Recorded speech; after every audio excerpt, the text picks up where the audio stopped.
What's going on, everybody, man? Yeah, I went out for my birthday and shit, so we starting a little late and whatnot. But man, yeah, I had a great fucking time with the homies and shit. Yeah, man. So I'm gonna wait to the crib right now. We're gonna get it started. We're waiting on Centos and DJ and everybody to come on, and yeah, we're gonna have a good show. I ain't gonna be on too much longer though. You know what I'm saying? I'm just getting it started for y'all, and hopefully everybody can get on. You know what I'm saying? Most definitely had to get it started, man. You know what I'm saying? Uh, One more minute, my birthday over with. So shit, I had to enjoy myself. So still gotta be working 4 a.m. But shit, it is what it is. Oh shit, let me put the link in the chat. My bad, fellas. Let me put the link in the chat. Shit, my bad. That's how y'all know I'm fucking up. That's how y'all know I'm you know what I'm saying?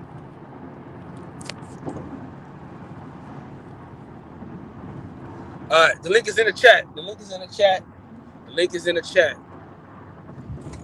Yeah, man, had a hell of a time tonight. Yeah, man, I think I'm every Monday, man, might be my shit. You know what I'm saying?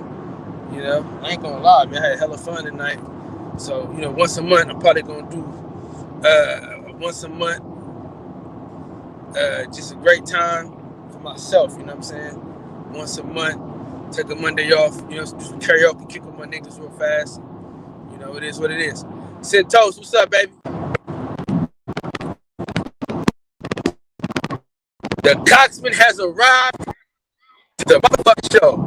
What's going on, Centos? What's happening, birthday boy? Man, you know it. You have a happy birthday? Appreciate you. Yeah, man. Happy birthday, man. Hey, ain't nothing like seeing another lap around the sun, my man. Oh man, you know it. Hey, listen, Means you're living. I gotta let you down when I get out. You hear me? Hey, I gotta work. I gotta work on my birthday. You hear me? Yeah, hey, that's what we do, man. So, if it means me spending money on my birthday versus me making money on my birthday, I'm choosing the latter. I'm gonna go make some money. Hey, I'm a Coxman man right now. I'm about to deliver this cock, man. I ain't bringing no piece. I'm bringing tube steak out this bitch. You hear me? I feel. Hey, you gotta live right and appropriately now. Yes, Hey, sir. Yes, sir. I handled my business this morning as soon as after my granddaughter went to school. As soon as I went through the door, I let my wife know, yeah, it's time to work. You understand? Yeah, man. I swear, like I stole something. I gotta hit that shower real quick. You know what I'm saying? Do a little whole bath, get busy, go to sleep, wake up, shit, get to work, man. It's a lot of work. Yeah, man. Y'all niggas hit the cash up for a nigga birthday, goddammit. Yeah, hey, I started calling you. They take, well, we'll talk about it later. Yeah, man, another little late start tonight. Yeah, they fired one of the drivers. You said what? The driver we had a minute ago that was bringing the stuff up. Remember, they fired him. I don't know what the deal is why they fired him. He seemed to be a pretty cool cat, but we don't went through. Fired. Yeah, they fired him. Before they fired him, they made him train this other guy, take his place. Oh, man. They had him on the impression that they were gonna be splitting the route up. So that's what happens when you're in the business for yourself. You know what I'm saying? Mm-hmm. Exactly. Yep. I don't know what happened, but the guy was pretty cool. The guy we got now, he seems to be pretty cool too, but he looked like he might be older than me. Yeah, you know how that go. Yeah. He might be in decent shape, but he looks older than me. Yeah. We'll see how it works. Hey, listen, I'm about to call him to work, man. I gotta tell him, listen, that first shift I ain't gonna be able to make that joint. Man, sometimes you gotta rest, man. I know, but I need that money though. You know what I'm saying? Yeah, I feel you. Hey, say less. I totally understand. know how I get out here. Yeah, man. When your I'm body probably shuts gonna do down, it. it shuts you down. I'll probably do it 8 tomorrow because I didn't even my kids tonight. I'm probably gonna do it 8 tonight.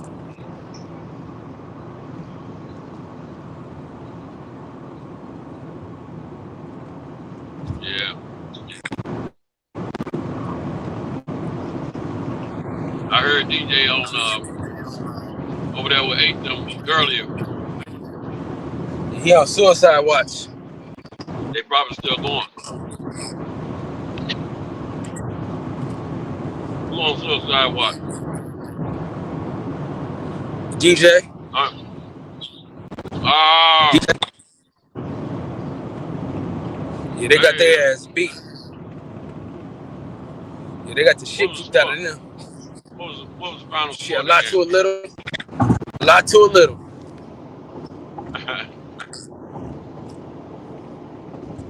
Oh, Santos. In about 3 weeks, man, I should be here.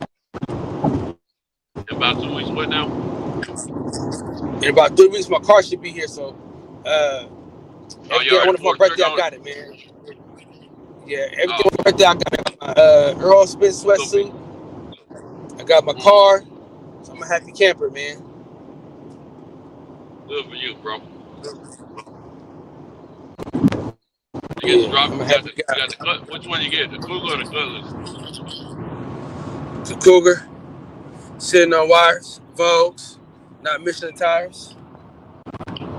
Coupe or convertible? Convertible. Oh, okay. Appreciate that, Isaiah, man. Thank you, brother. Yeah, this is a hell of a birthday. Listen, I didn't even plan on doing shit. And one of my closest friends, he was like, "Bro, come out tonight to the karaoke joint." So you know what I'm saying? I went with him and shit, and yeah, we had a good time, man. Shit was fun. That's what's up, man. Nothing like good friends, man. Yeah, man. Nothing like good friends. The thing is, with me, man, I got these kids, man. So I really be trying to not to go out as much. You know what I'm saying? Yeah, you're a great father, man. That's one thing we cannot joke and play about. We know you're a great father, man. Yeah, man. So I'm gonna just do it 8 tomorrow, man. I'm gonna come in at 4 and shit, and then I'm gonna come in at 8 and get off at 4, bro, so I can be with the kids for a while. You know what I'm saying? Yeah. Cause I ain't get to be with them tonight, so I'm gonna try to be with them for Let me call my job right now and tell them. All right.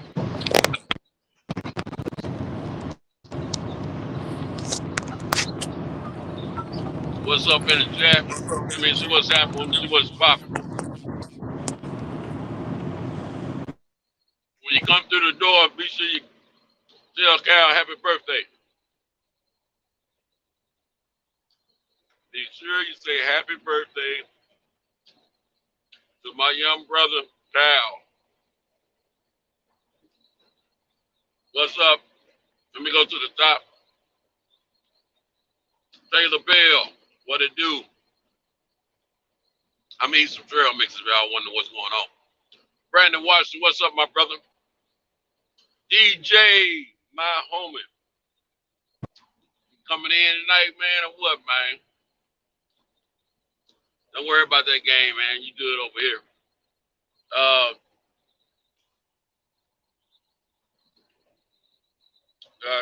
That's it. Taylor Bell said, where you drive, Tennessee? I'm from Tennessee. I was born and raised in Nashville. I live right outside of Nashville in a little town called Smyrna. But I drive. I got my routers. I got a few little stops in Middle Tennessee, working my way down to Alabama. I go down to northern Alabama, back up. Go across northern Alabama, then back up to Tennessee. Appreciate that, Brandon Washington. Appreciate you, brother. Jose R, salute to you, brother. Yeah, I get out here, man. Drive this thing, man. Yeah, me and in Shape Street Fight was talking about, you know, he's been up through the Nashville and Parksville area years ago, and we were talking about that Saturday. Looks like I might be going up to Parksville tomorrow. Hey, so what's rougher? Where are you from, or North Memphis? Memphis traditionally has been a rough. You know, Memphis is predominantly black. Nashville isn't. We got a lot of black folks in Nashville, but we don't have as many as Memphis. But yeah, Memphis they get it in down there. I ain't gonna front on that. They get it in. Now, how They far get is in and Nashville they get from it Memphis? about 3.5 hours. Damn. That ain't nothing to us. We used to it.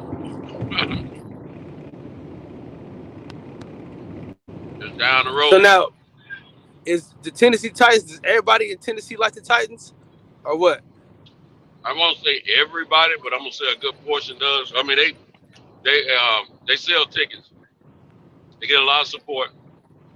See, when the Titans first came to Tennessee, they were coming to Nashville, but we didn't have a football stadium, and Memphis did. They had, you know, Memphis used to have a USFL team years ago, so they were playing down there in Memphis for a couple of years, and they were losing, and Memphis gave them that business, and they were building a stadium up here in Nashville while all that was going on. So the Nashville said, "Hey man, y'all just come on home, man. We'll treat y'all right." So when they first came to Nashville, they were playing at Vanderbilt Memorial Stadium, which is the most it hold was 40,000. And after that stadium got finished, they redesigned, they renamed them. They were Tennessee Oilers before the stadium. When the stadium was finished, that's when they became the Tennessee Titans. New uniforms, went to the new football stadium, and that's when they started cracking head. That was the year they went to the Super Bowl also. Yeah. Boys had them boys trying to sit upside down up here, man, in Nashville. Matter of fact, Nashville Memphis used to be, used to have the highest population in Tennessee. Since the Titans come to Tennessee, Nashville became the highest populated city in Tennessee. Oh wow. And we got over 1 million. Both cities have over 1 million, but we're a little bit ahead of them on that bill. You know what I'm saying? So now is everybody Memphis Grizzlies fans? In Memphis. Happy birthday, Kyle. Man, appreciate that, Picasso. What's up, Picasso? All right. I wouldn't say everybody in Memphis. A lot of people that supported them that live in Memphis, they supported them while they were down there. A lot of them would drive up to Nashville and check them out on Sundays for the game. The Memphis Grizzlies, the Nashville, do y'all go there and get to them games? Yeah, a lot of people out in Nashville go down and check them out. I haven't been to a game yet, though, to be honest with you. But yeah, a lot of people check them out. In Nashville, pretty much we support our home teams. The Predators get major love. The Titans get major love. And we give the Grizzlies get a lot of love from Memphis and Nashville. And our football teams in college, our college football teams, Vanderbilt get what love it gets. You know, it's a smaller university, but it's an academic school. You know, they got a lot of money though. But they built that stadium too small years ago, so now it's kind of hard for them to build onto it. But they get love. UT definitely gets love, and the University of Memphis, they get a lot of love. Where's the love? So you know, yeah, love is up for our schools. And we love the SEC now. We love the SEC. Now, what about TSU? I know you missed TSU. Yeah, TSU. You know, TSU get they don't get as much love across the board, from whites and blacks. But as far as our brothers and sisters, we do between Memphis and Nashville, then TSU get a lot of love. You can see most of the love during homecoming week. But and one thing, let me let you know this. One thing for sure, and one thing for certain. If you ain't winning, you're getting dissed by your home crowd. Like Philly. So right now, a lot of stuff we're expecting out of Tennessee State with the high profile personnel that they brought in and stuff like that, we ain't seeing it. Now, people still watch with their love and admiration for the team. They want to see them do good, but people are a little frustrated when they're not winning. Just like with Vanderbilt.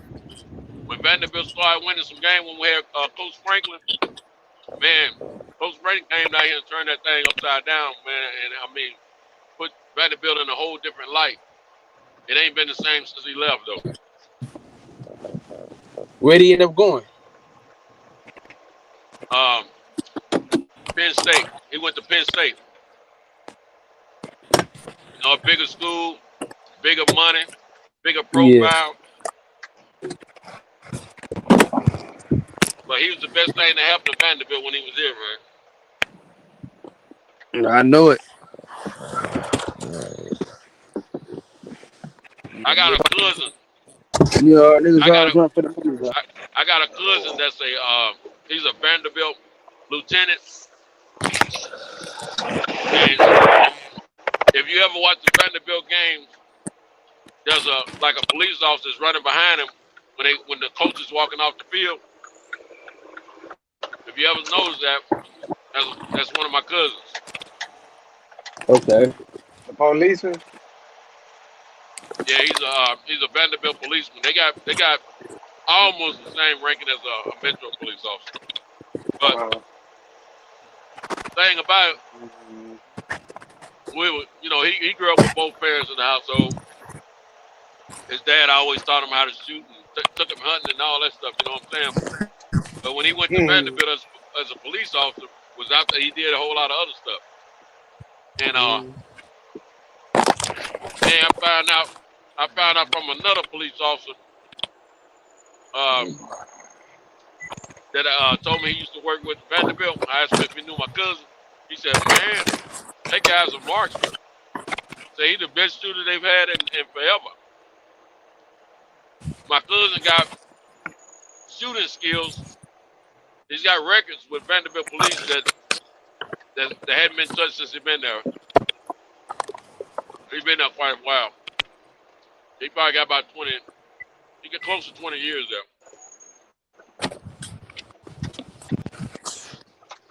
What's up, y'all? Hey, listen. He's also a minister. Hold on real quick, Santos. It's a different type of show tonight because it's birthday and I'm tired as hell. And if y'all want to support my birthday, man, go ahead and throw some money to the cash app. But I'm gonna let Santos take this thing away. Get my shit together for tomorrow. I got a job I gotta do. I gotta deliver some. Lay some wood down. So I'm gonna holler at y'all tomorrow, man. Y'all take it easy, man. I appreciate everybody for coming on, man. Yes, sir. Yes, sir. Appreciate you.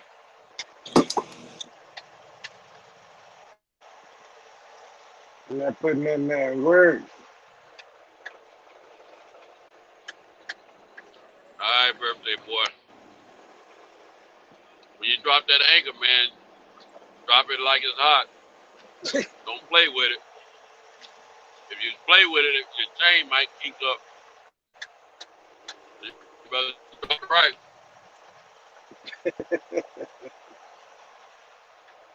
I had my wife. I thought my wife was Master P this morning. I made my wife say, na na na na na na na na. Let me hear you say, na na na na na na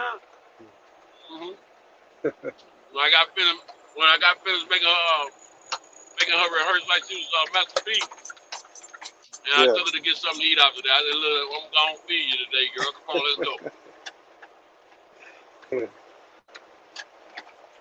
Mm-hmm. I heard that. Hey, Picasso, you remember last night I was telling you, man, you said something about asking a woman to get on top or something like that. Or a woman told you she wanted to get on top. You asked her why. Yeah. Man, I went and told my wife, you on top. She talked about, what you want? She's sitting in the living room talking about, you want to go get in the bed? I said, no, I want to stand up. Yeah. I didn't really want to stand up because I wasn't gonna be able to pull that one off. Yeah. See, But what I I did, thought this girl was being suspicious. She was a little suspicious because when she asked me that, I think we was in a bath. I think we was in a tub, in the shower, and she said this time she wanted to get on top, and I was like, uh, I was, I'd rather have just hit it the way I wanted to because I was managing the whole thing anyway, right? So when she said she was like trying to mess. It was messing with me because it was more like I'm gonna tell you what. See, I have 2 hernias, so I got like 2 surgical marks, right? So when she saw my dick in the shower, then she was like, uh, uh, uh, uh, at first she was like, uh, did you change something? You know how people think you can cut yourself and put some put. She thought I put a big ass dildo inside my body or something. I said no, that come with that came with me, you know. But she was like I want to get on top of that, that's when I was like, oh yeah, what's up with um, that? But I played a joke on them, you know what I'm saying? The girls, 'cause when they see the hernia surgery scars, then I tell them, I said, I used to be a woman. And it was like, they look at me like, what? And I yeah, just say, nah, I'm just playing. yeah, you'll bring Uh, a woman out with stuff like that. Yeah, I remember I'm saying a real woman when she's with a uh-huh, dude, the last thing she want to think on or just think, period, is that her man is not a mhm, real man. You know what I'm saying?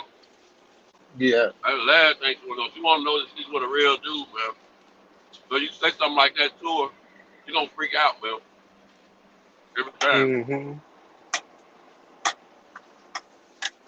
Hey, fellas, I see y'all talking about the football game. Unfortunately, I was asleep. I didn't know nothing about the score, nothing. I still don't know what the score was, but I knew that Dallas had won because I saw a Country Wayne video as I was bouncing around looking for somewhere to land at tonight while I drive on the internet. And Country Wayne, he's a Dallas fan. He always doing these little skit about him and his brother about that. So that's how I knew that they had put. I didn't even check ESPN.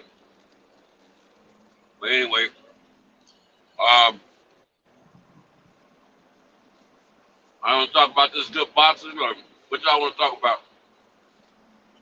Well, I think y'all want to talk about football, but I'm not able. Y'all can talk about it. I just don't. I can't help you with it because I didn't see the game. Yeah, I I saw didn't some. see it either. And I saw some football yesterday on Sunday. Not as much as I could have. I did a lot of sleeping Sunday. I watched the Titans game. I can't remember what I saw in the Green Bay KC game.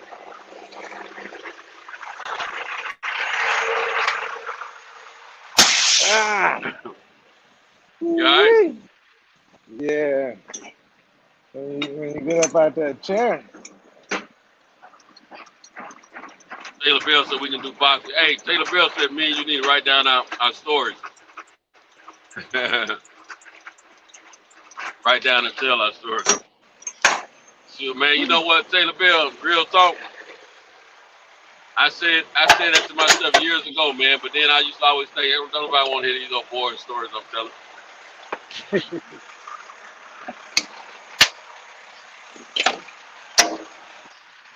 But if I knew I was going to go national, hey, Taylor Bell, if I knew I was going to go national with my Coxman's title, I would have wrote the story a long time ago.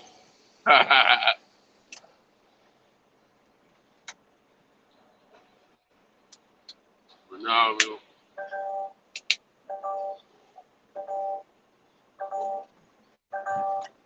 real talk though, some of that stuff that my man Devin Samuels be doing with them females, Yeah. man, I've been doing that for years, man. Without a license. Without a license. The only thing about it, most of the females I've done it with, they either been with the Coxman or they want the Coxman. I have to keep in that friendship lane, you know what I'm saying? Right. Here's to them in the right. I'm talking to them about their man problem. Tell them how to get along with their man and what they can do to make things better between them and their man.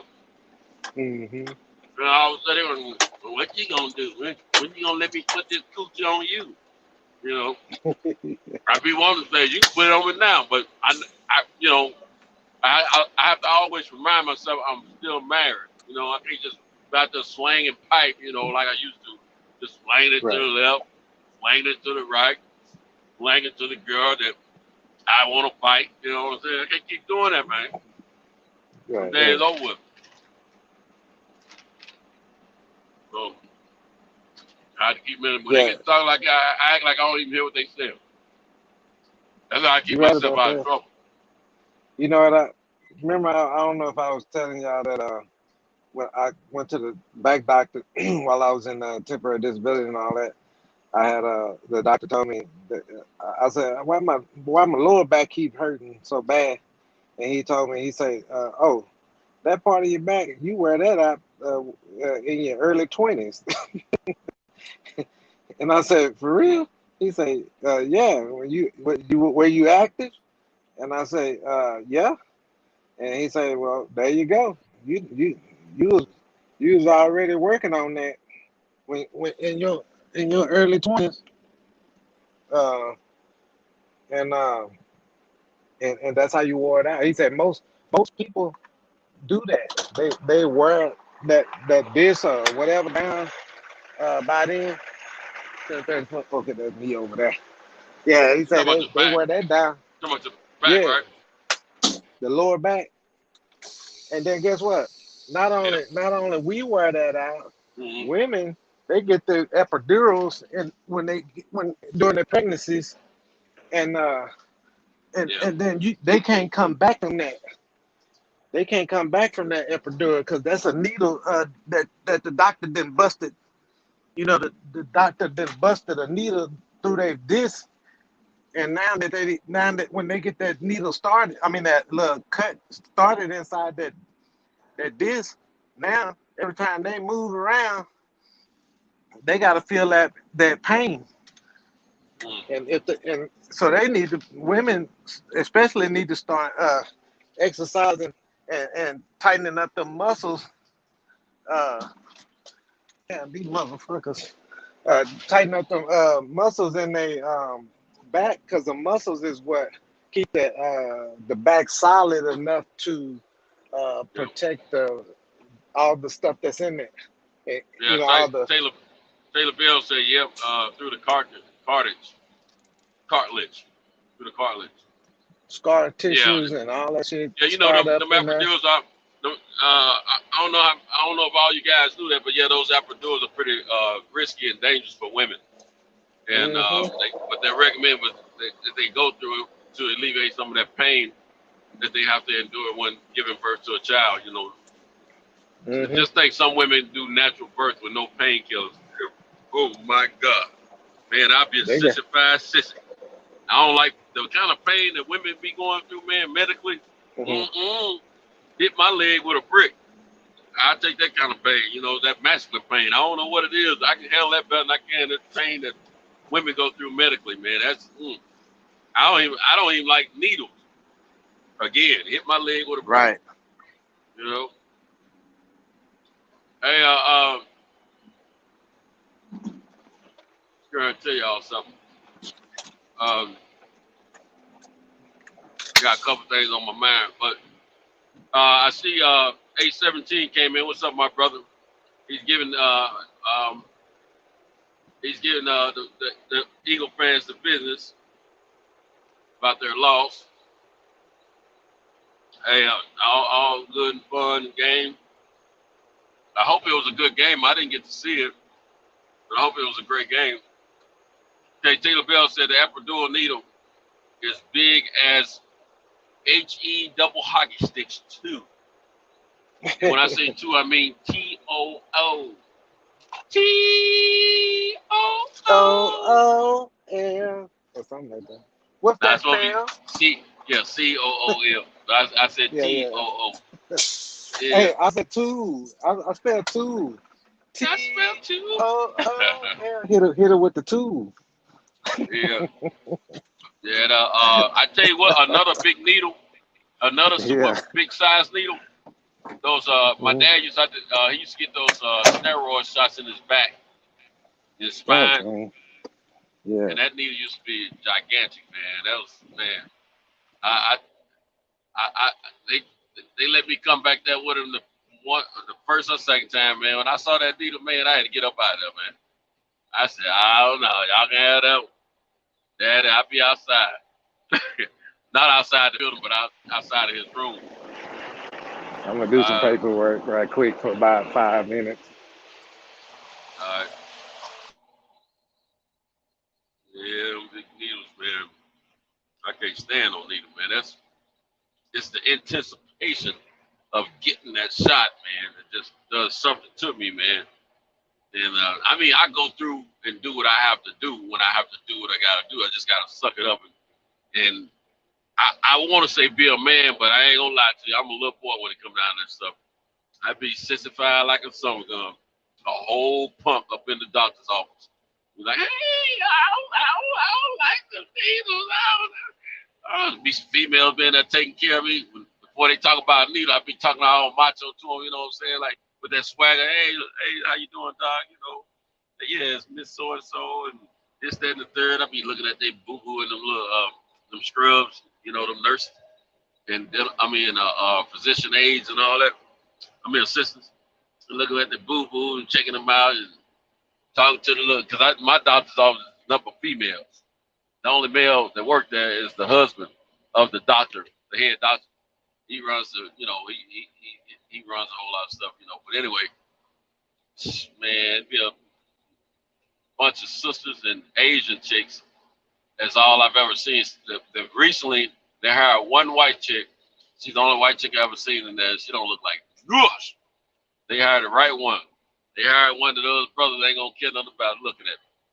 But I tell you what, the rest of them bringing a little something to the table. You dig? And this doctor started to get a lot of upcoming physician assistants and doctors out of Meharry Medical College in Nashville. But anyway, man.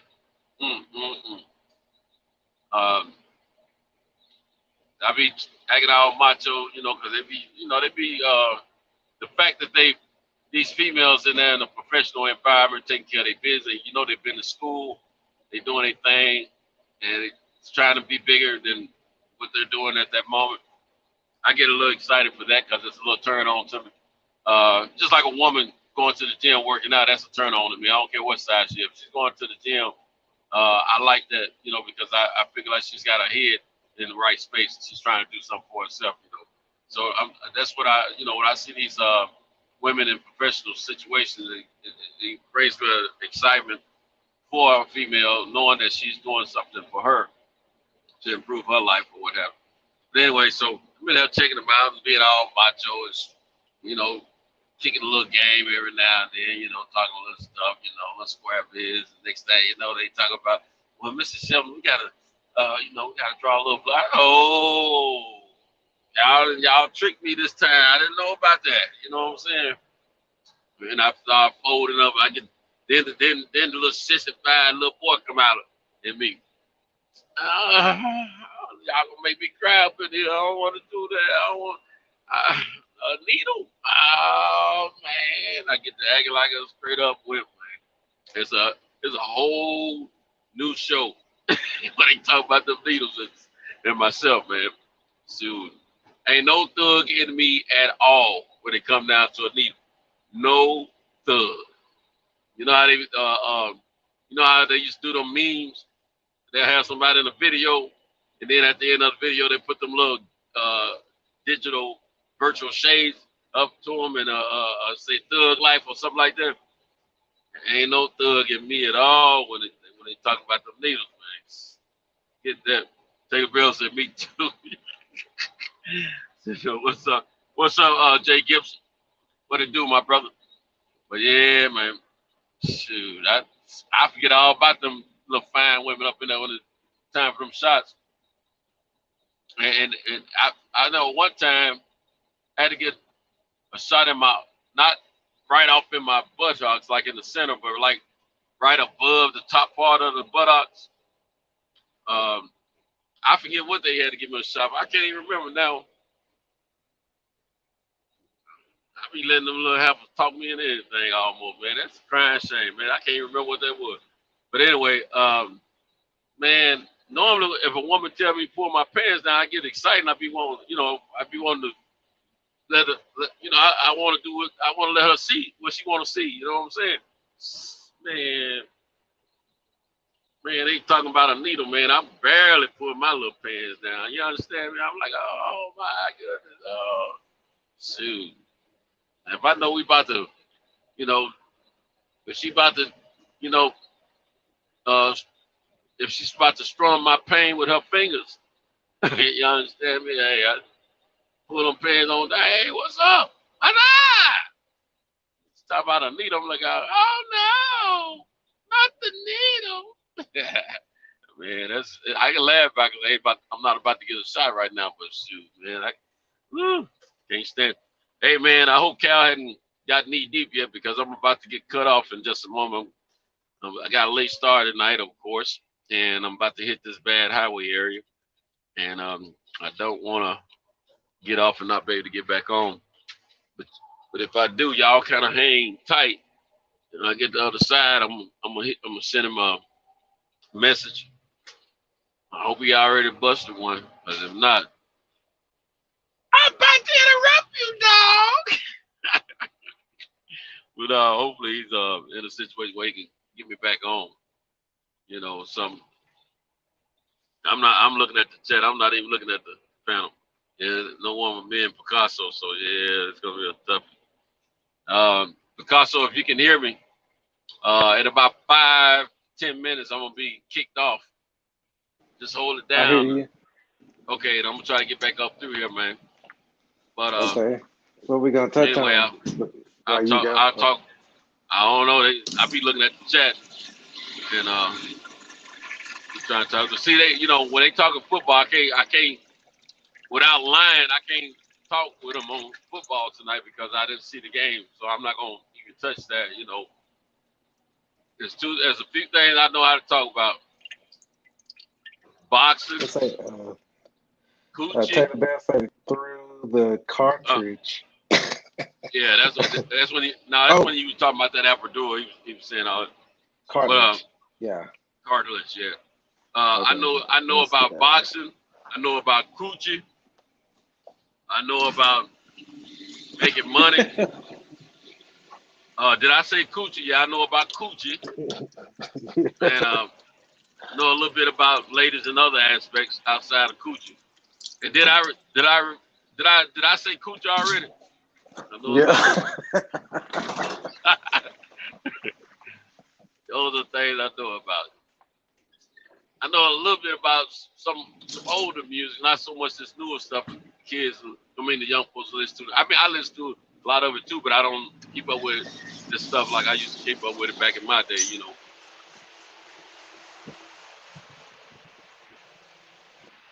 DJ, Are you able to hold it down for Cal, man, or you at work?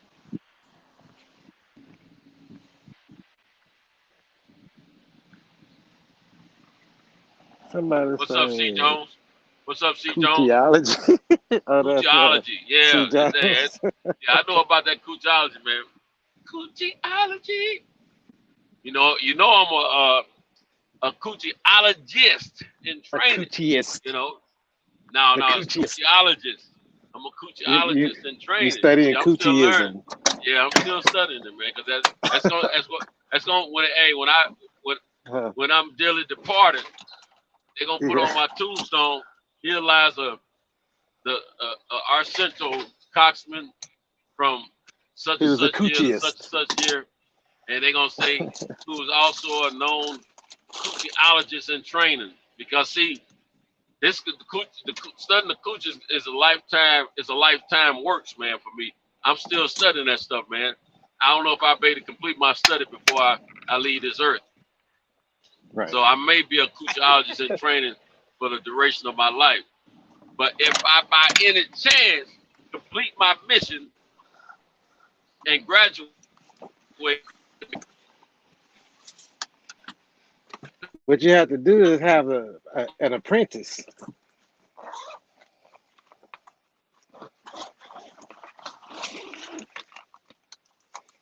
You kind of fade. The archaeologist is kind of fading,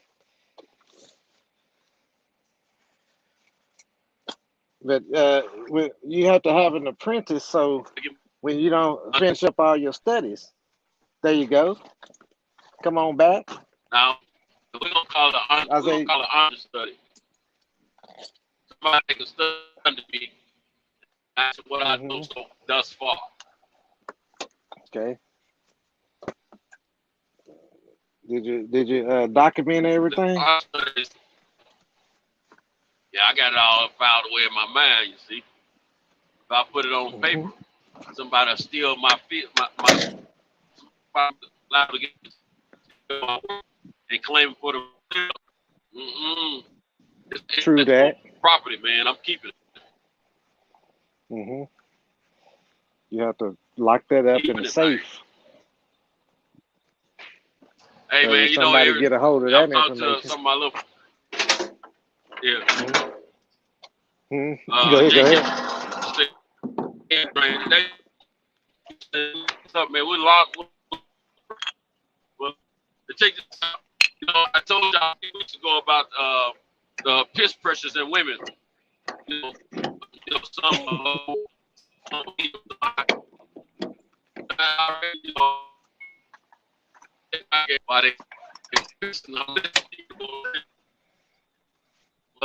I made mention to a couple of them, and of course, they both want to say they got high pressure. They piss, you know.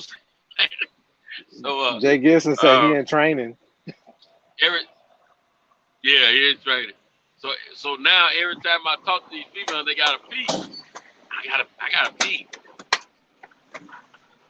I listen to my piss pressure. I said, yeah, don't start on phone. You put it on speaker. They rolling with. Hey, they want me.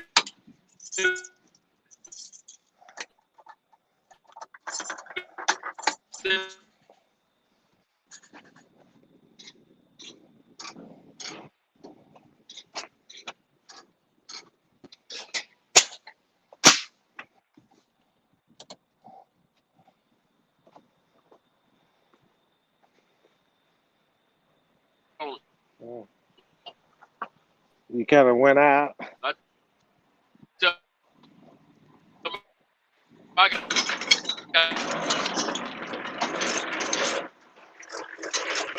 I'm gonna have to take up.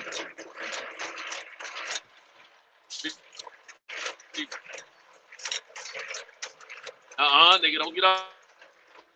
You got the man buying your rings and all this kind of stuff, setting dates you're not gonna marry, and then she want to come tell me, nah, he ain't gonna be around too much long, and I'm gonna be your woman. I said, whoa, what do you mean be my woman? You heard me? I'm gonna be your woman. What, you got a problem with that? I said, well, you know, I am married, right? I know you married.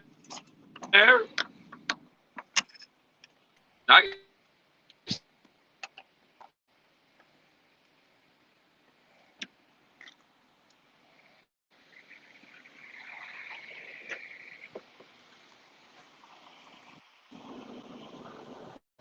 What's going on now?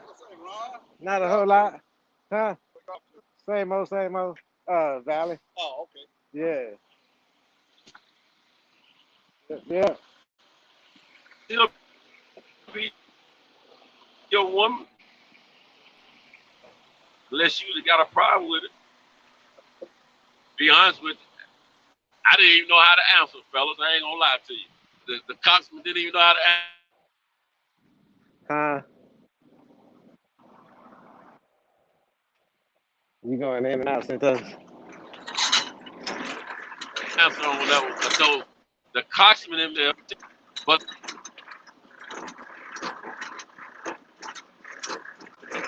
Hawksmere.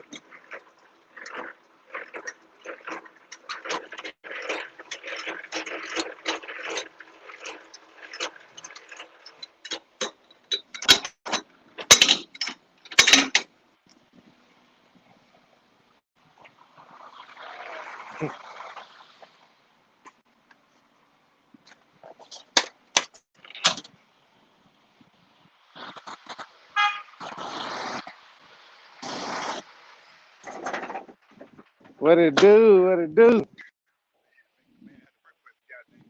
Yep, yep. No hard work like that in a long time. Gotta get back in practice how to bag one up. Oh,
Thank you, bro. Thank you, bro. Hey, everybody, I want to dedicate a song to our birthday boy, Kyle Davis. Man, I was just listening to the Staple Sisters and Pops, or Pops and the Staple Sisters. And I want to dedicate Let's Do It Again to Cal and his sweet missus. Y'all need to do it again and again. You know, it's like sweet love in the midnight, you know, sweet dreams in the morning light. Don't worry about nothing, just getting good love.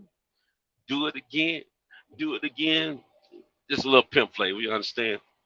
You know, there ain't nothing like feeling that good woman that you know you're vibing with, you know, a face all laid up next to yours. Sweet dreams coming in the morning, like you know, understand good feelings, good vibrations. You understand me? And then you say round three. You know, I figure most of y'all get at least 2 rounds in at night. You know what I'm saying?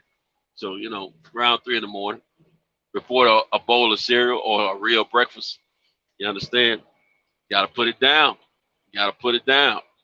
So it is time for y'all to leave that house. She has no words, and you putting it down like that. There's no man that can tempt your woman with the taste of nuts and honey. Trust me. If you putting it down like that, you know, you giving them good feelings at night, and then you're giving that good feeling in the morning before she leaves. Why would she even have room to think about another man besides her man that gave her all those great feelings? You dig? Think about it. Same thing for you guys. Woman, put it down with you a couple times a night.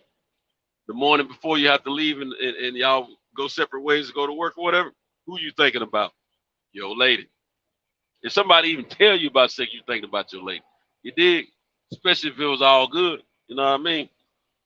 Hey man, that's what it is. Ain't nothing like a beautiful love. Beautiful love. I'm telling you, it's all good. Even the cocksmen know that. Now I hadn't always been all, about the love thing. You know, I was more like I was a lover, not loving anyone. You dig? There's a difference. You know, I was a loving sex machine. You understand?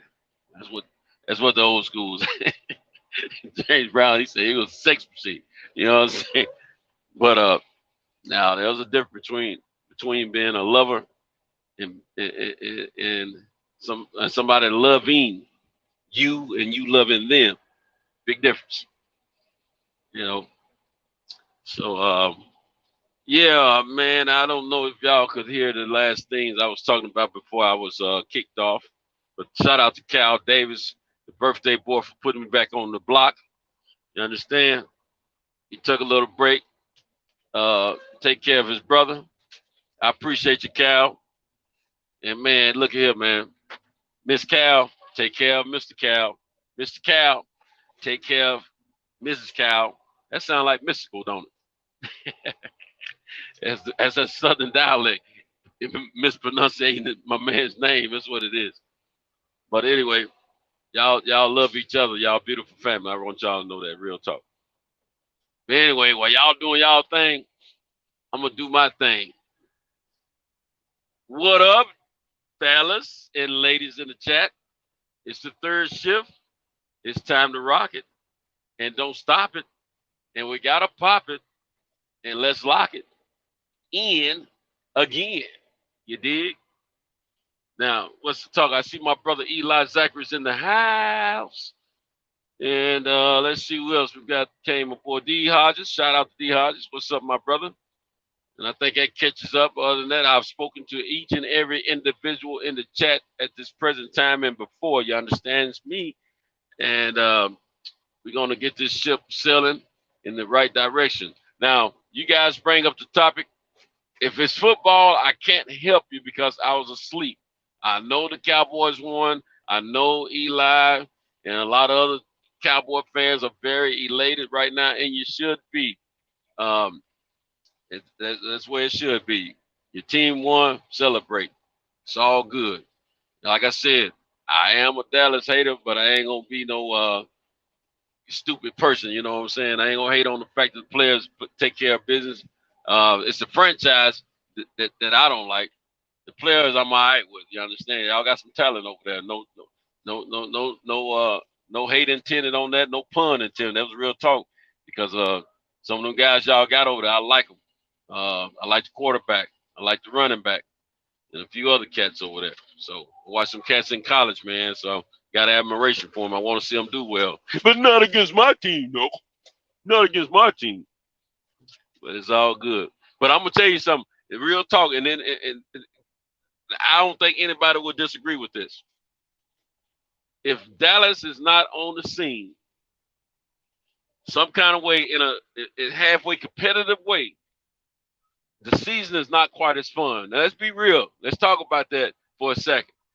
If for us that don't like the Cowboys for different various reasons, mine is from childhood and it's the franchise I don't like. But the rest of us are just straight up haters. Ooh, hold on. I told y'all. I'm sorry. I got all this pimp music up in here. And why I keep it? Man, shoot, man, I need to be on a date with that music. But anyway, my cord keep hitting my stereo, man. I got this nigga rigged up in here. But anyway, y'all see my sound sounding pretty good too. I'm state of art up in this joint. You understand? That's where you listen to music. But anyway, yeah, but real talk, when Dallas is not a competitive team, it's not as fun of a football season for the haters or the ones that love the Cowboys because it's not as much talk. You don't have a team that you love to beat down with conversation, and you don't have a team that people love with admiration to talk cheerful about. So let's think. How many of y'all agree or disagree with that? And I'm about to get in the back of my truck, so I may have to go on mute because y'all like to let me know I'm too loud when I'm doing my thing. I'm a thug thizzle with my dizzle. You understand what I'm sizzle? Understands me?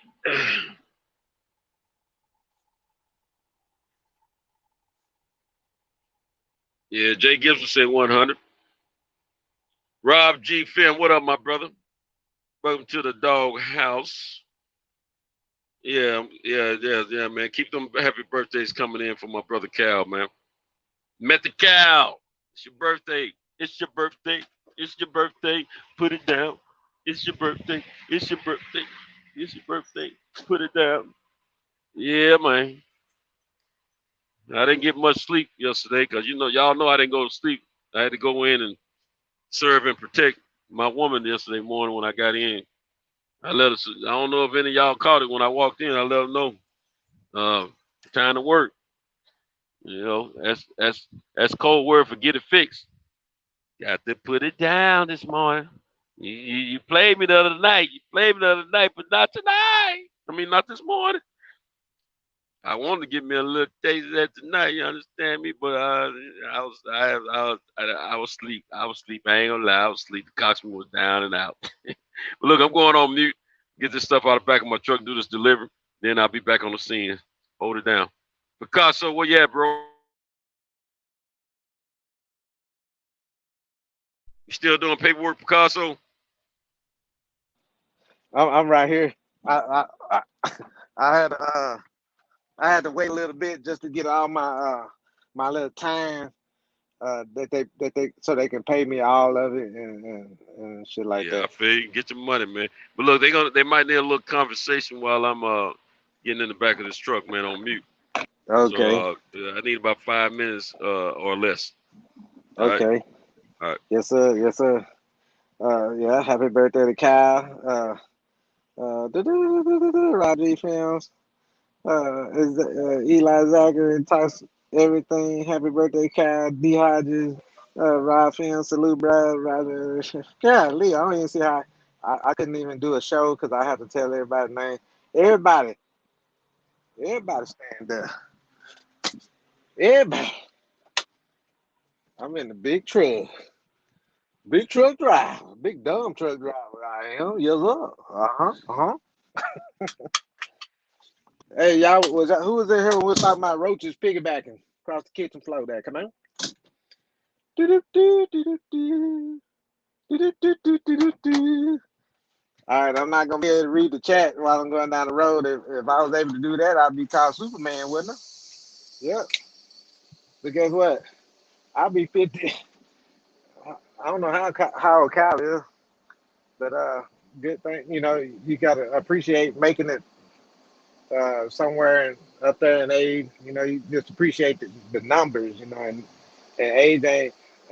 What was that? Age ain't nothing but a number, something like that. But uh, you gotta appreciate getting older because the longer you live, the more you get to see. That's my philosophy. And man, they be sending us out in these trucks, be all kind of shit fucked up about the truck and everything. You still got to keep rolling. We just make sure that we ain't pulling no shit that's gonna fall apart when this shit act like we got a yep. All kind of lights be on the truck and stuff that don't need to be on, but at least it's a light on so people can see the trailer. Yeah, I was talking to this guy. He going the same place I'm going, but ah, he going in a different direction. Oh my goddamn lights is flickering around and shit for some reason. Yeah, see what I'm saying? They be putting you in some shit that don't. Uh, oh, okay. I probably hold on. Let me see. Let's see if that fixed it right there. Yeah, that fixed it. It was just that I'm dimming the lights, and it was right there at the edge where they want to keep flickering from light to dim. But yeah, uh, that's what I does. And whenever the older you get, and the more you see, the more you get to do too. The more pussy you get too. Uh, so that's an incentive right there to live longer and to be safe and and take care of yourself because then you don't want to get into some pussy and then you can't hit it right. You want to be in some real good shape. Take some martial arts. Take up martial arts, and they'll show you how to use your hips and angles and all of that. And you'll be you hit that gym up, get all those techniques and exercises and everything, and do the exercise challenges and stuff like that. So when you get ready to go lay down the iron, uh, she will love you more. She will definitely love you more because she wants the iron and she wants you to drop that hammer on her belly and on her back. She wants you to move the kidneys around to where the bladder at, and she wants you to. So when you're moving furniture, you got. Can you move this over here? Move that sofa over there where the love seat at, and move the love seat over there, oh, by the kitchen, and then that's when she holler, ah, move that coffee table back over there, back over there by the um, other chair. Ah! That she once you get that living room furniture and bedroom furniture fixed up inside of there, that's when everything gonna be all right. She fix you a sandwich. And you'll be laying down there on the sofa, half sleeping shit, head falling all over and everything. And she'll fix you a sandwich anyway and set that motherfucker on your face. So when you wake up, just don't move too fast, move slow.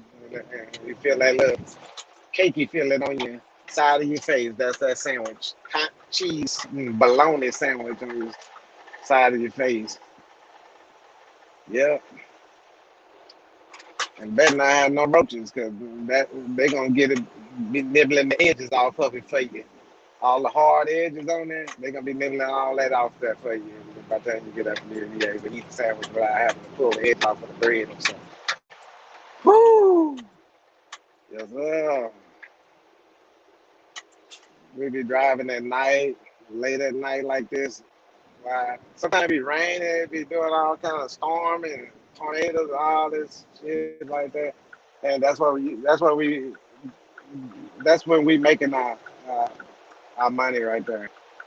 When we that's when we're working for the money right there. When the weather is bad or some shit like that, you know.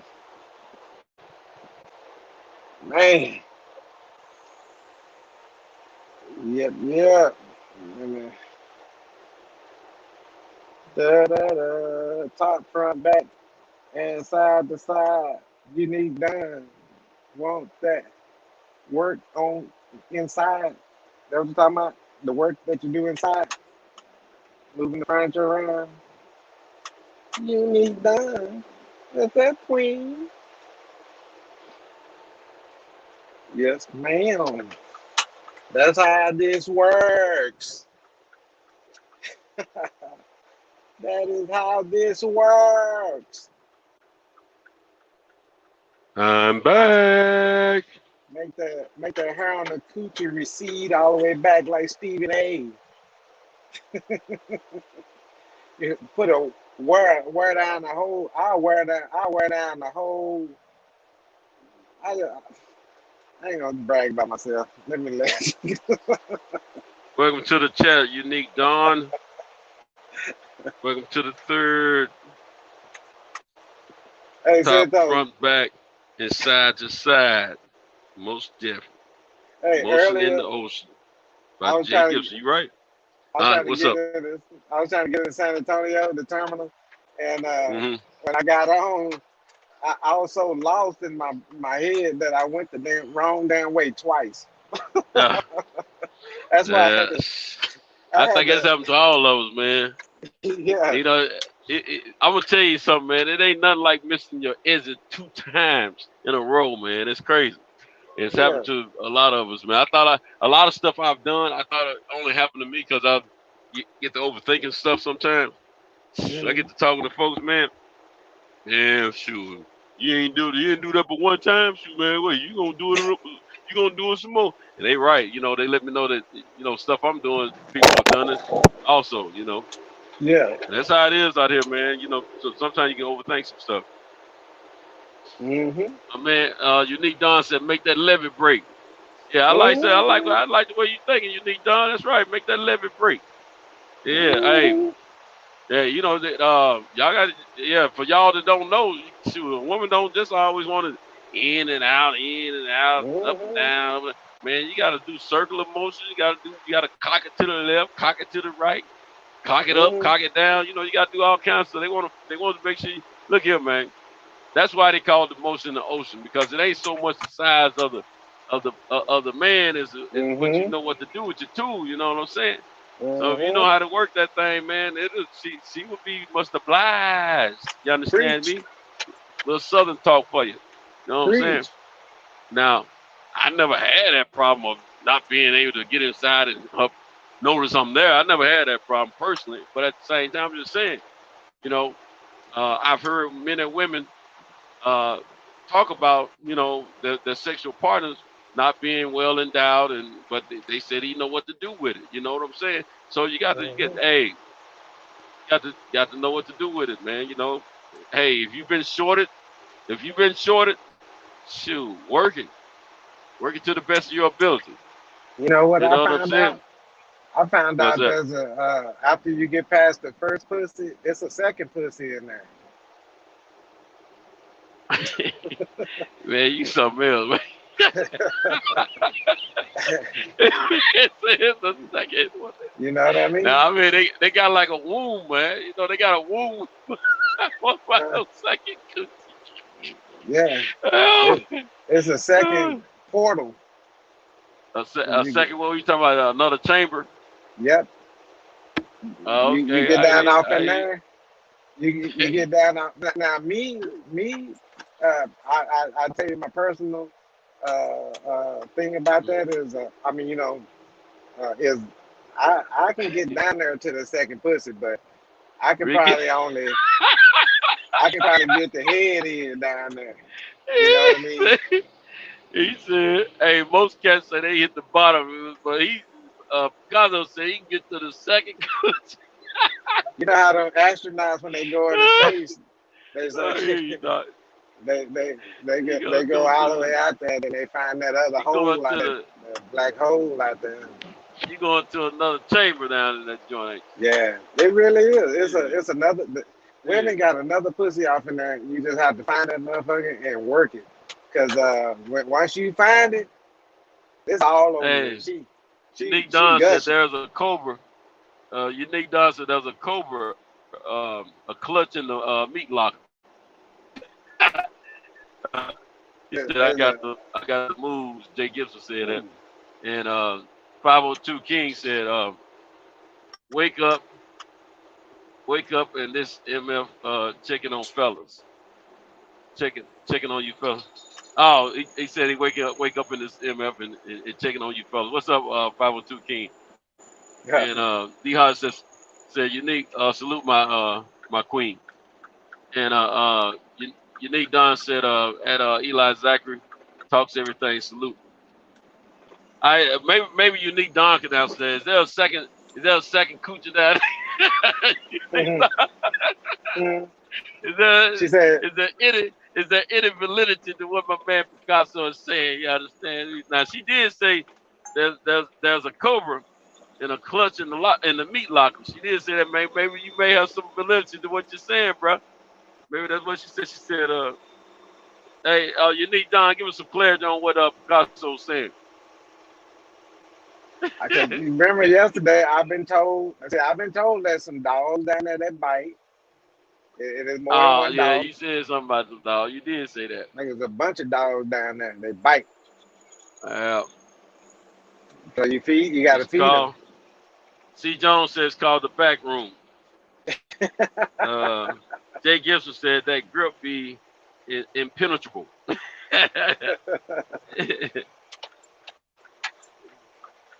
You know, I've been down. I've been in the abyss before. You know, several times when it come down to the ladies. You know, I've been to the abyss, and for you,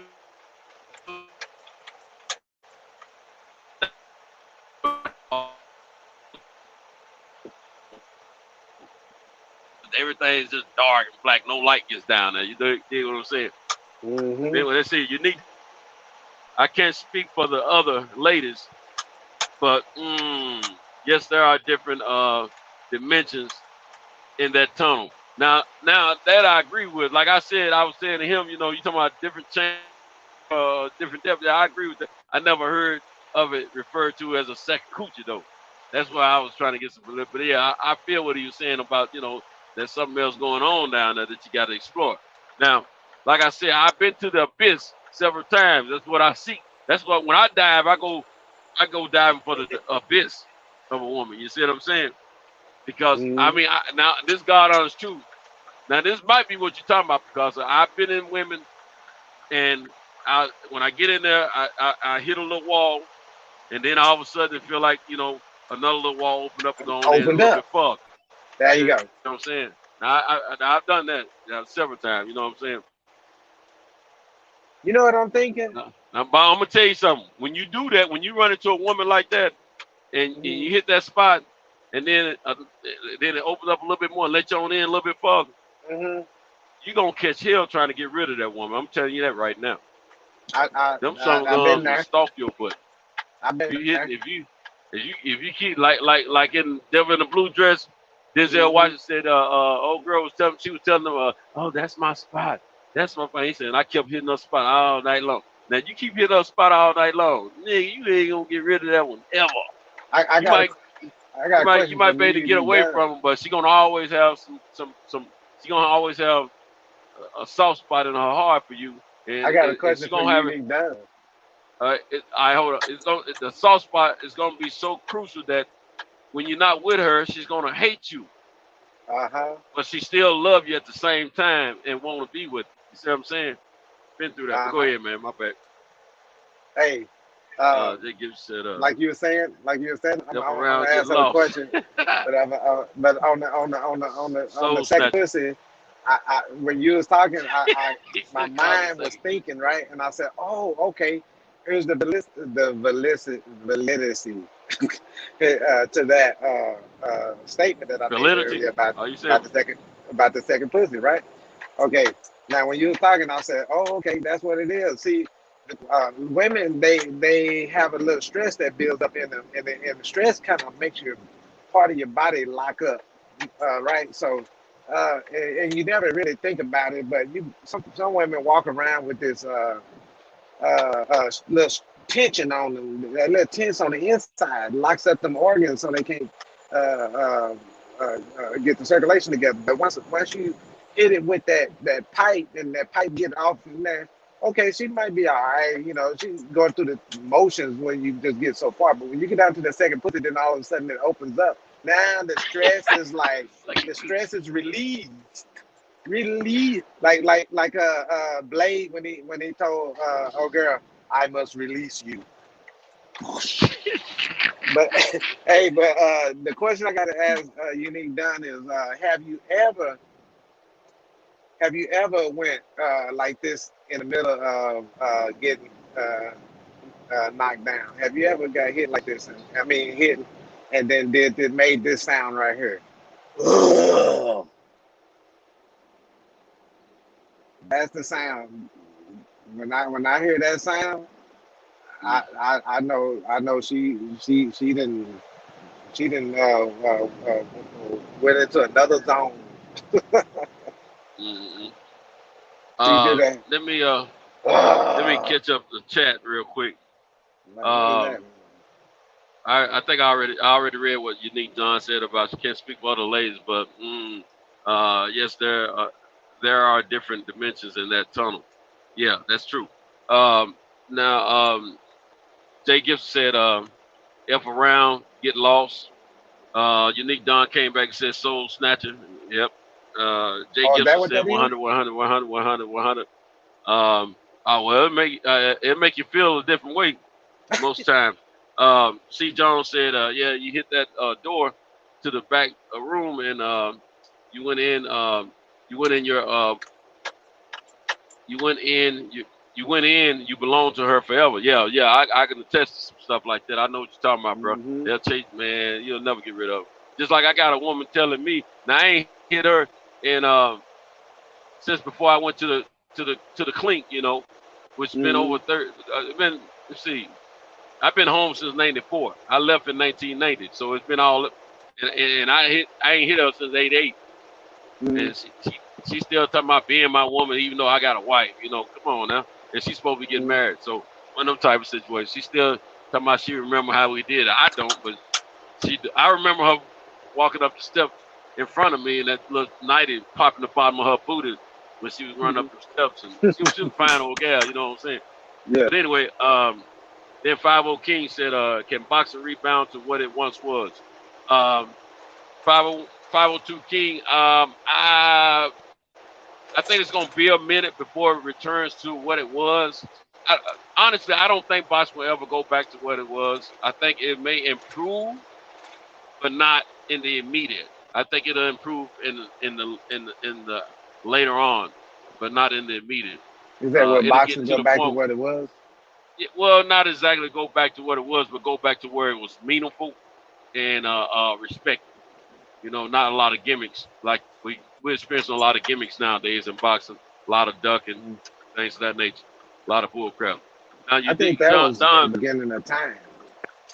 well, it's a little different now because you got to remember fighters fought back in the day. Right now Hmm. they doing a lot of talking. Hmm. Unique Don said, I sing sounds of pleasure, for sure. Yes, indeed. Yeah, I understand that.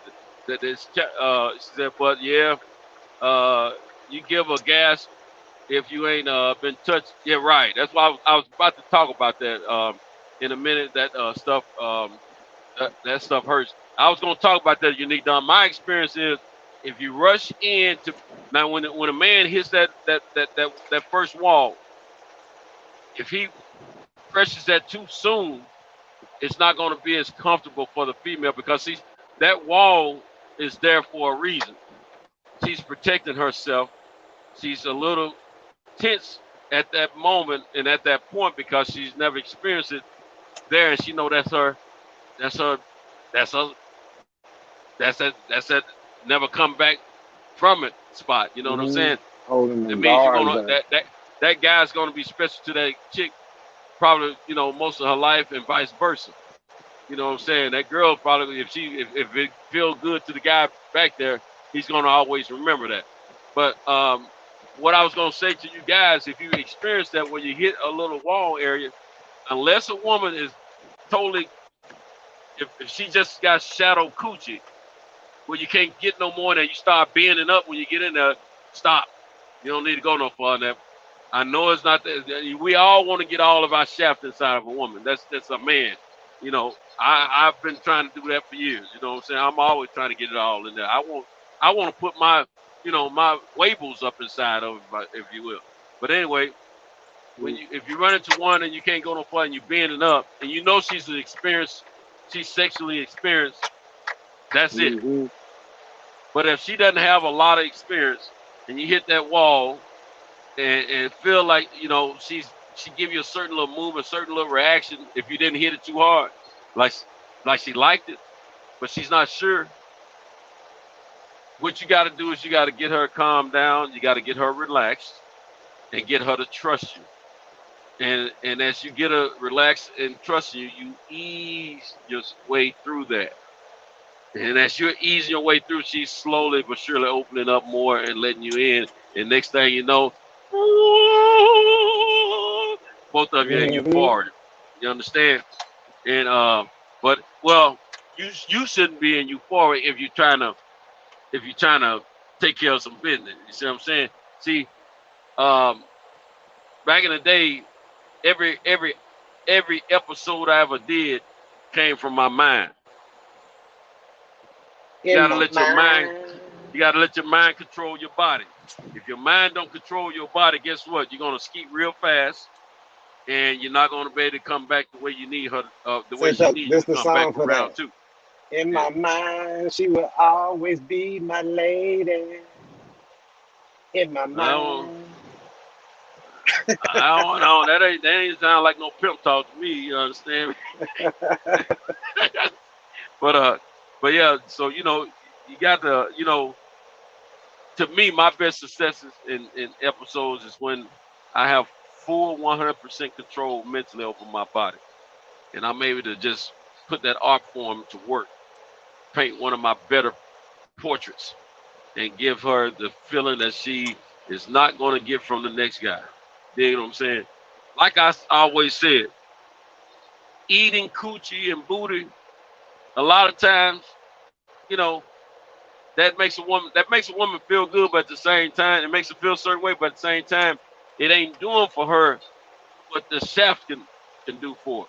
You got to remember, God designed your body to fit a woman's body, to go Mm. inside and complete her in those areas that she wants to be completed in, so she can feel those great feelings. Your tongue can't do that. Your tongue is just extracurricular activity for a nice feeling and for bragging rights. Just like when a woman gives us oral sex, you know, it's nice feeling, feels real great. And sometimes, if it's not your lady, you want to have bragging rights. Hey, man, yeah, she gave some good ear. But the thing is, um, think about this. I don't know about y'all, but I don't come that easy from blowjobs. I love getting blowjobs, but I don't come that easy from them. I mean, they got to be super duper exceptional with their skill level in order to make me come when they give me head. But you get me inside that coochie, man. Look here, cause I don't know how to hit the coochie shallow. I mean, I do, but I ain't trying to. You dig what I'm saying? I do it sometimes. When I'm in my art form, I do it. But man, when I'm roused, when I'm all aroused and ready, man, I'm trying to get up. Man, look here. Well, it's feel like this. Every time I get in my way, I'm going for the gusto. I go to the abyss, man. 'Cause I know that's where she expected. She's expecting me to go there, and I'm expecting me to go there. I don't. Every time I hit my wife, I try to act like I ain't never been in there before. I try to go deeper and deeper and deeper and deeper. You understand me? That's just what I do. That's just my mindset. But see, I don't use my mind as much as often with my wife as I used to when I was younger. Cause it's a love thing. I love my wife. You know what I'm saying? I'm up in there. Oh, baby, I like this. I like it up in here. You know what I'm saying? I give it to her. You understand? Unless she don't piss me off or something, then she pissed me off. She can't touch me. But if she hadn't pissed me all the way off to where I don't want her to touch me, but if she wants some, I go ahead and give her some. But I punish her a little bit. Been acting bad, girl. You gotta take this pipe now. You gotta take it, yeah. You know what I'm saying? Yeah. That type of thing. But anyway, I try to, one thing I constantly do when I am, with my woman is, I asked her. See, when a woman is grimacing and flinching and yapping, and I don't like that. That's telling me I'm not making her feel good. So I asked her, "Are you okay? You need me to do something different? Is that okay? How you want me to?" If she said, keep going. Oh, hey, what do you think I'm gonna do? I'm gonna keep going. You know what I'm saying? But if she tell me to hold up, I gotta hold up. And then let me tell you this while I'm thinking about it, fellas. When you're in there and you got your rhythm going, and you speed up, you got that, that piston going. You know what I'm talking about? That piston. Be careful, because sometimes you come all the way out and you're going back in, you might be off target a little bit and you hit that clitoris. That's not a good feeling for the female. It hurts them bad. I've hurt quite a few of them. And, I've hurt my wife several times. I get excited, I tear that up on. Then all of a sudden I hit that clitoris. I'm like, oh, baby. We got to stop for a minute. That just messed up everything for me. Because I got to stop and make sure she's all right. And I don't want to hurt her, and, I just want to make my woman feel good. I don't do it to apply the wrong kind of pain. I do it to apply good feelings. And if she said it hurt so good, then I keep it going. You know what I'm saying? So you got to be careful. You don't want to damage the coochie. Because you hit that clearance. Yeah, but if you hit that clearance the wrong way, man, that clearance gonna be out of commission for a couple of days, bro. And she ain't gonna want you to get down there too quick. You know what I'm saying? So I had a you gotta couple be of careful. girls limping, and one of them couldn't do nothing for a whole week. Hey, Unique Don says silk deeper than it's ever gone. Let's see what I'm missing up here in the chat. I got If you have on fallen a to little the rope. sword, What's up, Boss Red? Welcome to the chat, my brother. And then we got let's see, Rob G Films in the house. He put some skulls in there. I think that's what those are. Nick Don said, "True that. Need something to tenderize that love muscle. A good beating." Well, I'm known for that now. Shoot, I do my beat it up dance, beat it up right dance before I hit the coochie. You know what I'm saying? If I know I'm about to get some, I do my dance before, and depending on how things go, I might do my dance afterwards. You see what I'm saying? But yeah, like Little Wayne said, I got one foot in the tub and one on the toilet. It's a brand new dance, but I don't know what to call it. Those crumbs, be wild, boy. Hey, look here. Shout out to my wife. Shout out to my wife. Real talk. She was a trooper this morning. Hey, look here. She rolled that thing Shit, like, trooper. yeah, she rolled it like she was 7 years younger than what she is this morning. I'm gone. I got to give her credit, man. She hung in there like a trooper, man. And while she was getting, every time she catch them good spots like she used to, hey, right there, right there, work. Keep that same move. Keep that same move. Okay, okay. I said, all right, you scared me, baby. You all right? You all right? Yeah. Keep going. You okay? All right. You ain't got to tell me for once. You know what I'm saying? Yeah, shout out to my wife. Shout out to her. She ain't rolled me in a while. That's why I'm still excited about it. I'm just keeping it real. You know what I'm saying? Yeah, My wife know I tell people about how we get out. You know what I'm saying? No, I don't go into yeah. detail depth as much, but yeah, I let them know. Hey, yeah, yeah, she rolls your boy this morning. That's why me and my best friend we be messing with our wives about that kind of thing. We don't hide the fact that we talk about us getting down with them to each other. Um, anyway, Jay Gibson said, yeah, it's over then. Yeah, you hit that clitoris. Yeah, you're gonna be sitting there for a minute, messed up. Um, then it says short night. um, Yeah, if you don't use your mind over your body, it's gonna be a short night because you're gonna ski too quick. You know when Unique old Dawn, girl wrote me, yeah. I could feel what she was trying to do. She was trying to get me. She was putting Pull up. herself in the position, and when she made me hit that spot that she wanted to be hit, all of a sudden, all it just You hot talking about the water. back room? You talking about the second chamber or the second Yep, coochie you call it? yep. She did what now after you hit it?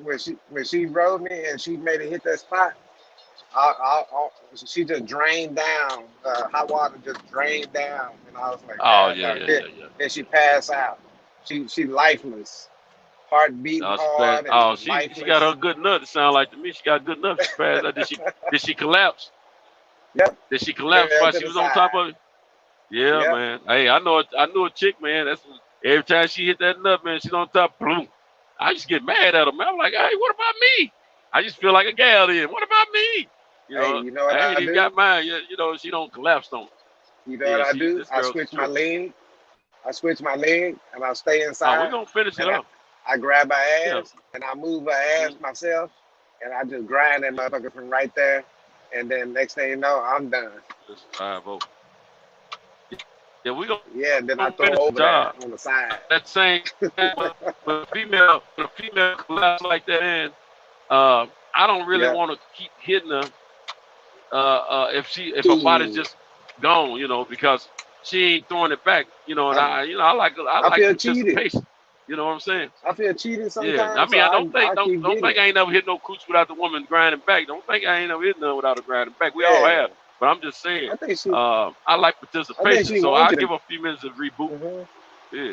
I think she wants you to I just stay play on with it, her a little even when bit. she can't. Yeah, she wants you to be Even when she inside of her, can't, she but wants you to stay. Yeah.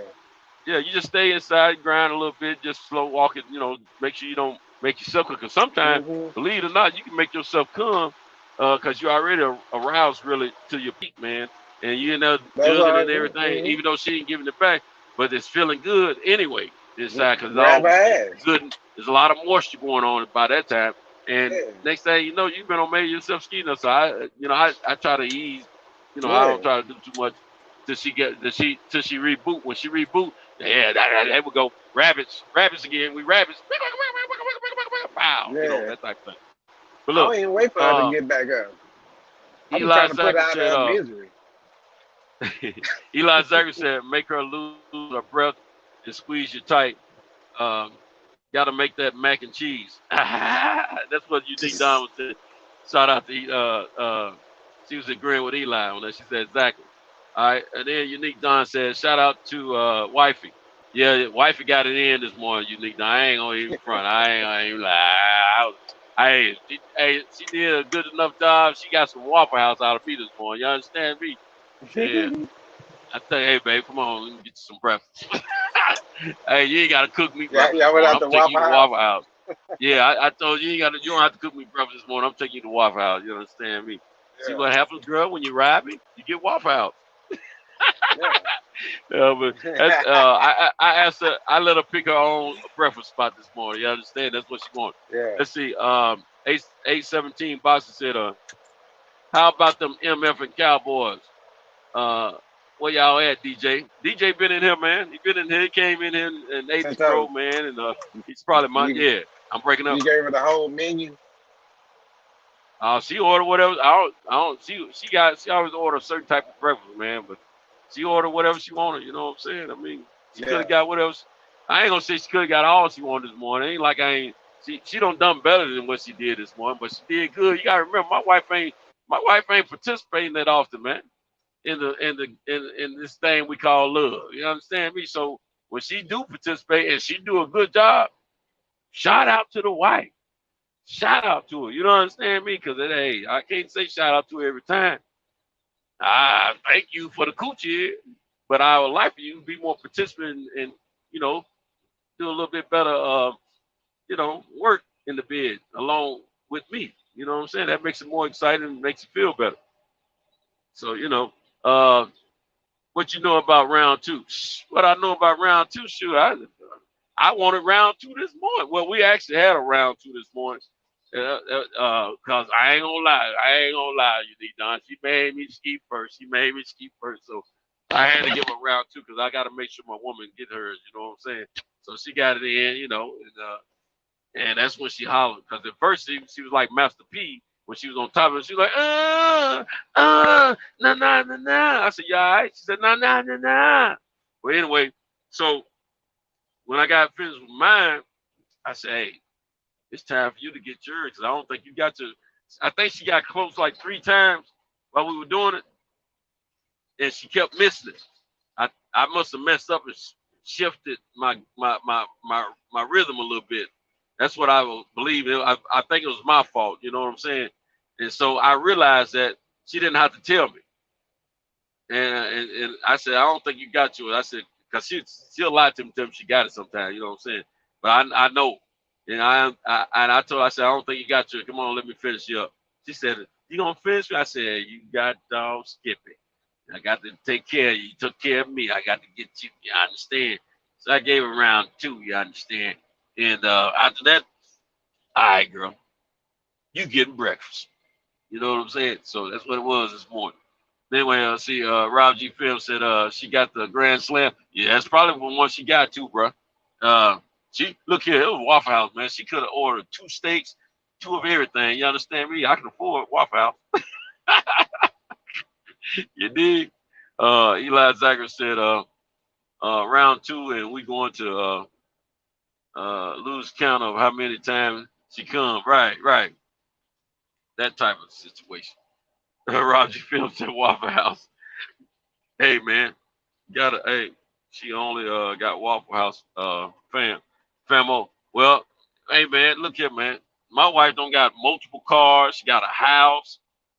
Got 45% of her business. She got bills that she don't have to pay. Hey, Waffle House is good. Yeah, that's what she said she wanted Waffle House. I gave her what she asked for. You understand? Don't rock the boat. Don't tip the boat, baby. Look, don't. You don't have to look. They say that if they say they want a bracelet, get them a bracelet. Don't buy a ring. Get them what they asked for. If it's gonna help you in the long run financially, you dig what I'm saying? I ain't have no problem with the Waffle House. It was quick. Plus, I had to get to work. You know what I'm saying? I had to get back to work. I was on break from my morning gig. You know what I'm saying? And I had to go get on the other gig. So, yeah, man. Waffle House was good for her. She chose Waffle House. I didn't choose. If it was up to me, I mentioned Cracker Barrel. I mentioned the IHOP, but she wanted Waffle House. So, all right, let's go to Waffle House. We were in and out there with no problem. Yeah, don't rock the boat. Don't tilt the boat over. That good make a rattle, smack a rattle. Let me enlarge this thing. My eyes be tripping. Make a rattle them pots. Oh, make me rattle them pots. Okay, my bad. Yeah. But see, even though she was on top, I got to give myself a little credit. I was stirring like coffee too. I was clinging that thing. You know what I'm saying? Clink, clang. I was. Hey, And let me tell you, like I tell y'all, you got to hit all them little areas. You can't just be going same little spot, in and out, boring, boring, boring, boring. You got to, side to side, cock it, left, right, up, down. You gotta do different little angles. It's the angles. Women like angles. What do you think about the angles, Unique Don? Don, help the fellas out. What about the angles? Or you to help me out. Because I like to get a woman. Well, you don't got knocked off, bro. Oh, okay, man. You don't got knocked off. Are you in the backstage? I like to get a woman on the edge of the bed, grab her face while hitting her from the back door. I hear you. You gonna grab her face though? You gonna grab her on the chin? Is that what you're saying? Or you just gonna grab her? You gonna just put your hand around her face and do it that way? That's kind of like a mugging. But anyway, uh, 817 said, I meant cook for her, Cento. Oh yeah, but I could have, but see, this is the thing, bro. See, when I cook way different than my wife. She don't really like how I cook. Because see, I'm not into as many seasons as my wife is. I don't like all of them. I don't. I mean, I eat it because she's cooking, but I don't get down like that when I'm cooking. Cause see, I try to, my mental diet menu is a little different than the rest of the household. So plus I was kind of in a hurry, and plus my wife feel like I do cook slow. I'm not a fast cooker at all. I'm real anal, and things got to be a certain way, and I clean as I cook. See, so she don't like that. Then Picasso said Hulk smash. Yeah, man, you man, you gorilla pimping on your hoes, man. 817 Bobby said, "Oh, Captain Hook, killer time." Yeah, I can go backstage. That was Picasso. And 817 said, "Hit from the back with my foot on her head." God dog, man, y'all gorilla macking on these gals. Y'all ain't gorilla pimping, y'all gorilla macking. Picasso said, "A woman I care about, I would kiss and F stimulus simultaneously." Unique Don, we like them angles. It's all about is she ready for the switch up? Will the turn be smooth selling? Y'all like to hit with surprise jabs. Yeah, you know what? I'm gonna tell you the average. Well, I don't know about the average guy because I'm not the average guy. I'm me, but I'm thinking if guys are like myself, if they get the same feeling and reaction that I get when I'm with a woman, in the, having intercourse at the time, with a woman. Um, Sometimes if it's getting good to us, we get a little excited. Now back in the day, I didn't get overexcited about anything. I knew good coochie when I had some. Now, don't get me wrong, still do to this day. I know it's good, but I had so much mental control over my physical that I didn't let myself get too excited. If you dig what I'm saying, because see, I was on a mission with every woman that I was dealing with back years ago. I was putting down my best performance, and sometimes I used to take a break because I knew my performance wasn't gonna be no 5-10 minutes unless we both agreed to a real quickie, you know.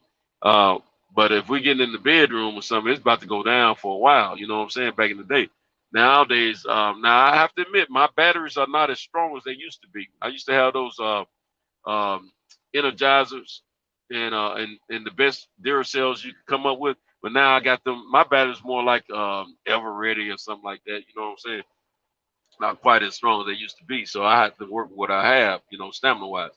Um, See, because I can hurt a woman from the side real bad.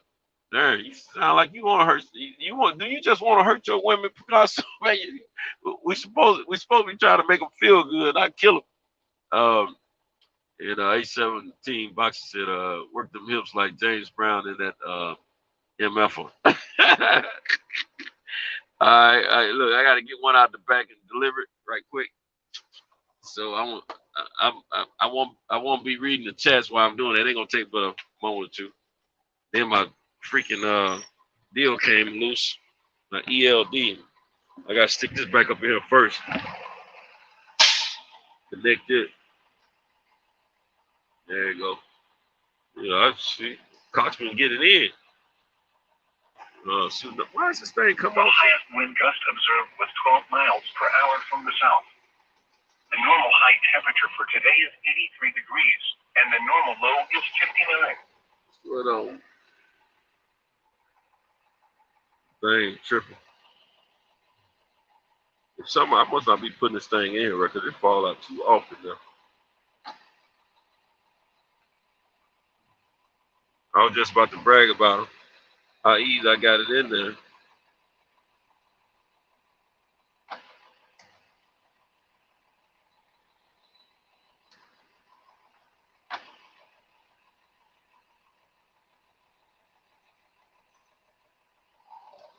Let's see what's going on here.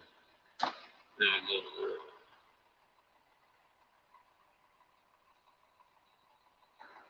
I've been turning it the wrong way, I believe. Yeah, I've been turning it the wrong way. I've been turning it the wrong way. Why is it falling out so easy? Every other day. Like a hammer on the block. Yeah. Just you and me, baby. Get down with the sounds of it. Yeah. Just giving good love. Yeah. Yeah. I enjoy reading the chat while I'm driving, but the only thing about it slows my driving down because I'm watching both. But hey, you know what? It is what it is. I'm enjoying it because we got a limited panel tonight, so gotta pay attention to that chat. These little bugs, man, but we ain't getting along. We're done. Oh, frog up here getting these bugs. If you don't mind my company.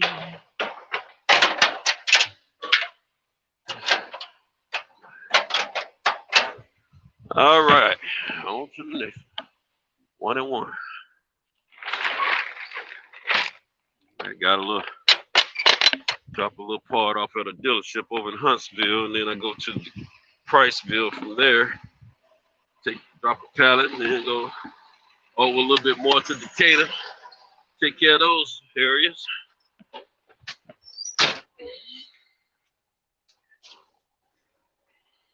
Time is moving pretty quick on me. I got a bug in my dash. Oh, man. Unique Don at Patricia Shelton. Beautiful. Hey, Patricia. Welcome to the chat, my lady. Third shift family member. Laugh out loud. What I wake up to. What I wake up to. It's Chronicle time. It's Chronicle time. It's time. It's Central time. It's the Chronicle time. Time for y'all to talk about mine and y'all's. No, we're gonna say time to talk about wine and dine. Hey, look, it's our time. Whatever you want to talk about, Miss Schultz. Whatever you want to talk about. It's yours. Crack, boom, crack, boom, boom, boom, boom, boom, boom, boom, crack. Understand? It's yours.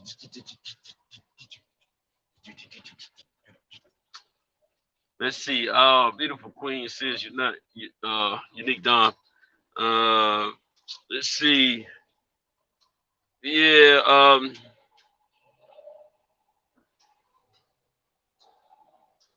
I was just a little boxing conversation real quick. I was doing.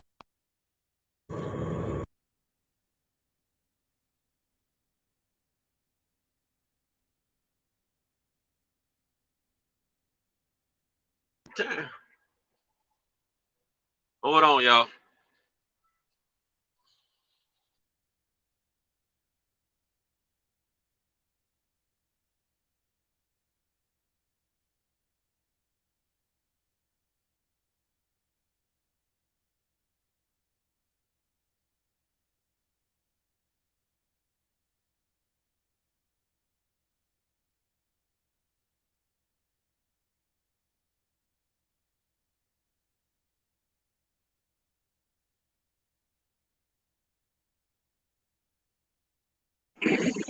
All right, sorry about that. That was one of my little lady friends, the truck driver chick. Yeah, she want. That's one of them that want me to know about her piss pressure. I know I got high piss pressure. She tickles me. Anyway, she's driving for a new company now, and she's driving in the middle of the night, so she called me up. And she's getting ready to start running again. Yeah, we ain't talked in about a week or something since she's been making her little transition. That's my buddy though. We went to class together for our CDLs a couple of years ago. Yeah. Let's see.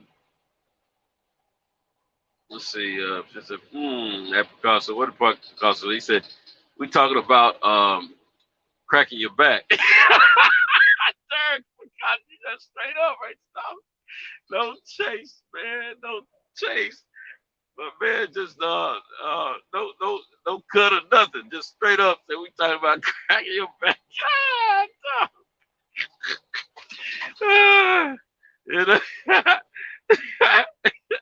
Hey, 17 said, I'm addicted to titties. Oh, me too, man. I get jealous of little babies, sucking on mama's breasts. When there's a mama that I don't know, she breastfeeds too. I be wanting to get on one of them titties too. You know what I'm saying? I love titties, man. Whew, Lord, don't get me started about the titties. Now, my wife has always had a nice rack of breasts on her, man, and I still love sucking on them things. Yeah, I was sucking them this morning. Ooh, I can't wait. Nah, I ain't gonna get a chance to suck when I get home because I got too much work ahead of me. So I think my wife's still in that frisky mode right now. She might be willing to give it up again today, see. And I ain't gonna be able to be at home enough to get it, man. That's messed up. Anyway, let me get off that because I keep thinking about how she was driving that thing earlier. It was nice to have a ride. She hadn't done that in a while, but I had to encourage her, see. I couldn't let her tell me what we gonna do. See, we get in that bed, she probably gonna do some old lazy sex performance. Bump that, excite me. I want to be excited. You need to be excited too. Shoot, bump that bull crap. I ain't no senior citizen. I'm trying to get it in. What you trying to do? All right. A17 said, Unique Don increases. There you go. Yep. Boy, I'm out of her spot by dawn. Sunrise. I don't miss something. Let me see what Unique Don said. For him to say that.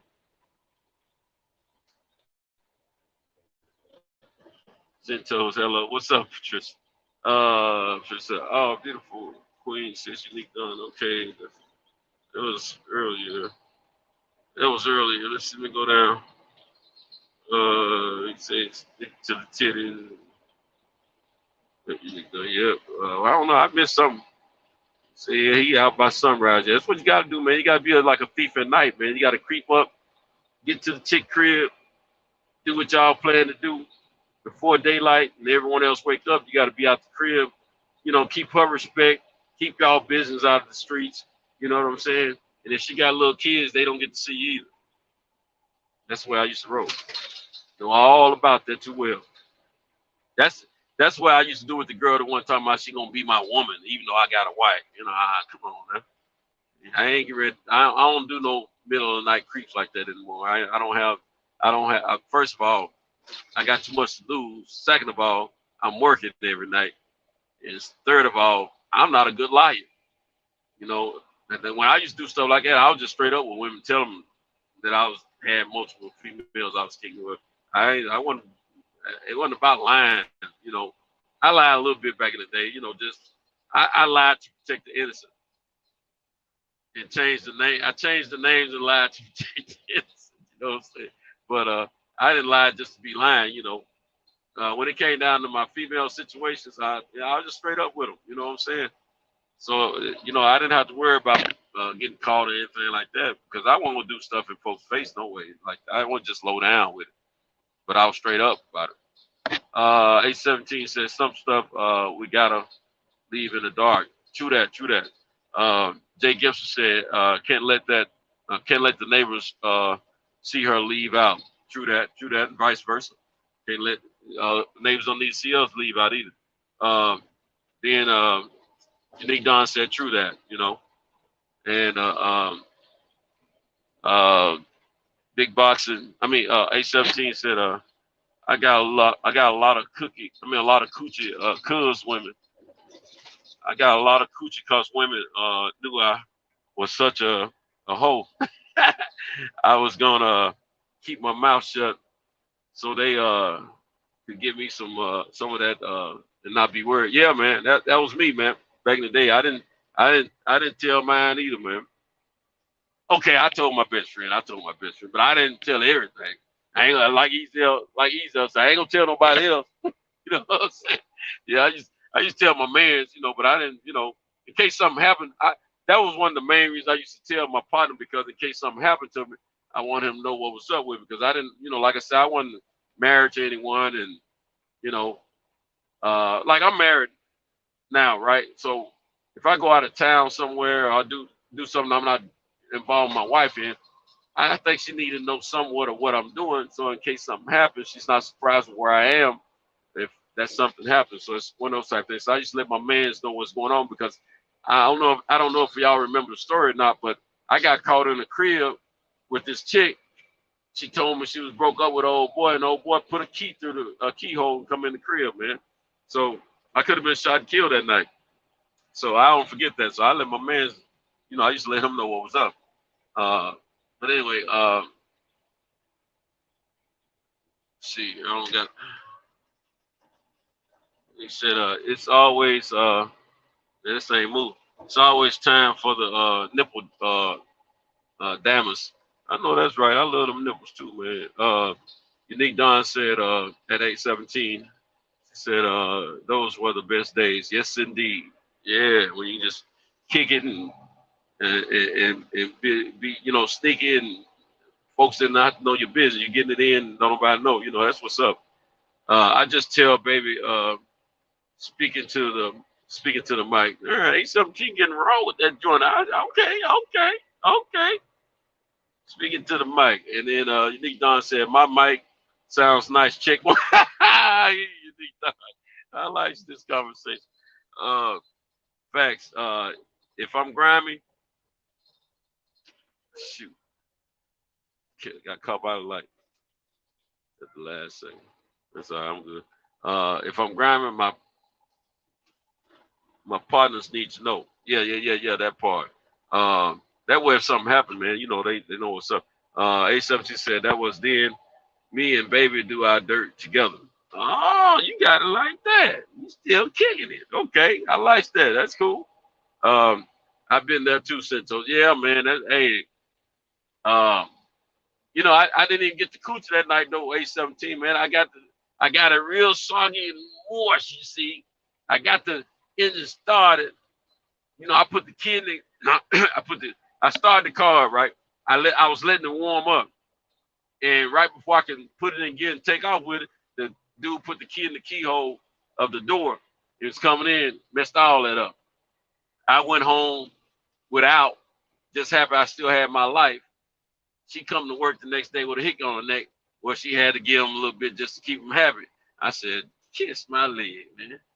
This fool got my coochie last night." You know what I'm saying? I got it warmed up for him, and he got the goodness out of, because she was ready. I'm good ready. I didn't hit that thing till like probably year and a half later. I went back. Now I'm thugging. Now I'm thugging a year and a half later. I got nuts now. You know, they hanging too. I went straight back to that same crib. No, I take that lie back. She had moved. And I forget how I found out where she lived. That was me and her running into each other some kind of way again. I can't remember. She might have called me. I don't know. I just can't even remember. But I went out there to holler at a man, and on that side of town, man, them fools crazy out there, especially when it come down to females. I learned the hard way. But anyway, I said, "Where your boy at now?" "Yeah, bring one. Tell him, come on. Tell him, come on now. I'm over here now. I ain't leaving till I'm ready to leave." You know what I'm saying? Talking cash stuff. And, you know, I was strapped too. You know, I used to tote about 3 pistols when I was in the streets, man. So I was a small guy, man. You know, I was tall but small. You know what I'm saying? So wasn't taking no chances on some of these cats. See, on that side of town, all them dudes stay strapped daily, and I knew that. And I had some cousins out there, but I didn't involve them in my mess. You dig what I'm saying? They were younger than me anyway. But anyway, Picasso said these ladies be trying to get me to stay at their house while they went to work, and I'll leave it out right. I guess you're saying behind her. Yeah, I feel you. But look, I'm gonna tell you about that. You know, I'm the type of cat, man. When I was out there getting it in, man, I'm with a female. Until I knew her full situation, man, I didn't stay at her crib. After that one situation that got me hemmed up in the crib where that guy came in with the key, I vowed never to stay at a chick's crib again. She'll either stay at my crib overnight or we'll get a hotel room or something like that. But other than that, I didn't put myself in a disadvantage like that anymore.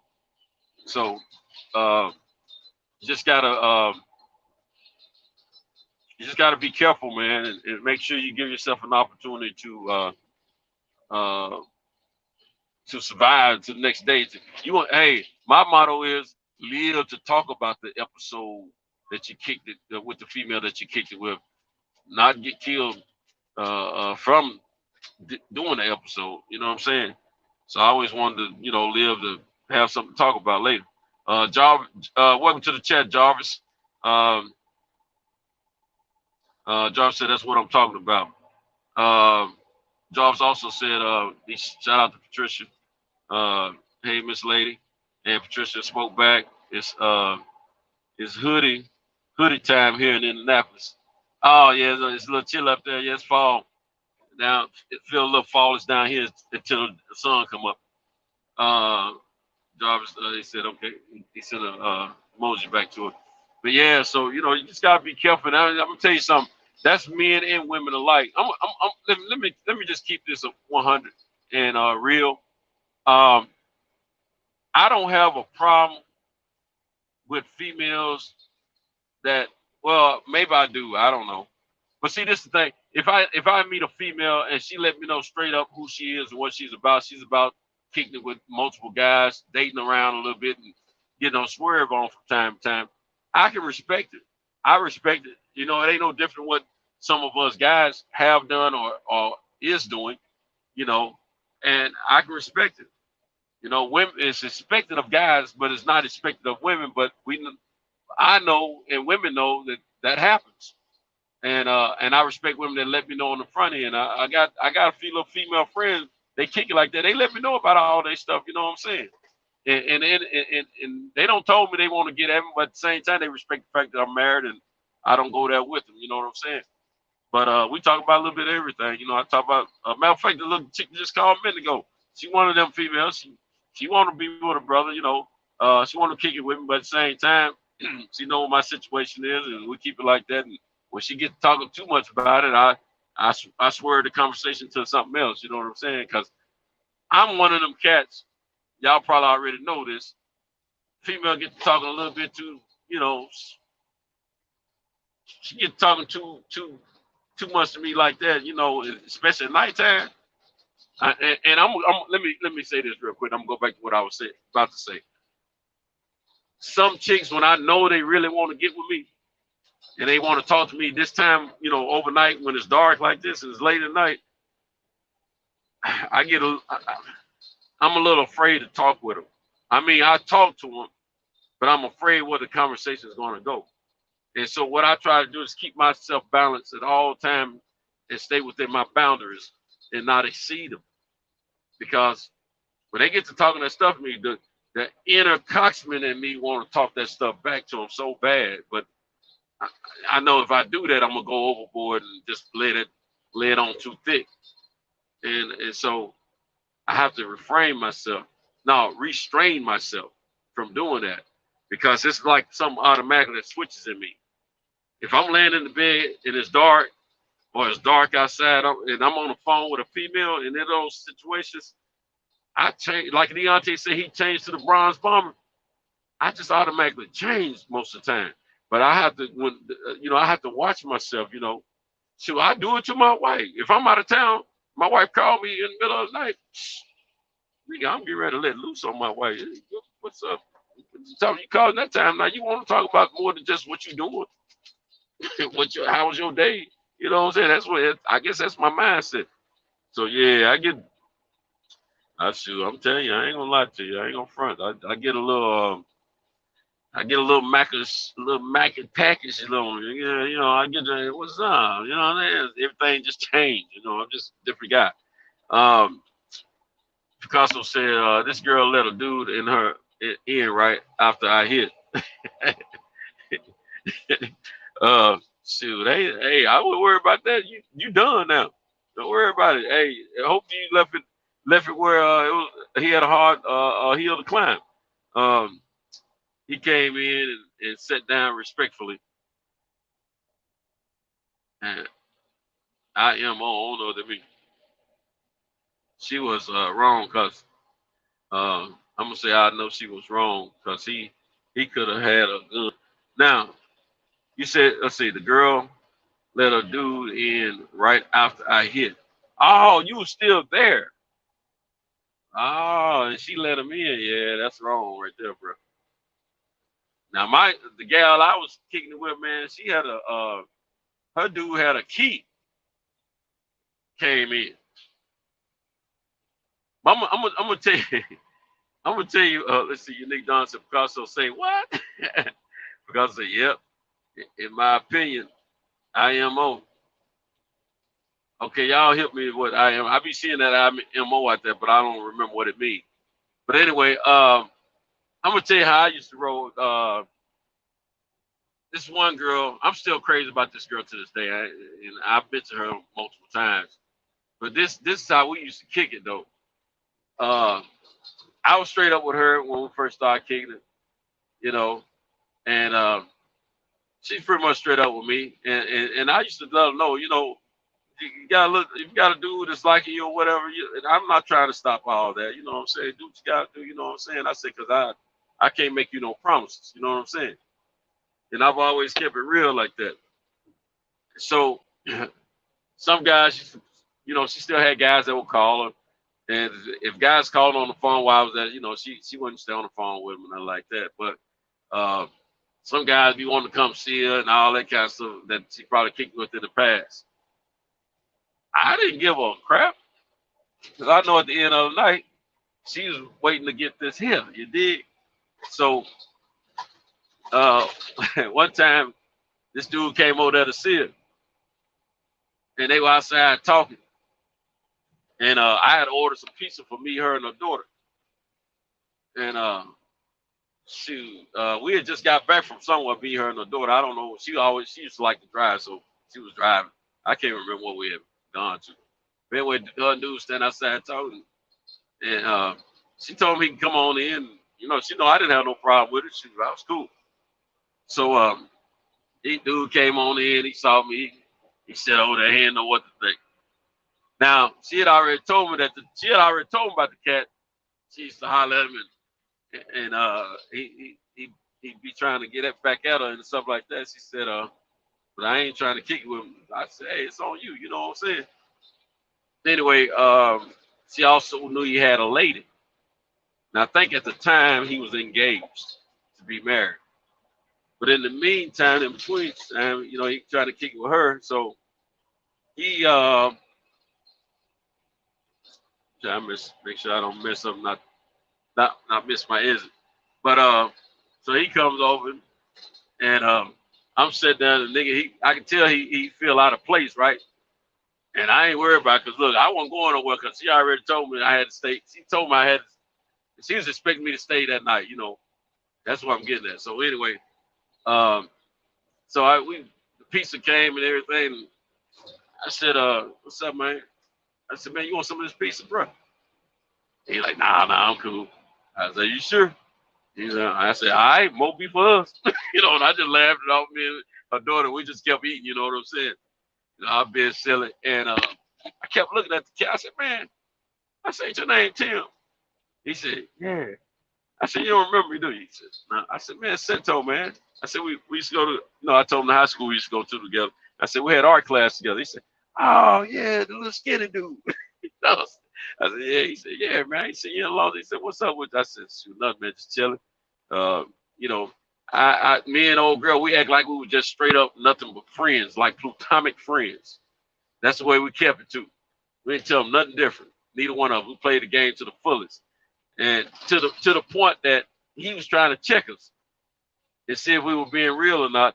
To the point where he gonna ask her if he could if ain't nothing going. He told her if ain't nothing going on with y'all, you probably wouldn't mind if I have Cinto, this girl meet Arcento because it's my wife's girlfriend and she wanted us to introduce us to someone. I thought of him. She said, yeah, that's right. You gotta ask him that, you know. So he said something to me about it. I said, yeah, man, that's cool, you know. But I said something to her. She said, yeah, I already know. He said something about it. I said, what you want me to do? She said, sure, do what you do. You know, she said, it's on you. I said, I go and play the game, you know, see what's up. I said, you ain't gotta worry about nothing. So I went out with them, man. And the girl, let me tell you, the girl wasn't ugly or nothing. I give the brother that. He didn't hook me up with no ugly gal. Now she didn't have that explosion like I like, you know, like boom bada bing, you know, she didn't have a body like that. But she had a little old homely like girl body, you know, but she was cute in the face. I have to give her that. But we did not have chemistry. No, I get, you know what? It's my fault. I would say more than anything. I didn't allow us to have chemistry because, oh girl,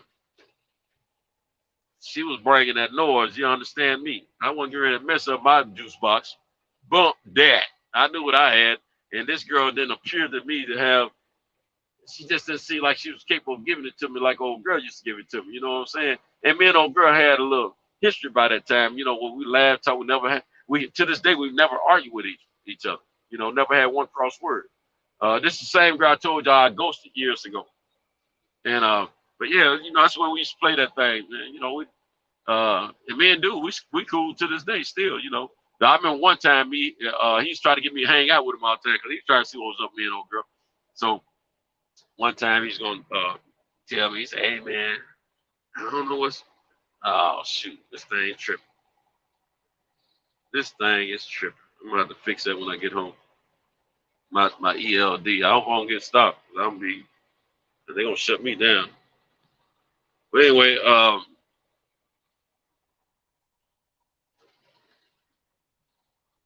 on, y'all. I gotta get one of my stops up.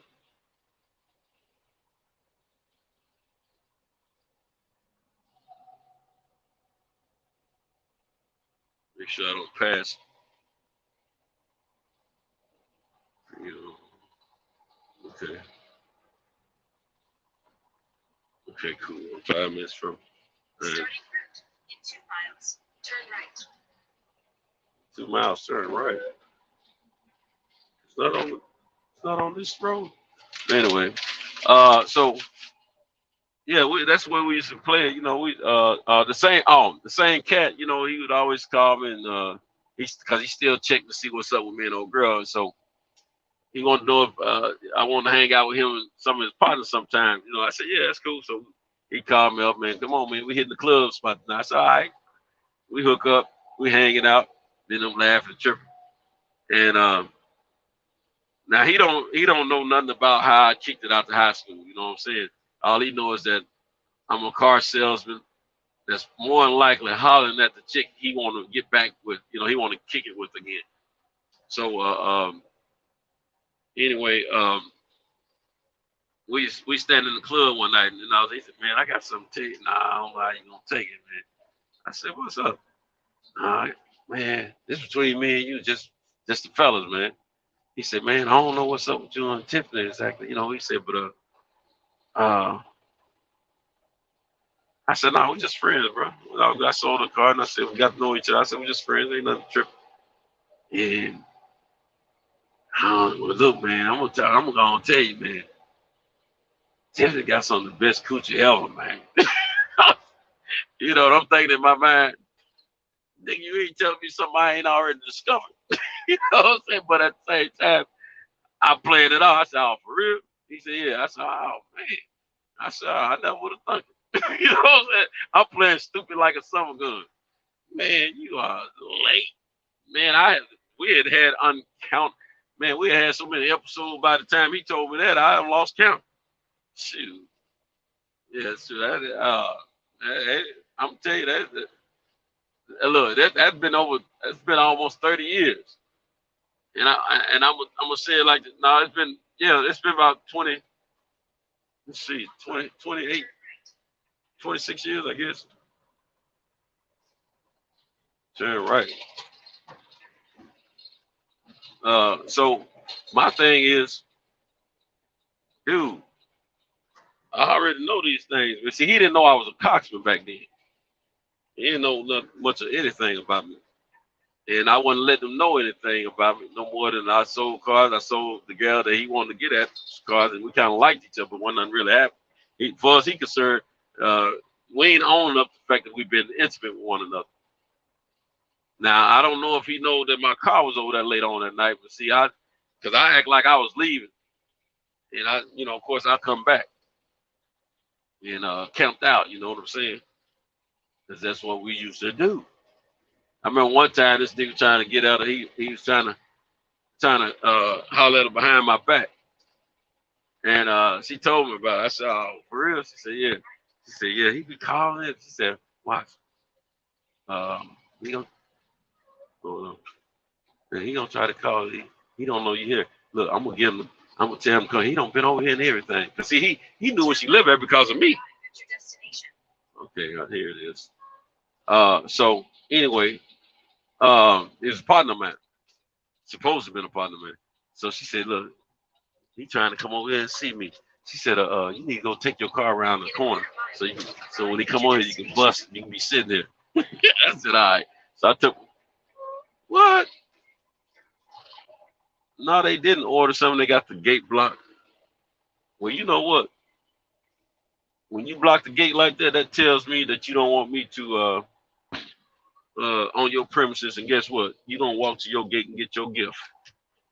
That's where this delivery is going to be. And this delivery time is at 4:21. You understand me? A.M. or 4:20 a.m. And I'm gonna leave it at the gate. I'm not ready to do no extra special things for nobody. Bump that bull crap. They ordered something gate all trapped up. Ain't got no key to y'all gate. So, don't order nothing from us no more. There you go. Merry Christmas. So anyway, yeah, so I did what she told me. I went on and parked my car around the corner. And we were waiting on my partner to creep around through there, but he never did show up. I guess he figured something was up. And the old girl, hey, she's a ride or die. That was my dog, Oh, whoa. There, they got a gate over here too. Get ready to tear that joint down. Well, anyway. Yeah, that's my girl though. We buddies, friends. I've always cared about her happiness, so I talked her into marrying her husband. That was a failed marriage. It was his fault. I tried. He couldn't stand me because he used to hear about me all the time. But hey, I did my part for him. Me and him, we all right now. He knows what I tried. He knows what I was trying to do for him. She let him know, shoot, he the reason I married your butt. He didn't want to talk me into it.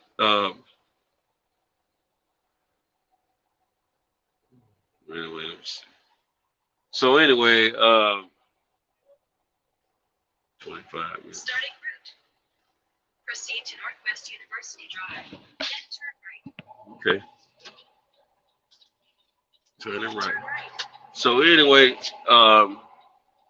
but yeah, that's my buddy to this day, Actually, a real talk, she's a chick I should have married. But this so happened I'm running into my wife. And I think some of y'all have heard this conversation before. Her and my wife used to live in the same cul-de-sac. But, I've met them under different circumstances at different times, you know what I'm saying?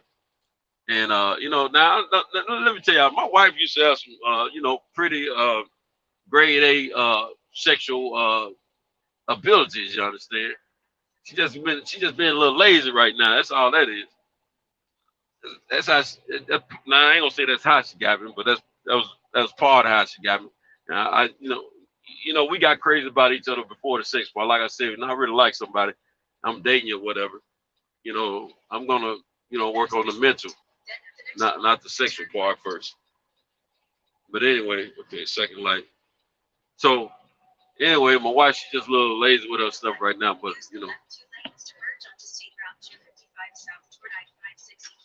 okay, I'm ready to get on this highway.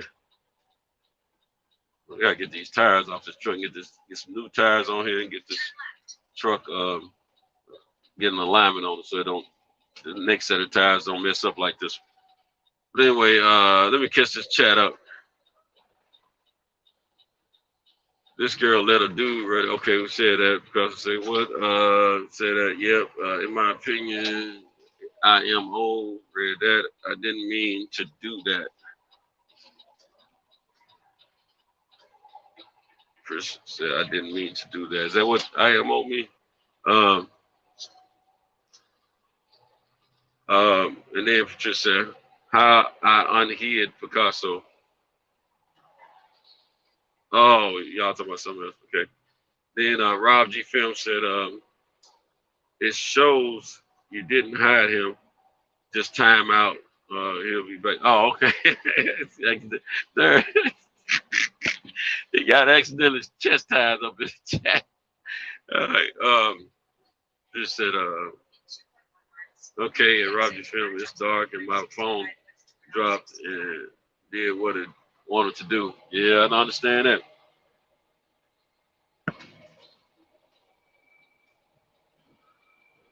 Okay, I'm trying to get to this. They got these old things. I hear tell you how fast you're going, all that, man. Bump that bull crap.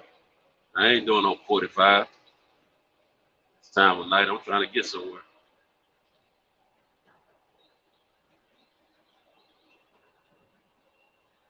Okay, then Patricia said, I'm gonna watch from my TV. Nick Don's laughing. Rob G. Film laughing. TJ Sports Nation, what's up, my brother? Welcome to the chat, man. He says salute. Picasso, it's a shortage on the hood, women. It's a shortage on the hood. I'm not sure what you mean. Said when I find the right one, I'm gonna keep her, spoil her with docs, DOX. I don't know what it means, but he gonna keep it. He gonna spoil it. What I do understand. He said, yeah, I'm sure that sound about how your flow is, man. I mean, that's ain't nothing. Look, if it's your lady, you like her a lot, you want to wife her or be with her for a long time, whatever, it's all right, man. I mean, as long as you get past as long as you don't see if you start a relationship off caking, you got to continue to cake. So you don't want to make it a situation where you.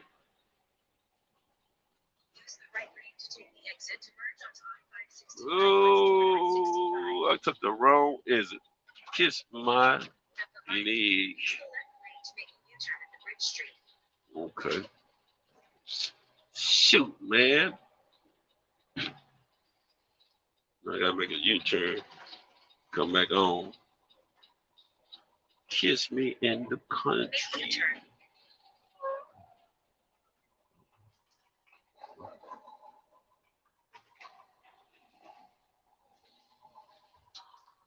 The road closed anyway, so we gotta do all this. What's that over there? Is that a mall or something? Yeah, I screwed up. Ladies and gentlemen. Trying to right my wrong. Hope that pallet didn't shift back there. I just thought about it. I didn't feel it, so hopefully it's all right. Got a heavy pallet with buckets on it back there in the back. Use the right lane to take the exit to merge onto I-565 west toward I-65. Oh, he talking about putting that thing on. That's what Picasso talking about. Talking about putting that thing on. He talking about getting that second coochie. But But yeah, like I said, there's ain't nothing wrong with you know, we're mature people now, age wise. God, dog, I don't miss the freaking exit again, man. What in the world?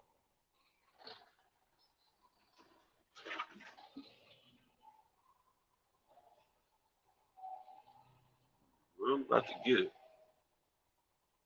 I'm about to get it. I ain't shit about the bull. My truck's tripping. Something going on.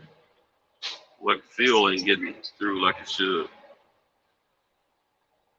at times. But anyway, so yeah, it's nothing wrong with want to take care of your lady, or women if you want to take care of your man. It's just you don't want to go overboard with stuff. Now, once you lock it down and become one with one another as husband and wife, you do it how you want to do it. You know what I'm saying? Because what's yours is yours, and what's his is yours, and what's hers is yours. You know what I'm saying, and vice versa. What I'm getting at. So that's okay. Spoil your mate if you want to. Now I don't done a lot of things I wouldn't have done in the past. I've done a lot of that for my wife since I've been married. Been married 21, going on 21 years. In spite of whatever's going on between the wife and I, she's earned a lot of things by the time that we've been together. But at the same time,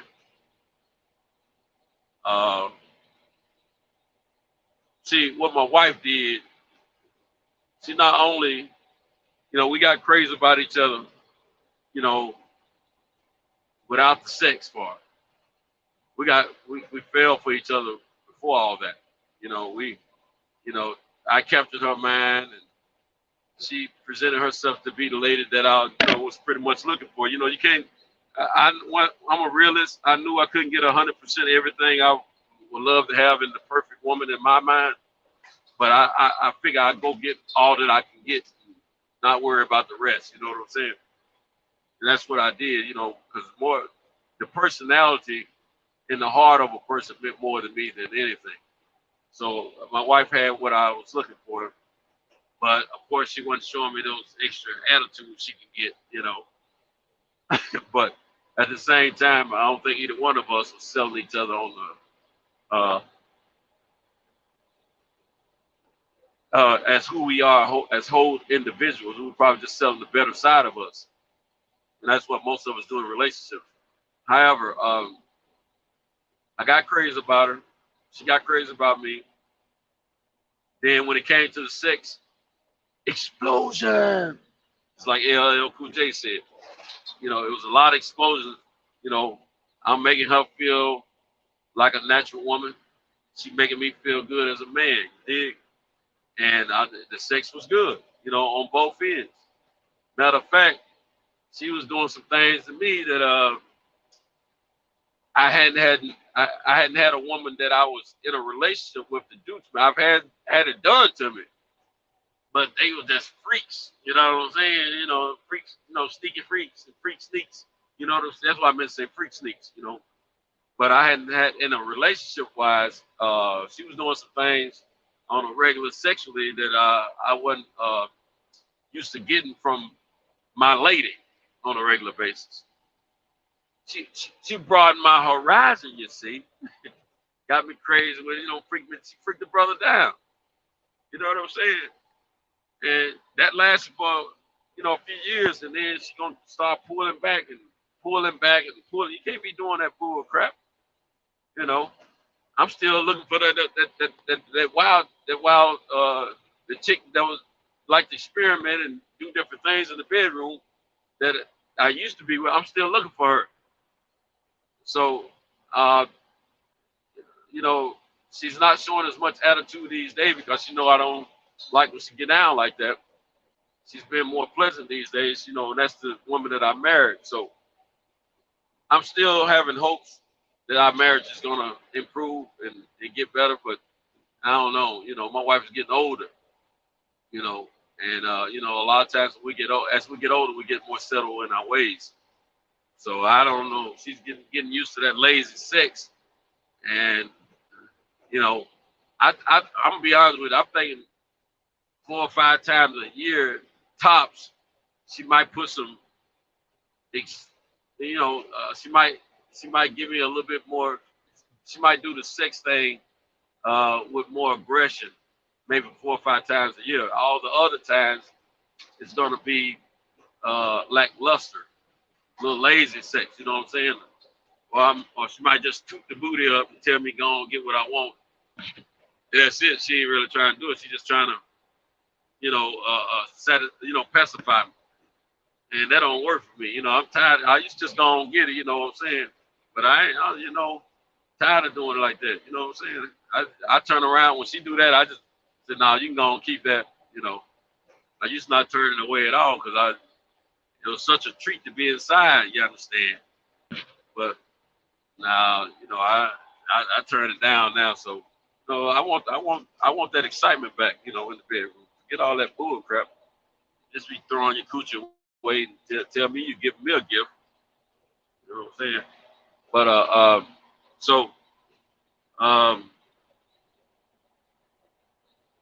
she I know what she's capable of doing. I understand she's not as young as she used to be, but you're not as old as she could be either. And I know women have told me that are older, much older than what my wife is today. And they were mad at their husbands because they wasn't able to get none. So these women in their 70s. So shoot, my wife and I supposed to be still getting it in. You know what I'm saying? I'm the bull. I know she getting older, Patricia. Look, I understand what you're saying about the body's tired and things don't matter. I understand every bit of that. Same here, my body tired and things on my mind. But guess what? I still like some coochie. And I still got to pump it. So she still need to be throwing it. You know what I'm saying? Now, this is the thing. My wife is off 4 days a week. 4 days a week. She don't have to leave the house. She works Friday, Saturday, Sunday. Shoot. Them 4 days, you ought to be able to recuperate enough to at least, give me some aggressive sex performance, at least once in those 4 days. That's the way I see it. I understand what you're saying, but I also feel good about what I'm thinking and what I see in my household. Shoot, I'm just saying, Patricia, if I was a woman, knowing what I know about men, being that I'm a man now, look here. My man coming through the door, he been out there grinding, trying to make it happen, keeping us afloat, making sure I don't have to want for nothing. First day, hey baby, hey, how you doing? How's your day? Okay, come here. I'm gonna give him a hug. I'm gonna give him a kiss and greet him like that. You know what I'm saying? Guess what else? I'm gonna grab his junk, let him know you on my mind, and if you want it, you got it. That's just what I would do if I was a woman, knowing what I know now.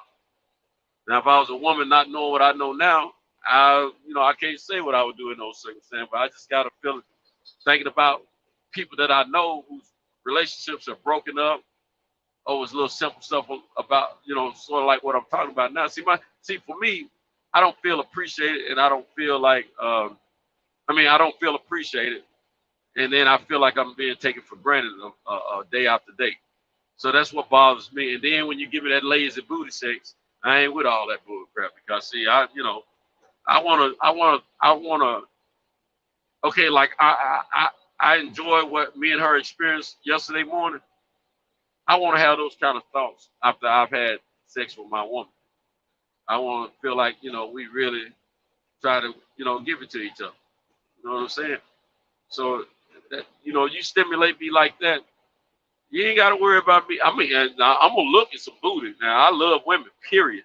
I'm looking at the whole anatomy.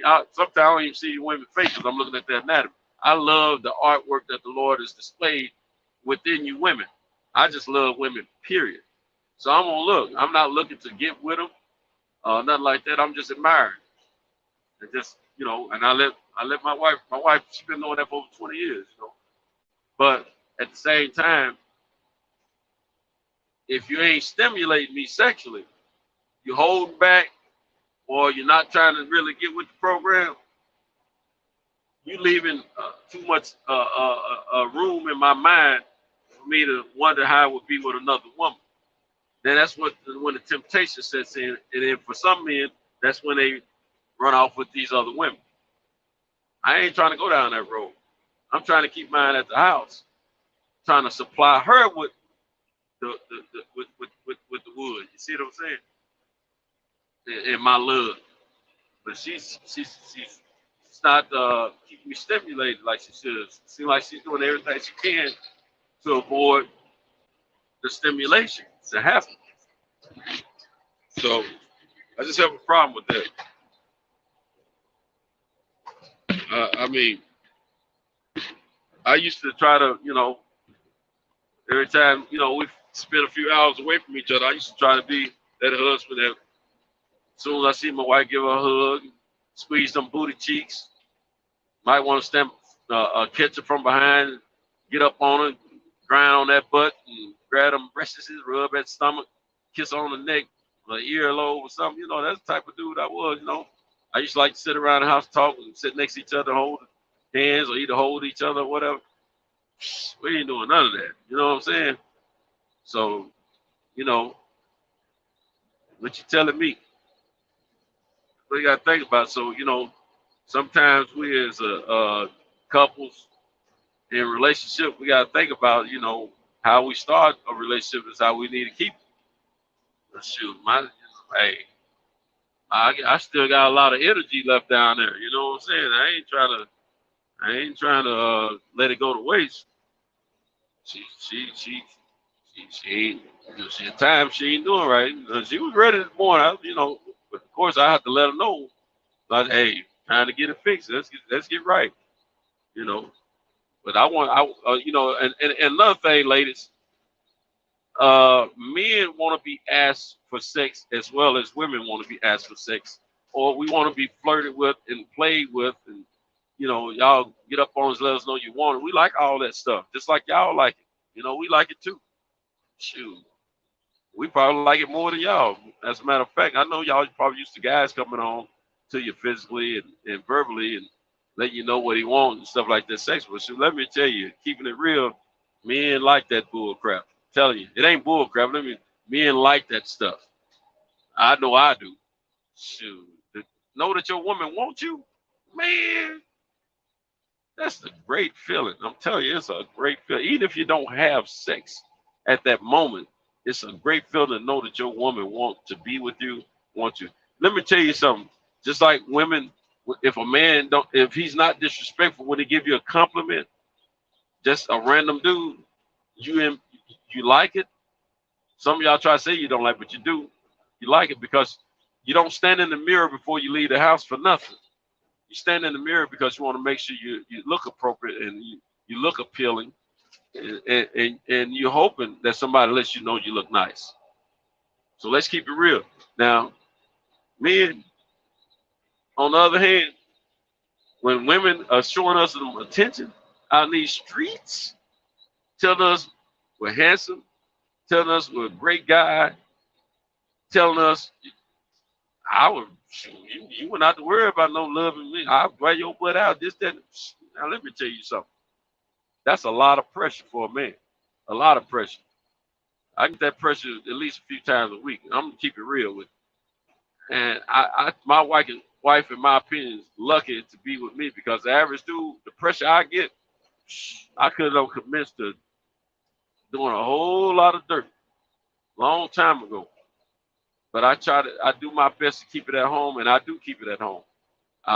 Like when those females start down those neighborhoods, see, it's one thing when I'm out here on the internet talking stuff, but when you talking to people that have seen you and they can reach out and touch you, and they know you on a personal basis, that's different.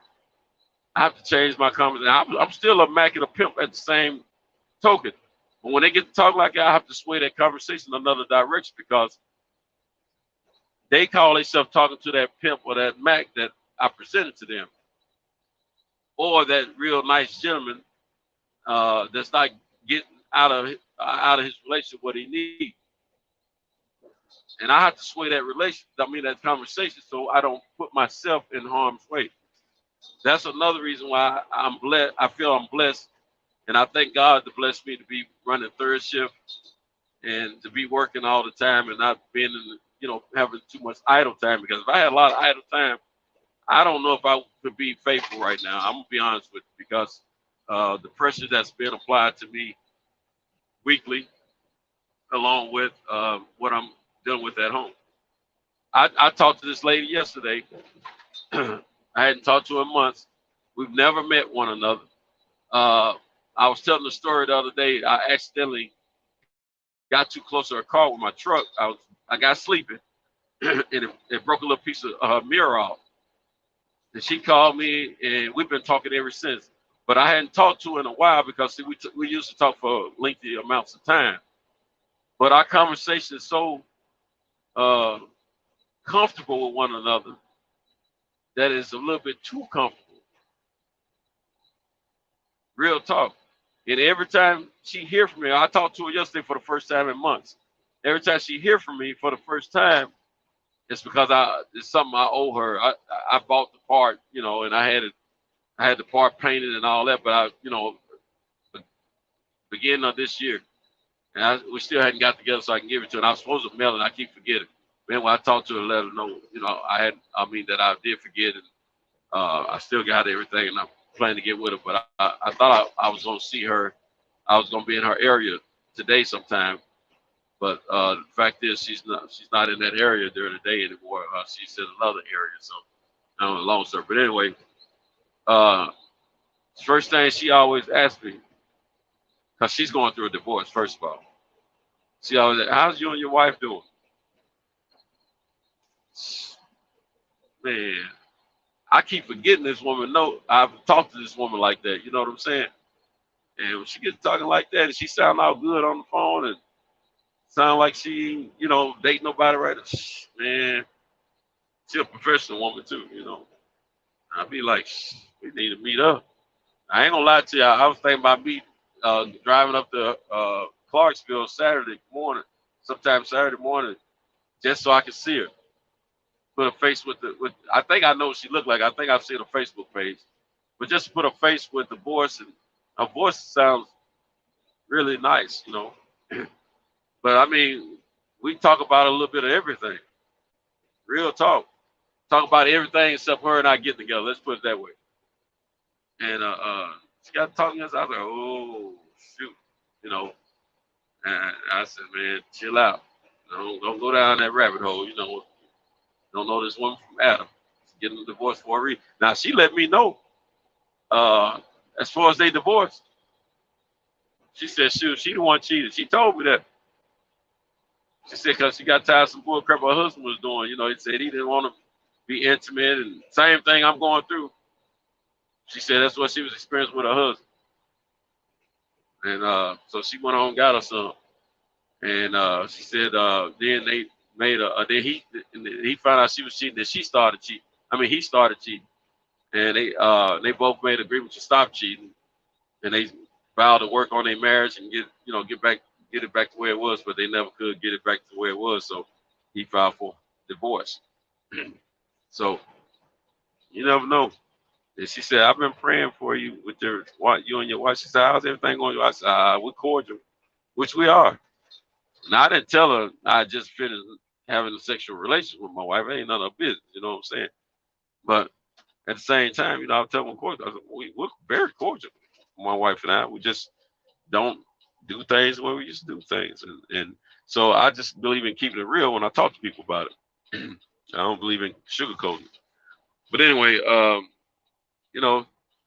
just saying, Patricia, knowing what I know, shoot, I ain't trying to give my husband a reason to go shopping. And a husband should give his wife a reason to go shopping either, So that's what I'm getting at. Anyway, let's catch this thing up. She's getting older. Yeah, I read that. Patricia Show said it. I know that's right, Cento. And it said, Picasso said, Cento, you got to wake her body up. Yeah, you told me that before, man, but I already know what I'm dealing with, man. Shoot, that that you call it a second coochie. I call it a second chamber. Um, look, every spot inside of my woman, I don't touch. Believe me, do what I be doing.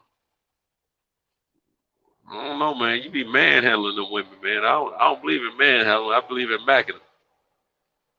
I believe in macking and you know, well, I can't say I'm macking now because I'm married, you know, but I just believe in the mental aspect. Got to be on a different level, man, between me and the woman. Once I get that part, the sex is easy normally. You know, it ain't a problem with performance on my end, as she's told me in our therapist a couple of years ago. The last two therapists she told us both. She told them both the same thing. Told me the same thing, but she says her. But my thing is, if you got a medical issue, if you feel like what you can't figure out what's going on with your body, why your body's not trying to do what it needs to do to get you in that mood or whatever, shoot, go see the doctor. That's all I'm saying. Change your cologne. Man, dude, when I don't work alone every day. I work every day, but when I do, the only time I really put on some colognes like Sundays when I'm dressing, and my wife is at work during that time. But no, my wife, she don't smell me in cologne plenty of times, bro. It ain't the cologne. Grab her jaw and kiss her. And my wife don't even like kissing, but I've been if you listen to me, I used to do all that, man. You know, the way I used to greet my wife, man, I used to greet my wife like I'm a king, she's a queen. That's why I greet her. I used to greet her. Now I just come through the door with my water container, like Fred Flintstone when he coming home from work with his lunch pail. And most time I'm engaged in a conversation when I'm going through the door because she's watching either NCSI New Orleans or Chicago, the police stories or the medical story, fire department, she's watching all that other stuff on ION, stuff I don't really get down with, because I know they ain't fresh episodes. But no, it takes more than just that, man. To me, everything starts from the mental, man. After that, everything else will fall in place. So he said, do be afraid to, I guess you said, don't be afraid to massage her and know as her whole body and booty. Yeah, when Unique Don, gave us hearts.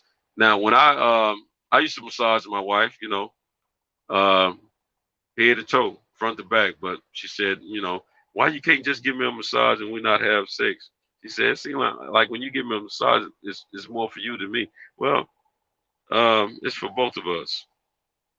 You know what I'm saying? This when we were younger, man, I used to give her a massage all the time. But yeah, it always led to sex, I be hard, she be wet, we be together. Said old Southern talk. Patricia said admiration. Yeah, that's it. Because said my his thing he's talking about is like a crack pipe to women. But darn, man, you must be out of crack right now because you ain't giving. You say you ain't done nothing about it yet. You need, when you gonna supply the streets again? The women probably waiting on you because I feel like a young bull, some lady in trouble, triple threat. I hear you, bro. Eli Zachary, he said y'all will be okay. Y'all know each other better than anyone. Yeah, Eli, you know what's up, bro. Yeah, it'd be all right. I mean, like I said, sometimes you have the moments, man. Like, she wanted to go lay in the bed and I say, man, bump that. You take care of me right here. You know what I'm saying? Mount this horse. You know what I'm saying? Show them what you work with. And it was straight. It was straight. Now she used to like for me to hit it from behind over the sink in the bathroom. You understand? But now she complained about her physical body. She can't, her knees, her back. I know it probably her is a little awkward position now. And when you don't exercise every so often, you're gonna have them kind of problems. And my wife, she ain't no African gym. That's why I didn't get her no membership this time. I just got it for myself. She ain't no African gym member. Shoot, me, I'm going to the gym occasionally. And I haven't been in 3 weeks because I've been transitioning. But at the same time, uh, I've been taking care of my business otherwise, as far as working every day. And I hit the chiropractor twice a week. Keep that back crack. You understand? I ain't got no problem with that back shoot. I'm gonna try to. I can tell my motto shoot. When I get 55, 65, whatever, I want my back to still be in good shape in case I gotta put that work in, which I plan to be putting some work in for a while with somebody. Shoot, the Lord said to be fertile. Now, Lord, I'm done being fertile. I don't want to be out there impregnating anyone. But some of this artwork you got walking around on this earth down here, my wife ain't gonna do right. Lord, forgive me, but I got to deal with some of this artwork you got down here. So you do such a beautiful job. You do such a beautiful job. I got to admire your work. Got to tell you how I feel about it. And I like it. You send chills up my spine. Oh, Lord, I was cracking one. Straighten it out. You send chills up my spine every time I take one look at you. Ooh, and I like it. Yeah, that's what I'm talking about. I like that artwork that God be displaying. I'm in the back of the truck. It's going to be loud. I forgot to hit my mute button. My apologies to y'all. Yeah. Ooh, and I like it. Ooh, you send chills up my spine every time I take one look. My every thought is you, the things you do. So satisfying to me, I must confess it, girl. Yeah. Shoot, my voice sound like I'm in the bed. Oh, I forgot. It's cool out here, and I don't have a thermal on. I'm just working in my golf shirts because it's gonna be hot tomorrow. It's gonna be probably about 85. I just can't be caught because I know I'm gonna be working all day, so I can't be caught with a thermal on. I don't be wanting to take them off once I put them on. They keep my body regulated though, body temperature.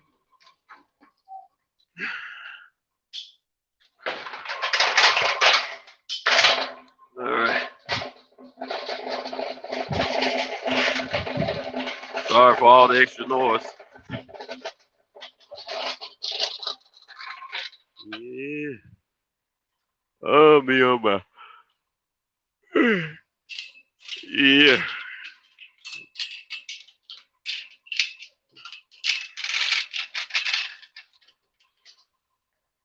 And ladies, don't get me wrong. I know that every lady is not the same. The body and mental physicality is different. All women don't share the same level and degree of energy, mentally or physically. And I understand that, but at the same time, sometimes, in my opinion, when you love somebody or you're in love with somebody, that should give you a little a little boost of energy mentally. Should make you be like, shoot, that's my woman, and I'm gonna love her the best I can. You know what I'm saying? And I feel like a woman should have that same sentiment for her man. That's my man. He's out there working hard. He loves me. He's caring for me. Shoot. And you know, I let my wife know I love her. You know, I don't hide the fact of that. You know what I'm saying? Now I don't tell her every day like I used to. I will admit that, but it's because of a lot of things that have transpired in the past couple of years, relationship wise with us. You know what I'm saying? So we don't always have those type of conversations or what have you. So, but you know, maybe I mean I don't text her I love you daily. And there was a time I used to do different little things like, oh, I'll call and just tell her I just want to tell you I love you. You know, I used to do all that stuff. You know, it was real. But shoot, you piss me off too many times over and over again. Nigga, you gonna limit your I love you. I'm just keeping it real. You know what I'm saying? Because then I'm questioning if you love me. You know, it's that type of part. Anyway, let's see. Unique Don said, ooh, and I like it. Yeah. My man El DeBarge. Let's see. Because I gave my ex massages, I got hard, but I go lay down and I lay down and here she comes effing with me. It works. I see. I feel you, bro. Yeah. I mean, it's stimulating physically for male and female. You gonna let me in? Cause I'm coming. Okay. Talking about traffic, y'all. We got and then Unique Dawn. That's what she said. Ooh, and I like it. Got the music. Oh wait a minute, hold on. What you got music in a is that a nail or a screw? No, it's a microphone. I told you my ass jacked up.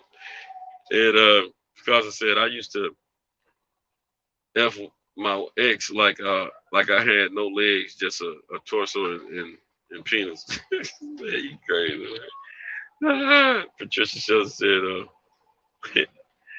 Picasso mess. Patricia Shelton said be careful, Santos, cause some of the artwork got that tainted coochie. That's true. You know what? That's true. You're 100% right. All coochie ain't good coochie. Just like they say about money. All money ain't good money. Unique Don said, keep messing with my deal here. What they got going on up the street up here? Almost a trash truck. She said, you worded that right. And then Unique Don said, there are the ones specifically made for tower moments. Yeah. And then Patricia said, Unique Don, I be watching my male family members who be lusting after the beautiful artwork. Them ding dongs be on fire after the fun is over. If you set them on fire, yeah, that's true. Nah, I that's another reason. Outside the fact I love my wife, but I can't be out here vicariously like that. Taking a chance on taking something home. I just, I just can't put my paintbrush in any paint bucket. You know what I'm saying? Just can't do it. And if a day were to come that I felt like I wanted to get out there, my paintbrush is going to be protected. I'm going to make sure that I don't freestyle at nothing. You know what I'm saying? Y'all don't forget, this is the same guy that used to occasionally use prophylactics with his wife. Not because I was trying not to catch anything, but because, I was trying to leave no room for excuses. There was a time she was like, I don't want to be dripping when I get to work.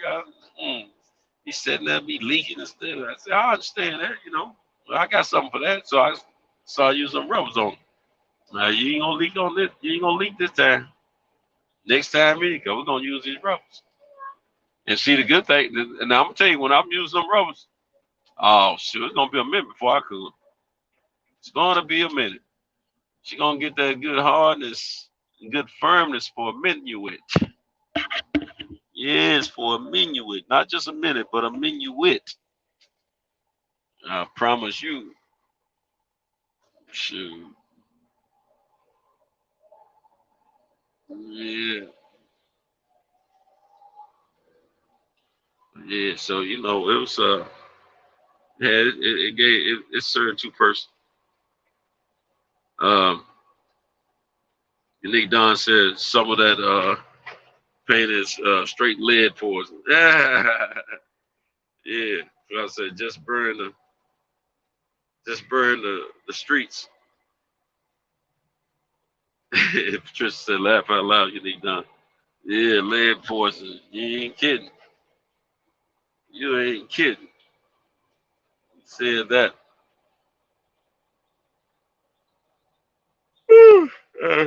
Sorry, y'all. I'm sorry.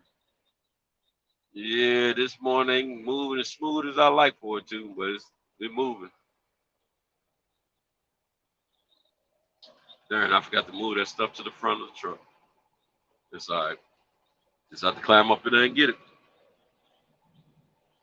You chill. Oh, you send chills up my spine every time I take one look at you.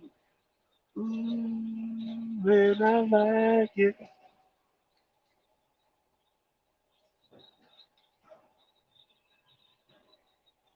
I like the stylish clothes you wear.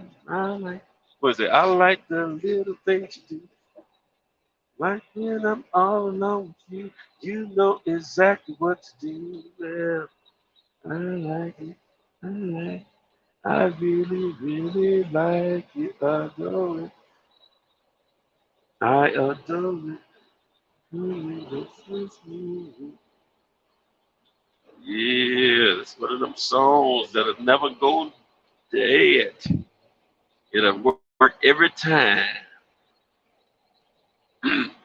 I got that on my CD too. Up in the truck.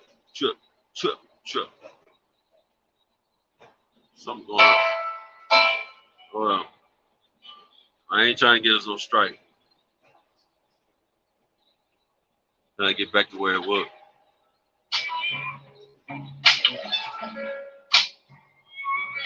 Yeah, that's it. Let's do it again. You know, I mean, let's do it. Let's do it. Let's do it again. That's the name of it. Like a hammer on the rock. Yeah. Shoes. Hey, when I can't get y'all on, when we can't come together as a family, and I can't find nothing online to chill to keep me company while I'm driving tonight, shoot, I gotta break these sounds out. See, this is another. See, when I'm listening to my music on that level, a lot of those songs that's talking about relationships, and getting it on with the one you care for, the one you want to be with. I be wanting to do that, you know, enjoy that with my wife, you know. Matter of fact, she has a copy of this same music that I have, but she don't listen to it. It's in her car, but she put it in the armrest instead of leaving it in the USB. The only time it gets listened to is if I'm in the car driving, you know. But the thing, what I'm getting at about this part of the conversation, shoot, she so takes herself so out of tune with all that, you know. Shoot, I can't listen to my music like I want to because my music gives me a mental stimulus to make me want to go out there and spit some game to somebody's earlobe, you dig? And I know that ain't what I can do these days because I threw my card in years ago. I said, hey, gang, I recognize I'm not in it anymore. And I want to return my card. It's been a thrill, a great ride, for 20 some odd years. And I'm saying 20 some odd years because, I was in my 30s when I got married. So, we got to talk up, first 10 to adolescence and learning. And the rest of that, to experimenting. But anyway, I told the association of players, look here, I got to turn my card in. I'm in love. I'm married. I'm married now, you know. So I turned my card in, and didn't want to do anything but dedicate all my mental, all my heart and soul, and in my body, as well as my mind, to my wife. You know what I'm saying? And family. That was it. That's all I ever cared about. You know what I'm saying? You know, I prayed for the Lord to bring a good woman into my life. And I always told him I'm gonna do everything I can to hold it in the road. And that's what I'm doing right now. I'm doing everything I can to hold it in the road. Shoot, I'm gonna tell you, the God of my witness, I don't have a female in my presence, don't been reaching and trying to grab me and everything, you know, in that spot. The old me be standing there like, yeah, go on, grab. But nah, I can't let them do that now. You know, hey, you know I'm married now. I know. But she ain't here though, is she? You know, some women brave, they don't give some women don't give a crap. When they want you, they want you. So you know, you gotta be careful. Can't I've been successful by not putting myself in those situations along with women, so I can't mess up. But if I want to mess up, you know, I can just easily put myself in a position where it can happen. It can go down easily. But I just try to stay out of harm's way because I'm gonna tell you, I'm one of the strongest guys I know when it comes down to sticking to his guns and fighting off that temptation. And I'm getting weak these days mentally. I ain't gonna lie to you. I'm just keeping it 100. So I don't need to be alone with the wrong woman. If it's a woman that knows me and knows my, situation, and even if they don't know my situation, but they just want to, if they determine and they ain't nobody, there's no eyes around, well, shoot, they gonna put that pressure on you. Just like for some of y'all women, men put that pressure on y'all. I understand. Now the average average mindset for a woman when it comes to a man, that sure, he's a man, he's supposed to be cool with this. You know what I'm saying? And he ain't gonna let me put this pressure on me. We're gonna get busy. I'm gonna tell you, I had a chick tell me about 4 years ago. She told me that she told her girlfriend that she be talking to me on the phone, and her girlfriend asked her what was up with that. She said, ain't that, then y'all used to mess around or something like this, she said. And he said, yeah, that just be my baby. He's still my baby. Now she telling me this. And she said that yeah, he married, right? She said, yeah. She said, yeah, but I'm gonna get it. I'm gonna get him. I had him before his wife had him. I'm gonna get him. Not saying she was gonna take me from a wife. She was talking about she just wanted. Oh shoot, let's talk about that. Got that prep. I hope the buckets didn't fall off. She was talking about she was gonna get me physically in the bed with her. That's what she was saying. And I said, how you feel? Because I know I'm gonna get you. I'm gonna get your butt one way or another. I'm gonna get you. I'm like, what? Come on now. Trip me out though, but I let her talk. It was flattering. I ain't gonna lie to you, it was flattering to know that somebody wants you, still wants you, or whatever. Want you. Period. Outside of the woman that you with. But the thing is, I'm thinking to myself, how she figure she can get me without me wanting to be got? That's because some of us fall weak a little bit easier than others. You know what I'm saying? And some of us put ourselves in those positions where we can have that situation happen. Okay, Picasso said, just burn this. Okay, old school sound. Patricia said, old school sound. Oh yeah. Let's do it again. Patricia Sheldon said, do it again. Yeah, that's right. Picasso said, I can make love to a church bell. Yeah, he's strange, Picasso. Hey man, I don't know. Y'all tomorrow got some stories. Picasso got some stories, man. Unique Dawn, juke joint music. Yeah. And Unique Dawn said, I'm coming out of retirement this weekend. Woo! Ooh, I hear you. You're about to you're not gonna put it down. You about to puts it down, huh? And Patricia said, yeah, you need Don Queen. And Patricia said, I came out of retirement last month, but I'm going back. I heard that. Look at here. That shoot, y'all. Hey, shout out to Patricia and Unique Don. They living their best life. That's what I'm talking about. Let me tell you something, women. Let me tell y'all something. Enjoy yourself. If you're not married, if you're single, enjoy yourself until you find that special one that you want to be with on a day in and day out situation. Enjoy yourselves. Ain't nothing wrong with it. You know what I'm saying? If you're single, mingle. You know what I'm saying? We only get one life to live. Now, I understand what the Bible says about it, but shoot, look, I was raised in the church, and I believe in a lot of things concerning the Bible, but I also I've learned some different experiences in life here in the later years of my life. So I'm not gonna knock anybody for what's going down. You know what I'm saying? Because you never know what a person's circumstances are. But anyway, y'all enjoy your life. I love hearing that. You don't let one thing I try to tell women that I communicate with on a daily basis that's having some issues in their lives with relationships and stuff like that. I tell them, hey, don't let a dude tell you you're less than what you really are. Don't let him make you think that you're not worthy or you're not capable of appealing to guys, or don't let him control the level of your self-esteem. Don't let him have your self-esteem down on super low. You carry yourself with high esteem, feel good about yourself, and tell yourself you're beautiful.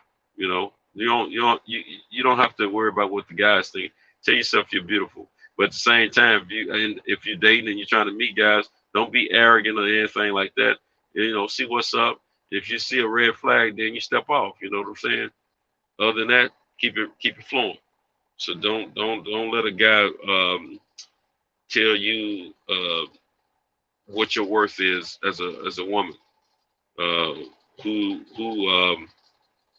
What your capabilities are and things of that nature. And that same works for the guys. Don't let a woman do the same to you.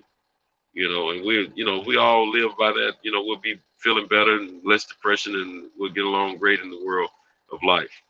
That's the way I feel about it. Let's see. Patricia, I feel you on that. They have their own look outside. I know that's right. That's women talk. They know what they're talking about. I know what y'all talking about too, just for the record. Because that's why I'm single today. I hear you, because of Patricia. I want to share me with one person. I hear you, Patricia. I hear you. You need Don Santos. Thank you. Great advice. Now I really mean that, ladies, because I got a few ladies that I talk to. I know I be tripping on here and everything, but I got some realness about me too. When I tell y'all I have my little Dr. Phil moments, I really do. Like Kevin Samuels, except I'm more motivational in a positive sense. I got lady friends that they down on themselves, and it has to do with relationships and stuff like that. And I'd be like, why? Why do you feel it? Because I don't see you as that type of person. You know what I'm saying? And I'm a critic about what I see in women. I may not tell them that, but I'm very, I'm very judgy. I'm gonna admit that I'm very judgy, because you see some women out here, they just living vicarious. See, that's one thing to be a lady that's kicking it and getting her freak on. And ain't nothing wrong with that. But you can be that same woman. Okay, there's a woman that's out here, freak on, and she don't care who knows, she's wide open. But you can be a lady about it. You can keep your dignity, and people don't have to be all in your business knowing exactly everything you're doing. And you can still be getting your freak on. But you being a lady about it. You know what I'm saying? So that's when you can, do your thing. I mean, like they always say, the guys are doing. You know what I'm saying? I'm not gonna condemn a woman for trying to, get her thing on. We're programmed and taught that. How can it be good for one, not good for the other? When I say good for one, I mean how's it good for the men to, you know, enjoy ourselves any kind of way we feel like, and the women can't do it? So that's double standard, man. I just don't believe in that, man. You know,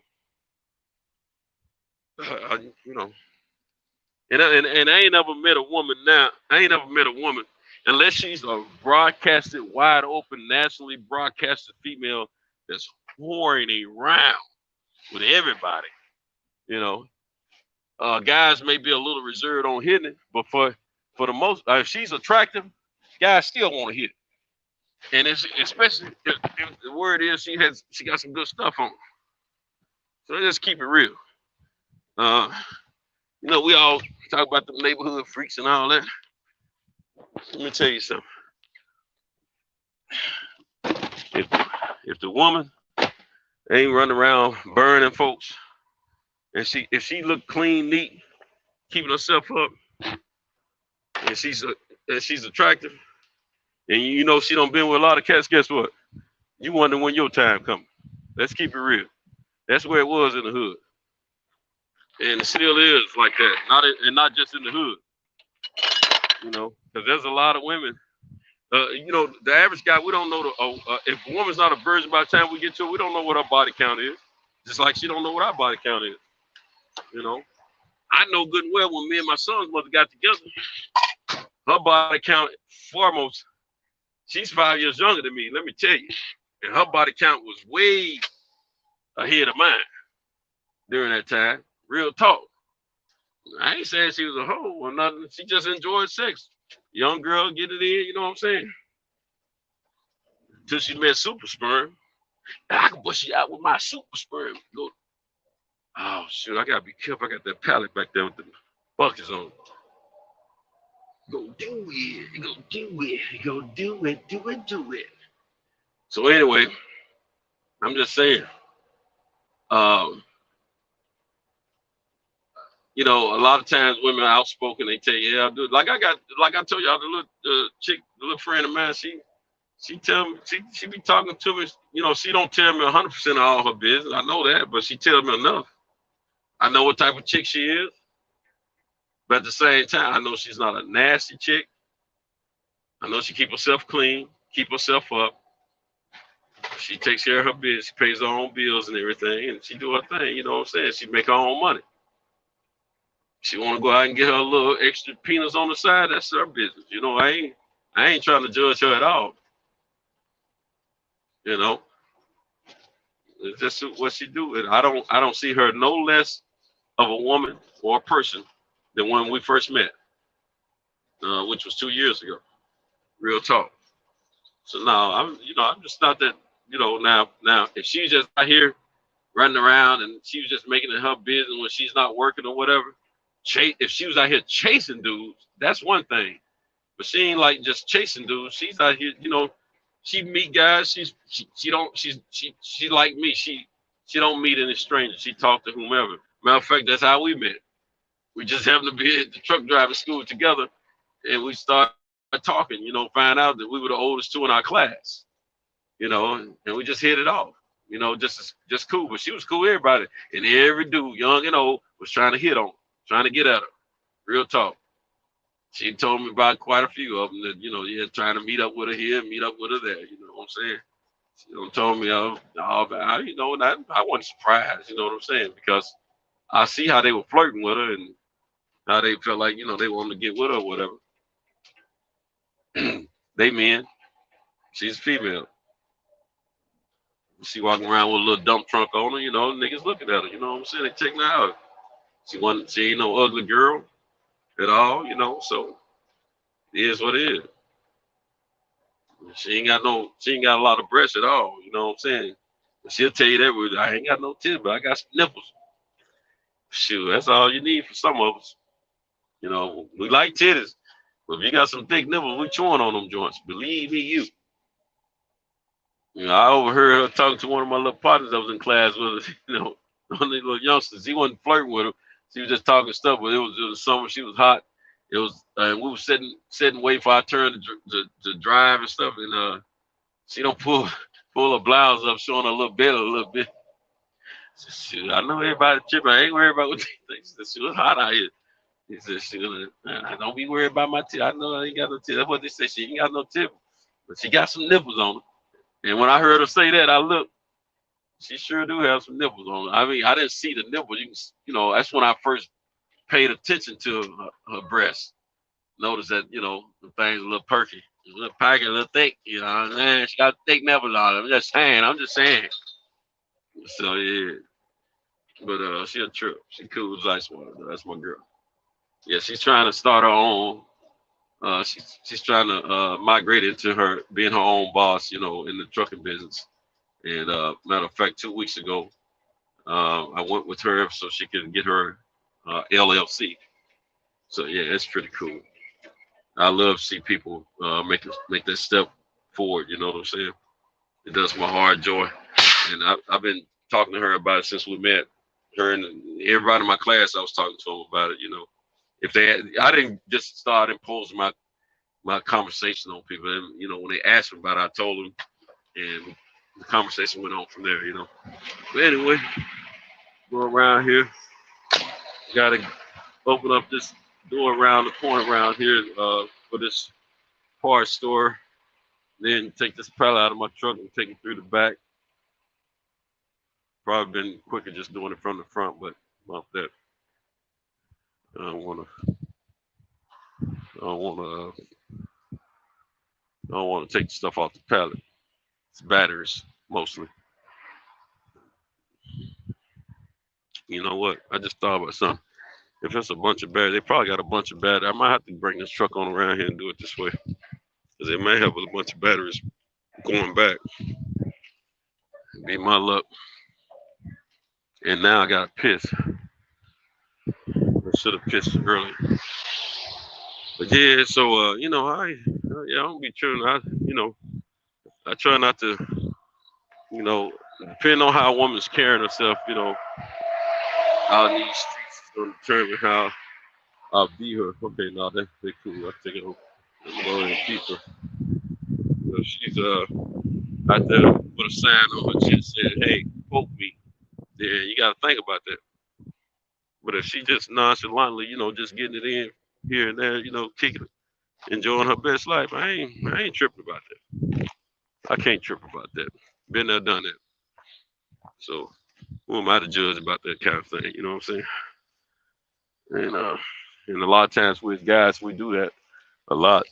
When it comes to females, not all of us, but some of us, because that's the way we've been programmed, and it's not, it's not cool to do that. And the women been saying that for years. It ain't cool. If y'all can do it, why can't we do it? They enjoy sex too. They enjoy guys.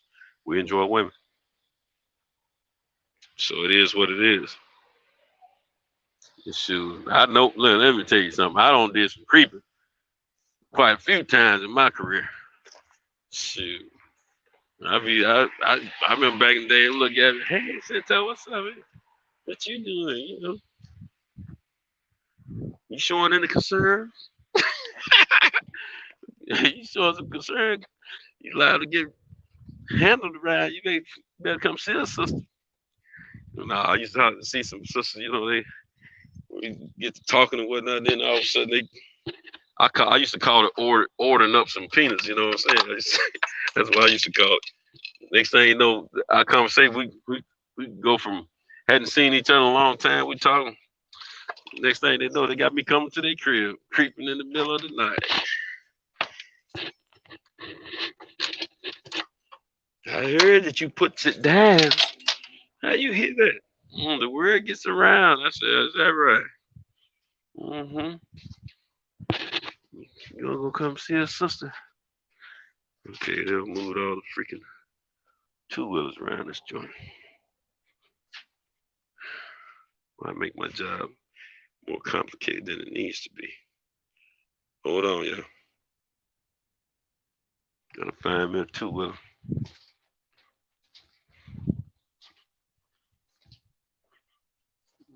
Well, we're gonna open this door up and stuff. Thank you.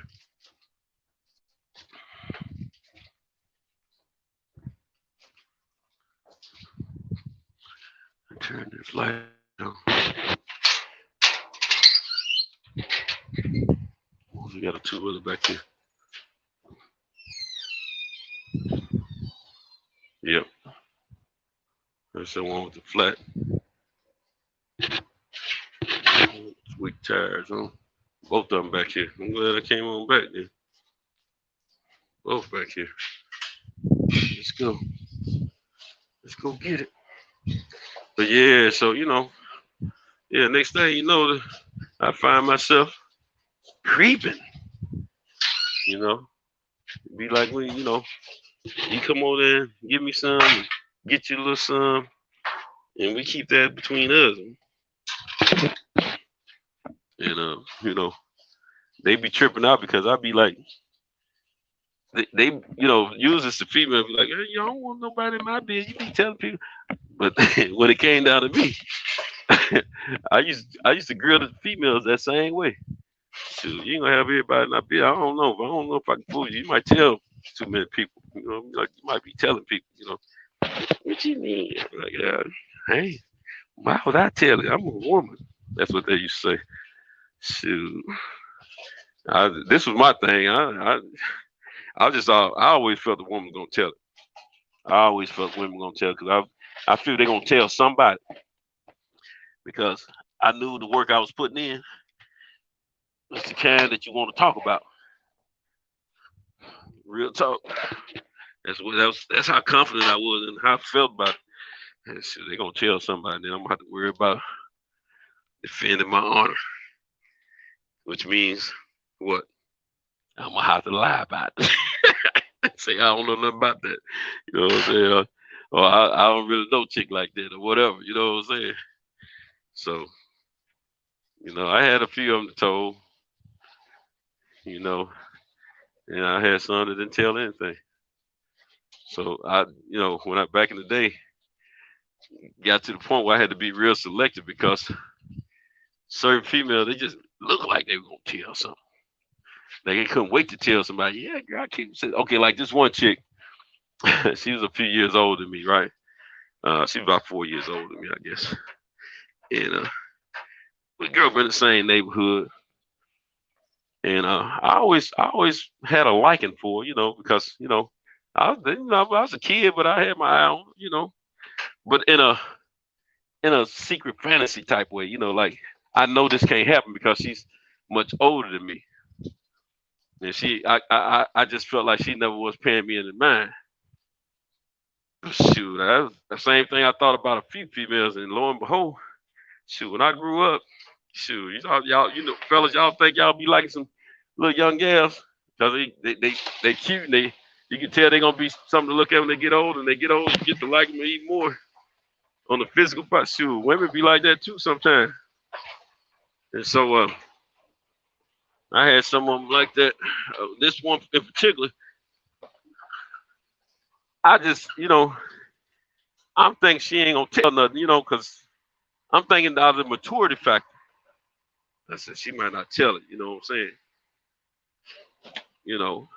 And she had got cool with my mama and everything, because we all, like I said, we grew up in the same neighborhood, but as we all got older and stuff, and see, I had left to go do some time, I come back and everything, but before I left to go do time, she had already gotten, she used to flirt with me all the time. And that's when I realized that she liked the brother. But she used to talk cash stuff to me all the time, talking about how she used to love eating oysters and all that, all that other stuff. So anyway, she ended up kicking it with a partner of mine, one of my close partners. They ended up kicking it, and it was a shock for me that they kicked it because I knew she used to flirt with me like, at the same time when she was flirting with me. But the thing is, I didn't think that they were really gonna kick it because of the fact that him and her cousin used to like each other to the point they called themselves being girlfriend boyfriend, but nothing intimate ever happened. You know what I'm saying? Because we were so much younger at the time. So it was a shocker. Anyway,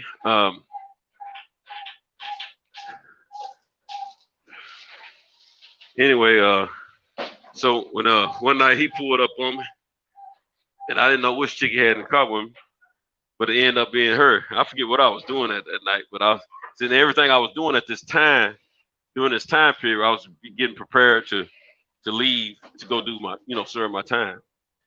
So I was getting my business together and all that, trying to put things in place for the family, financially and things of that nature. But and I just happened to be on the south side of town where we all grew up at.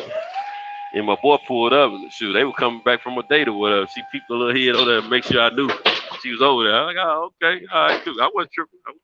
It's cool, That was all good. Cause see, at the time, at least unbeknownst to her, this girl I told y'all about that was in college that I was dating, that I ended up dating, she was starting to like me anyway, and that was around that time she was trying to come at me. So, one not gonna jump off of me and old girl anyway at that time. I already knew that. So anyway, that went on, and they kicked it off and on for years. Then after my boy ended up killing himself because he was crazy about his kid's mother, one of his kids' mother, and he wanted to marry her, but she was like a little nympho.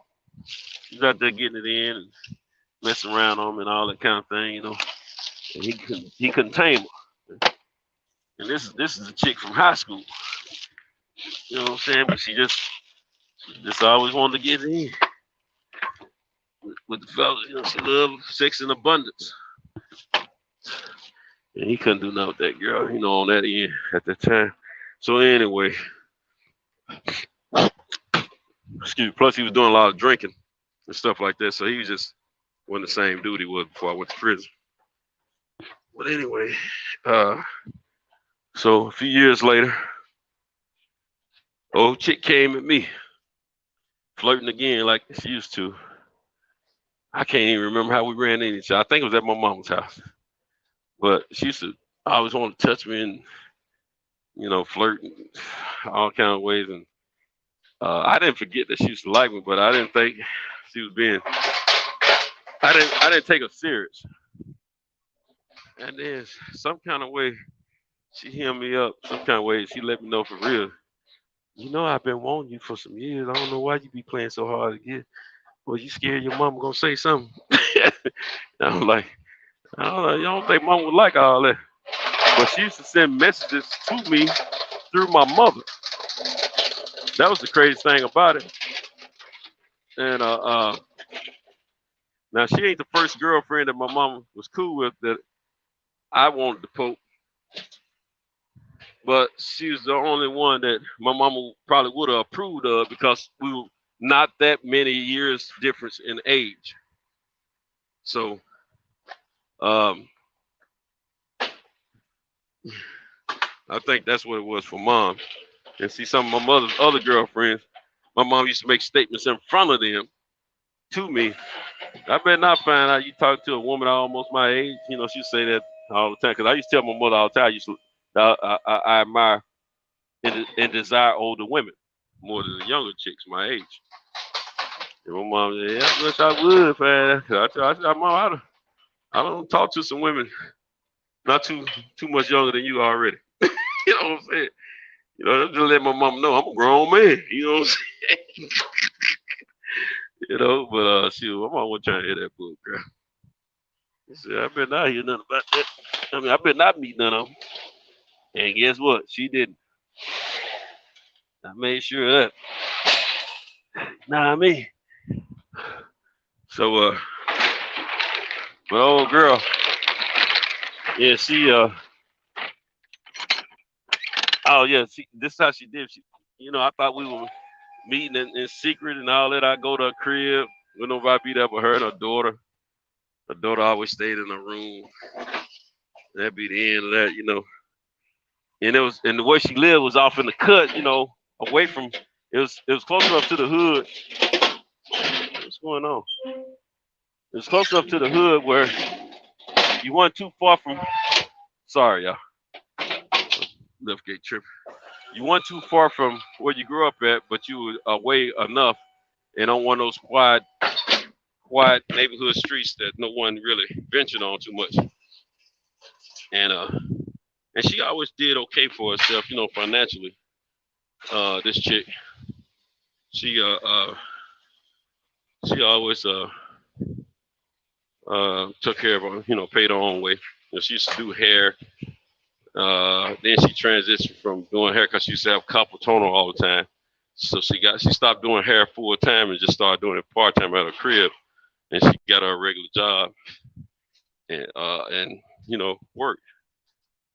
And she always paid her own way. That's one thing I always admired about her. But I didn't know. I always felt like a lot of guys liked her, and I always, felt she was like one of them girls that I guess because I thought she was attractive and like what I knew about her. I figured all the guys felt the same, guys her age and stuff. But just to find out it was the opposite. She would fall in love with guys too soon, and get all crazy because she did the same thing with me. To this day, she's still crazy about him, but I don't let her enjoy me like that.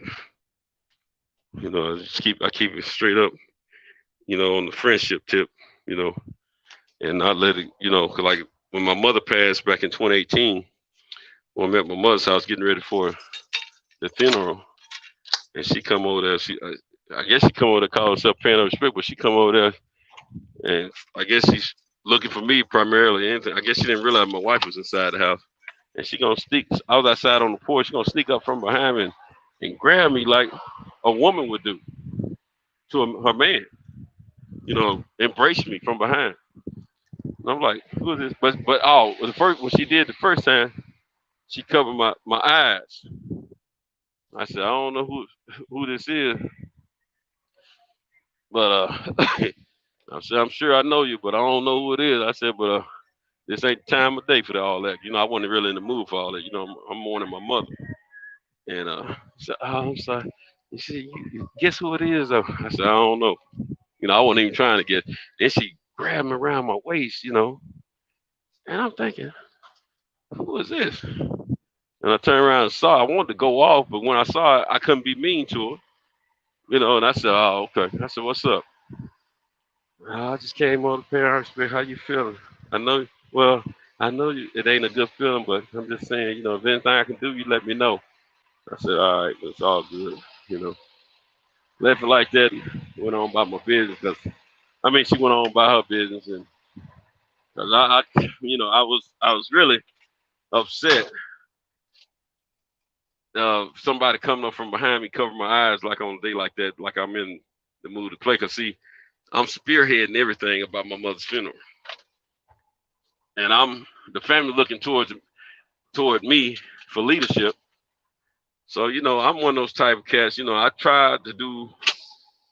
try not to cry unless it just get uncontrollable for me to the point that I can't hold it in. And a lot of times I've lost so many close relatives in the last 15 years. I've done a lot of crying. But before I started losing a lot of close relatives, I didn't cry as much. But close friends, close relatives, I'm a crybaby. I ain't gonna lie, I ain't gonna front to you. Like that dude, the chick I'm telling y'all about, the dude she used to date when he killed himself, I cried for days. I had another little homie. I had three. I've lost three really, really close brothers that were like best friends at different times in my life, and I have cried. My brother, the first one, he got killed in a car accident. I cried so much when I heard about him, I couldn't even go to his funeral. And then after I missed his funeral, I said, I'm never missing another friend of mine's funeral, no matter how much it hurt. So these last two cats, I went to their funerals. I've lost 4 or 5 close cats, but 3 of them were extra special to me. And then the fourth one, he was my dog, but not like the other 3. You know what I'm saying? But anyway, I've never missed a friend of mine's funeral, a close friend of mine funeral. I never missed one since then. That first one, because it hurt that bad. I don't have that memory now, But I just told everyone, I said, I just can't go. They said, you ain't going? I said, nah, I can't do it, man. I don't want to see him like that. You know what I'm saying? It just hurt me to my heart too much. I just cried too much. And I was a young kid. I was probably about, I might have been 19 at the time, 19 years old. But when I was 19, I felt like I was, 22, 23, something like that. I felt more mature than my actual age because we knew a lot. more than these kids do nowadays, and I had more responsibilities. So, I always help my mom and stuff like that. But anyway, I was 18 I might have been 18. No, I was 19. I had to be 19 because I think I just graduated from high school less than a year before that when that happened. But anyway, so I didn't go, and my mom and all of them, they went. And my mom, she understood why I couldn't make it. And I let his family know I just couldn't make it, because it hurt too much, And yeah, that's my dog. But anyway, but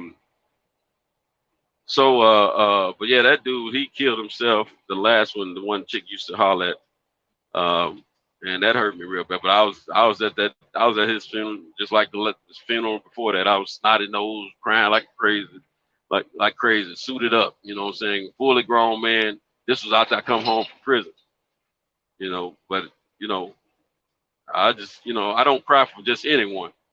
Not that I'm just that cold of a guy. It's just that if it touched me, I let it go. I don't hold the tears back. But if it don't touch me like that, then that don't mean I'm not hurting. I still may be hurting, but I'm able to hold it inside. And a lot of times I used to try to be strong from other family members, close friends and stuff like that. I want to be there to help them and console them. So I was able to control, control my emotions a lot of time, even though I'm tore up inside and hurting. And but anyway, yeah, that old girl there, she tripped me out. That same chick I'm telling y'all about, she I don't know if she don't got sick or what the deal is. I forgot. You know what? She called me a few days before she showed up and put her hands on my eyes from behind. She had called me a few days before that, and tell me how much she was sorry about what happened to my mom and praying for us and things of that nature. Then we just chopped it up a little bit, cheerfully over the phone. But other than that, I forget how she called me. I don't know if somebody gave her my number or she called my mother's house. I can't remember exactly how that went down, but she did call me. But anyway, that same chick. Now she's never been a obese chick, but she's always been like on the thick side with a cute shape, cute face, all that. You know what I'm saying? Always dressed nice, smell good. But she don't lost a bunch of weight. I don't know if it's weight she was trying to lose or she just got some kind of sickness and she knows she can lose weight. She just went on, kept losing. I don't know what's happened to her, but she been putting pics on Instagram and Facebook, and she's really proud of her weight loss. And none of us are. Well, I can't even say what other people are thinking, but I know everybody that I know that knows her. We've all known her for being a certain size most of her life, and so this new size she has is just unappealing. And I don't know, but it also looks like she's a little sick. I don't know what the deal is. I hope she's all right though. But anyway, what I was telling she was the story I was talking about. I got to reel myself back in. One of those what was I talking about? Friends. She's one of those chicks that's always gonna be crazy about me. I'll put it that way. But she was one of those that I call it's the friends that tell her, girls that you holler at and then they tell everybody. But I'm thinking she gonna keep it on the down low, right? I don't know what all she told my mother, but she didn't hide from my mother that she had spent some time with me alone. I don't know to what depth. I don't know if she just told we've been alone or we've been intimate. But my mom used to chuckle and smile and laugh about it and say, yeah, she said you be driving real crazy. And then see the chick used to call me homeboy. That was my childhood nickname she gave me several years before when I was a teenager, because when I was a little kid, me and my mom didn't get along always. My mom was rough on me. And she put the things on me, you know what I'm saying? Sometimes I had to run away, you know what I'm saying? Mom didn't play. My mom was a tough lady all the way till she left this world. I'm telling you, that was my baby though. But anyway, so old girl used to nickname me homeboy. And my mom used to love the fact she used to call me homeboy. My mom used to call me homeboy sometimes herself. Her and old girl got cool or whatever. But then, my mama said something to me. Then one night she talked me into coming over to her crib, right? Well, before that, she talked me into picking her up from a function that she was attending with some family and friends. Somebody gotten married or something. I think it was a reception. Now I'm cool with her brothers and all that, but I ain't telling her brothers them I'm kicking it with their sister like that. You know what I'm saying? I'm on a poking mission. I ain't really on no relationship mission. I'm on a poking mission. You know, I'm just trying to get one of them little childhood fantasies out. You know what I'm saying? So anyway, I go to pick her up and she take her time coming out. You know, I said, look, you ain't gotta tell everybody our business. Just come on now, let's go, cause I'm gonna be tired. Blah blah blah. You know, I'm trying to make sure she don't bring no crowd with her. Man, I get over there to pick her up. She take her time coming out. I doze off a little bit, just waiting for her in the car. Because as she trying to get me to come out, I wasn't going in. Shoot, she don't brought about 15 people out with her. Yeah, there you go right there. I wake up, all these folks that I grew up with in my face, you know, homies with their ladies, ladies with their boy, with their men, you know. Hey, sister, how you doing? Hey, man, take care of my sister, man. All this. Oh man. I said, man, what's up, man? I was just giving her a ride, but I was embarrassed like a son gun, you know. So she get in the car. I take her home. I don't say a word to her all the way home. And I'm driving. That's the time she told my mother I was driving like a bat out of here because I was driving hard and crazy, just trying to scare her on purpose. I was pissed off. I get to the house. She like, you coming in? I said, nah, I gotta go. I'm tired. You know. She wanted me to come in, knock a little dust off, but nah, you don't talk yourself smooth out of some peanuts, you know what I'm saying? So I drive off, and once she get in the house, I keep it moving, you know. And then another time, she don't talk me into come over to her crib, and I don't told her I ain't trying to be all in front of everybody, you know what I'm saying? Man, I get over to her crib, ain't nobody there, just like you know we talked about. I'm sitting in there. Next thing you know, he come about 5 or 6 chicks over to her house. Everybody that I know, you know, and she knows. I don't doze off. I'm sitting in the chair suited up because I was selling cars at the time. She gonna come in. I mean, they gonna come in one by one, peeping their head in the bedroom door. See me in her chair. No, doze off. Hey, is he asleep, girl? Yeah, I sent her. I open my eyes. I got an audience. Hey, Santa, how you doing? I'm like, hey, how y'all doing? How y'all doing? Now, y'all see the trip part about it. I was real stealthy in my hood. I didn't let anybody know what moves I make. You know what I'm saying? I always try to keep it uh, way deep undercover. I didn't let nobody know which chicks I was hollering at. You know, on the creep mission. I didn't let nobody know what kind of moves I was making streetwise. You see what I'm saying? And a lot of people was trying to figure me out, even though they knew me from growing up with me. They couldn't figure out, the moves I was making and things of that nature. And man, I wake up, man, I got these girls. I got about 5, 6 females in my face, man. And I'm like, man, hey, how y'all doing? I kept it as a gentleman, like everything was cool. But I was madder than a summer. I was so heated. I was ready. I was gonna leave right there and there, but I didn't want to embarrass her. So I just kept my cool and stayed in that little spot. And I gave it about 30 or 40 minutes. I said, shoot, you know what? I better get on to the house. I'm a little tired, And so I left her with a girlfriend. And you leave? I said, yeah, I got it.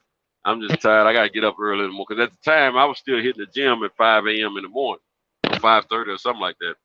And so I always use that as an excuse, especially when I wanted to get away from somebody. So it wasn't a lie, but I didn't have to go. I could stay up late as I wanted to still go to the gym. But anyway, I went on, got up out of there, madder than a muff. And that chick, she had me hot. And after that point there, that was the second time she had, got me caught up like that. And after that, shoot, I don't think I even hit that thing no more after that. I was like, I hadn't hit it that night, but whatever the last time I had sexual relations, well, that was the last time. Cause shoot, I was done. Back then, women to me at the time, you know, I wasn't trying to get caught up in no solid relationship, and I was free. I consider myself a free agent. I was dating around anyway, so I wasn't worried about, you know, having no good time with a lady. But yeah, it was true. She messed me up though. But I just mama know, her girlfriend, all of them. It's one thing she tell them. It's another thing they see me. But I don't even want to tell nobody. You know what I'm saying? But she wasn't trying to hear that bull because she trying to exploit me every way she could.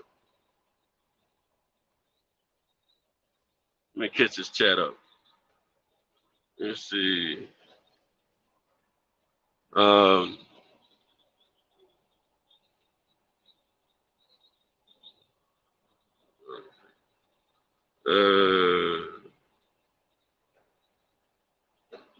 Patricia said, I'm learning from you, Cento.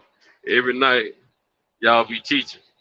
Well, that's what we all should do for one another. You know, y'all, you ladies, hip us or whatever. We're trying to figure out and learn from you about you guys and vice versa. You know what I'm saying? You know, I'm gonna put a little silliness into it at the same time. So you know, I'm gonna make it entertaining if to my best ability when I'm telling some life stories. You know what I'm saying? I appreciate that. Patricia said soul ties are real, and then Unique Don said, Patricia, and that's why I tune in to the fellas. All right, Unique. Hey, we learn from y'all too, ladies. Y'all just don't know how much. Hey, Unique. I just thought about something unique. Patricia Don was part of a question, a topic that I was talking about 2 weeks ago about women. Patricia know what I'm talking about.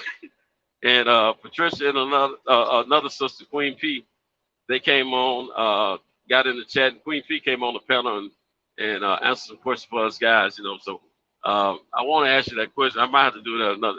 You might have heard it. I don't know. But anyway, Patricia said yes, ma'am.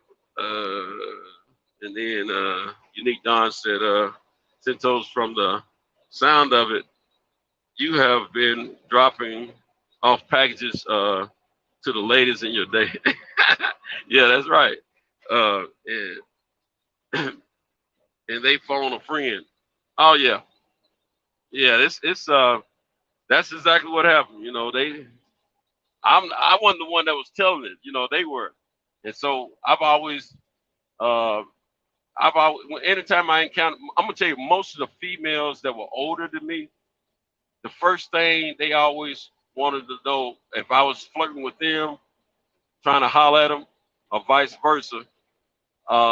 This, you know, like this one she told me, she said, you know, I mean, this is a story about the chick. She died. This chick died a few years ago. It was one of my babies that I was crazy about, you know.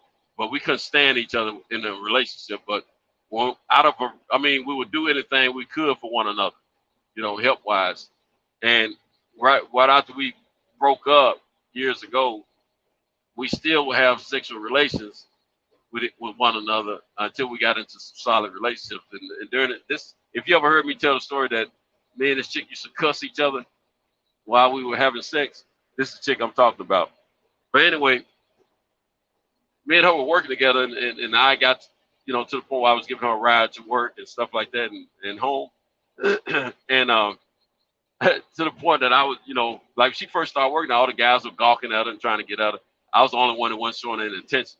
Then she started messing with me about being on the phone a lot, and then she was checking me about, you know, if what I had, what she was seeing between my legs was real or not. And then I was talking about what was between her legs, if it was real or not. And then she put me to the test, talking about you can check it out when we right before break is over. We can both go back here behind these skids, and you can see for yourself it's all me. And because I told her she was on a pier, that's why I was so puffy. And she challenged me with it, and I couldn't punk out. I had to reach down there and touch it, and it was all her. And I said, "Ooh, Lord, have mercy." I said, "Okay, yeah, you're right. That's you." It's so after that, you know, the flirt was on even more, and then she needed a ride home and a ride to work. So it got to the point where I was going to over her house early before work, just in case she wanted to have relations. You see, in case she wanted to have relations. You know, because I was already trying to get at her. You know, especially I don't touch that thing. You know, I figured we don't broke the ice now. And she just told she was fine too. I mean, gorgeous woman. If any of you fellas know this chick named on Instagram calls herself I Am Taylor Made. If any of you guys know who I Am Taylor Made is, this was Taylor Made could have been her twin. Real talk. So anyway, and they got the same little attitude too. Trust me. But anyway, so she told me, she said, you know why I won't give you none?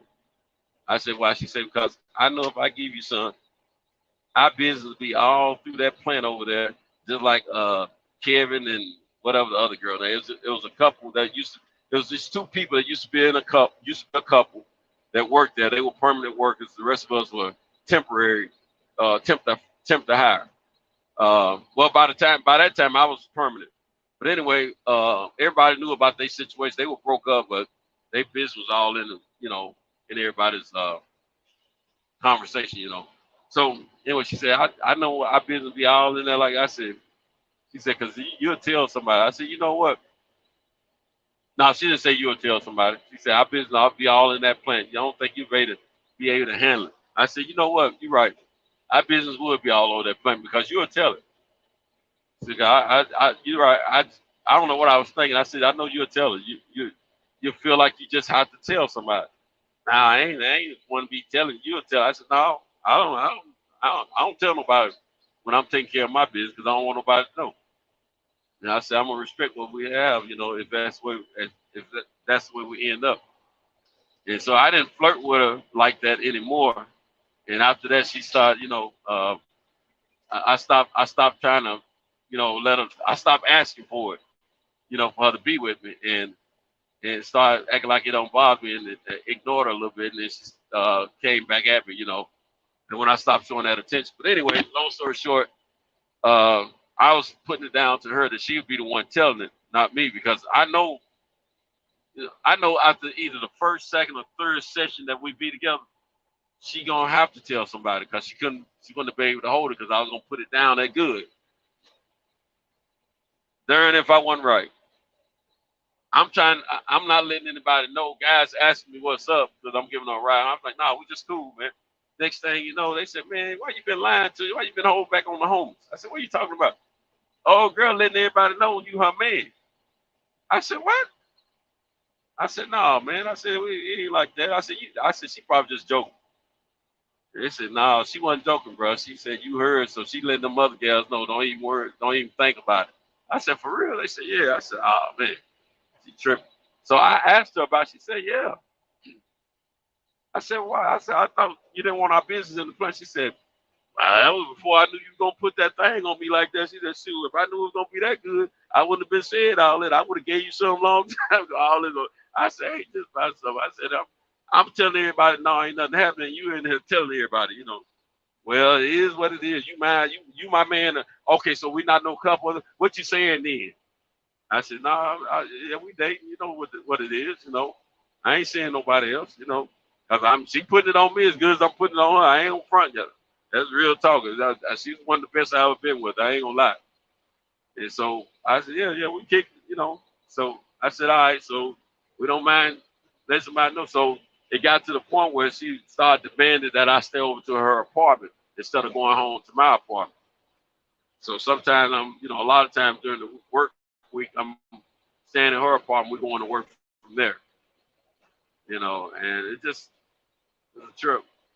So I learned, a long time ago, most of the older females that I've been with, they would tell somebody, if not their girlfriend or girlfriends, they gonna tell somebody. You know what I'm saying? The younger chicks, they would tell, but not as aggressive, in my opinion, in my experience. They told like they immediate homie, girlfriend, or whatever. If they already knew, they didn't want no secret. But if they didn't know, tell a couple, But if they call themselves trying to be your woman and not just your side piece, oh, they tell it. I don't care what age they are. They gonna tell it. They gonna let it be known. You put that thing on them the right way. You making them feel like a real woman mentally. They ain't holding that information back, so they want everybody to know that's my man. And some fellas, and they ain't no different than women. If you know, fella had no intention on nobody knowing what's going on, then she put that Clover Bottom on him. Blagger, blagger, blagger. Make that dude have some feelings when he's releasing that he ain't had either in a long time or ever. He don't want nobody looking at that woman. And when y'all go somewhere, he let it be known, it's mine. Property. Claiming it, sticking a flag in it. You dig what I'm saying? So, you know, that's the way people do. I just want that type of cat. You know, whatever we were doing, that's what we were doing. That's the way I used to roll. If we keeping it a secret, we keeping it a secret. If we letting everybody know, then go ahead and let everybody know, because I still ain't gonna tell everybody. You know what I'm saying? That's just how I am. You know, I ain't never just been that type of dude be broadcasting everything. I figure people find out when they find out. You dig? Yeah, sure. You know, it's plus, you know, until I'm all in with a woman, knowing I ain't gonna be trying to see somebody else, I ain't trying to broadcast all that information. I might have a couple of things. I might have some unfinished business I think I take care of. You know, before everybody can know all that.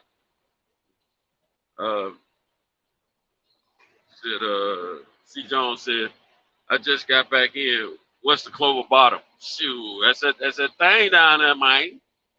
That's that thing, that Clover Bottom, man. When she put that thing on you, man, and then you go to the bottom, and she make all of you feel good. You gonna be like, woo, Lord have mercy, girl. Woo.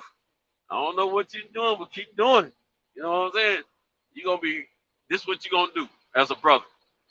You're going to go kick it with your guys for a limited amount of time. You're going to be trying to get back to that gal as quick as you can. You're going to go to work, and you can't wait till you get off. You're trying to get back to that gal as quick as you can. I'm telling you, that's how it works. I don't care how player you are. If she got that Clover Bottom, you're going to be back in a flash, because you don't want to be without it, and you don't want to give opportunity to another dude to get in it, because you know what you're working with. So you try to spend time with that, man, because look, you don't found something that you ain't had, or you either hadn't had it before, or you haven't had it in a long time. So you trying to hey, that Clover Bottom, you said, I'm trying to get some more. You never get tired of hitting cat like that. You might get tired. Don't get me wrong. I mean, you can get tired. You go successfully in successions of days, like you go two or three straight weeks nonstop for a couple times a day, putting in some real episodes, not no 5 minutes of funk, but real episodes. I'm gonna hit a wall within 3.5 weeks every day. I'm gonna hit a wall within 3.5 weeks. If we putting it down a few times a day, and I'm talking about real sessions, I ain't talking about no 5 minutes of funk. I'm gonna have to tap out and say, hey, babe, I need a break. I don't tap out on women like that before. In the middle of the fact that we having sex, and I'm knowing I'm already tired before that episode, and while we in the middle of that one, I just got to tap on, babe. I appreciate everything. It's good. It's great. I love it. I ain't gonna lie to you. You know, you got that bomb, but I'm tired. I need a break. Can we take a few days off? She might get pissed off, because her Energizer Bunny is still wanting to go. But I have to let them know, look, trust me, you give me a couple of days, I'm gonna come back stronger than ever. That's what I used to tell her. I had to walk away from some relationships because of shit. Yeah, that Clover Bottom, man. Is clover, like the clover, like a flower, clover, but it is at the bottom. You dig? Clover Bottom. Put that in your pipe and smoke it a little bit, you understand? Because there's a lot of women out there with that Clover Bottom. Let me tell you, my wife got some Clover Bottom on her when she wanted to. She had some Clover Bottom yesterday morning. Still got me thinking about it. I want to go get me some now. I don't want to go home just to go to work again. I want to go get some of that Clover Bottom. So I might try to sneak home first, to be honest with you. I said I'm gonna go on into Clarksville, but I think I might try to sneak it home, see if I can get me some Clover Bottom, man. See if she's gonna do it in the same position, More like she'll come up with an excuse why she can't do it. My wife be tripping, be trying to act like she's super tired. Come on, yeah. That tired. Get on up on this horse, girl. Put that saddle up there. Sit down. I ain't gonna go too fast. I'm gonna do this just right for you and me both. You just need to be willing to participate. But yeah, man. Yeah, I tell you, it's something. Gotta watch out for it. You know, you got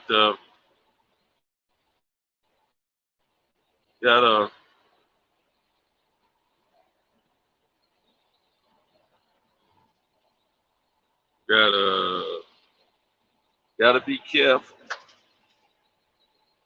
And we just gotta learn. We gotta respect the women as much as we want to be respected, fellas. When it come down to if a woman wants to be single and you know she wanna date, we got to respect that, man. As long as she ain't out here just gotta sign up online saying now you got some of them girls out there online working. They selling coochie. Talking about, we can date and all that. They ain't never just internet prostitution. Internet prostitution is all it is. They doing all that. I got a brother and a partner of mine. They both live in Georgia. Shoot, them niggas, they professional online coochie purchasers. Online coochie purchasers. Yeah, they stay getting it in. I'd be afraid to though. I'd be afraid that I'm gonna get COVID for one thing, and an STD that you can't get rid of. And my brother is married. He's married, but he says why get him a hall pass because she had some kind of female surgery a few years ago. I think she had fiber something you call it. And she's not as intimate as she, into sexual relationships she used to be. He said she gives him a pass. I said, I hear you, bro. Must be nice. Shoot, my brother, he be talking about them female like he can have a relationship with them, move in with them if you want to and all that. But man, them guys ain't trying to move you in. They trying to run a business, man. Talking about how someone be crazy about them and all that, man. Do you realize this is super highway prostitution? Legalized online prostitution? They don't realize. Shoot. Bless his heart. Unfortunately, my brother, he didn't get back of my daddy. I got that.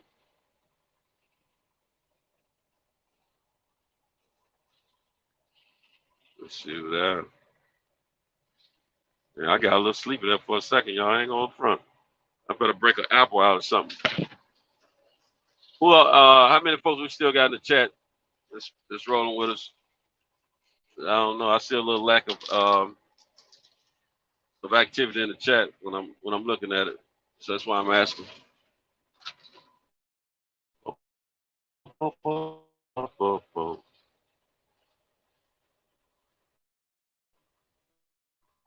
Patricia, she's still in. C. Jones. C. Jones said they say they're living off the land. What do you mean they living off the land? Then Patricia says, let me open this thing up a little bit. I want to date the man I'm with. I don't want to date everybody else. That's what's up, Patricia. But most men don't want to settle down and work towards something great in life. Well, see, well, Patricia, you might have to start off dating around. That don't mean you have to have sex with all of them. Just date around, meet people until you run across a brother that or whatever, a guy that turns you on, that you can, y'all, you feel like y'all have some chemistry together, and then date him a little bit more. And if y'all rocking with each other, everything's working, then that's the man you date that you in a relationship with. That's how you do that. Then y'all get to that point. Then you put that Clover bottom on them. You know what to do. The next thing you know, you remember that song? You can read my bell, read my bell. He'll be ringing your phone like that. Then, hopefully one day he'll ring your bell. A few times, ring-a-ling-a-ling. So that's how you got to do that. He said, "Sit you got me talking." Oh, it's all good. Yeah, we're family, sister. Talk about it. That's what this is all about. I'm trying to learn something too. That's what all this for. I'm eating an apple, y'all. I forgot I had them. I brought 3 apples with me tonight. I'm trying to watch my figure. No, I'm just trying to make sure I don't mess up what I gained. What I gained from the gym when I was going regularly before I fell off 3 weeks ago. I'm trying to make sure I eat stuff that don't mess me up. You know what I'm saying? Trying to stay, trying to eat right. So when I get back in that gym, it won't be as hard of a job to get right again. Anyway, you talk me home, Shelton Moore. What's up, man? Dr. Phil. Hey, man, I've been known to be like that Dr. Phil type of cat. You know what I'm saying? Everybody say shout out to my brother Shelton Moore. Eli say he's still in. All right, my brother. C. Jones, and I know Patricia Sessions still there. Something more. The modern day prostitute calls it living off the land. Now, okay, yeah, right. I forgot I said something about them internet prostitutes. Now, let me keep it 100. The internet prostitutes are very entertaining. I enjoy looking at them. Yes, I do. The female anatomy. I've been telling female for years, I don't care how cool me and you are. You get naked, I'm going to look at you. I'm telling you, I don't care how cool we are. At the end of the day, I'm a man. A man, if I see a naked woman, she can be little. She can be really short, like a small person. Keep it politically correct. So y'all know I got a little fancy for them little midgets, right? She can be little. She can be tall. She can be big, or she can be thin, or right in between. You get naked, I'm gonna look at her. Human nature. If she look a little disgusting when I first look at her, I'm gonna stop looking at her. But if I'm seeing something that's kind of intriguing, hey, there's a nipple. Hey, there's that Clover bottom. I'm a man. We're keeping it real. Just like women. When women see men, nigga, they gonna look out. The only time you don't look at the opposite sex is when you don't desire the opposite sex if they're naked. Keep it real. Men and women, vice versa. Same thing. So that's one thing about them girls living off the land, them internet prostitutes. They are entertaining for the internet, They got the old nipples pierced. I ain't had no one with a pierced nipple yet.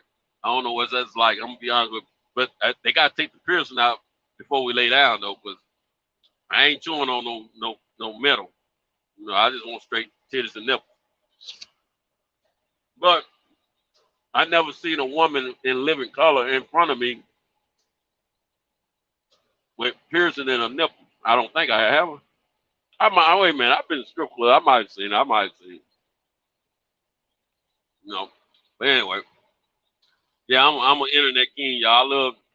I got like 700-800 females that well, no, it ain't that many. About 300-400 females that come through my Instagram thread that I check out. You know, like I be on some other social media page, I see these little chicks. I mean, hey, it's my gal there. What's she doing over here? But yeah, you know. I have a lot of time to myself between the truck and the bonus room at home. You know, my man cave. I have a lot of time to myself. So, me and my phone. You know, when boy, I can't find any boxing content on my phone on the television. I'm scrolling through my phone or either my tablet for Instagram. You know, Facebook done got a little buck wild too now.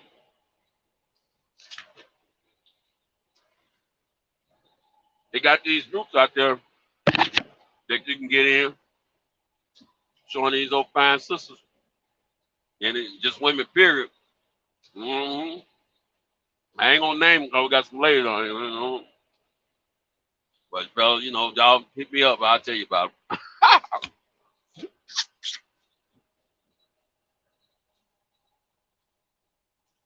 See, Jones at my IG is captivating. That's why I don't go on there much. Yeah. I have you locked in for hours scrolling through. I know what you're saying, man. At least minutes. It looks good, but it's like chewing on nickels. Oh, okay. Yeah, I feel you. Mm-hmm. Yeah.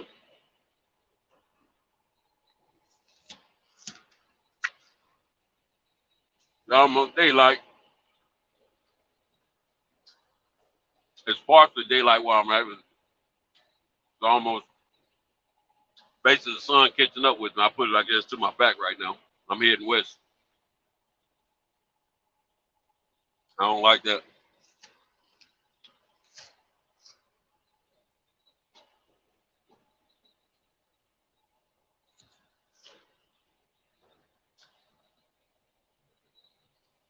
I'm not doing as bad as I could be doing, but I'm not doing as good as I could be.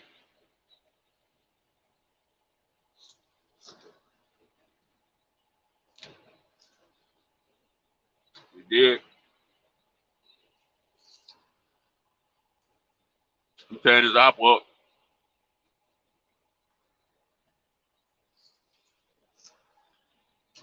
Bought me a bag of apples the other day, some grapes.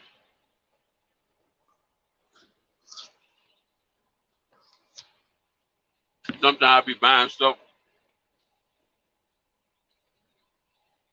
for me to snack on.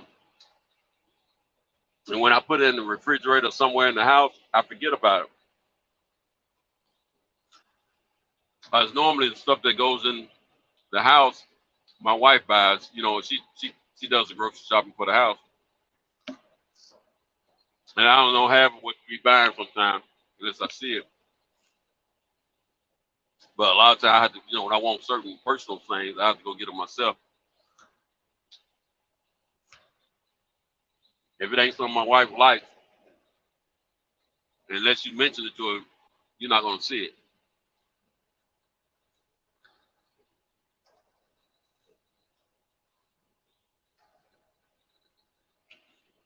Or it's gotta be something my granddaughter likes.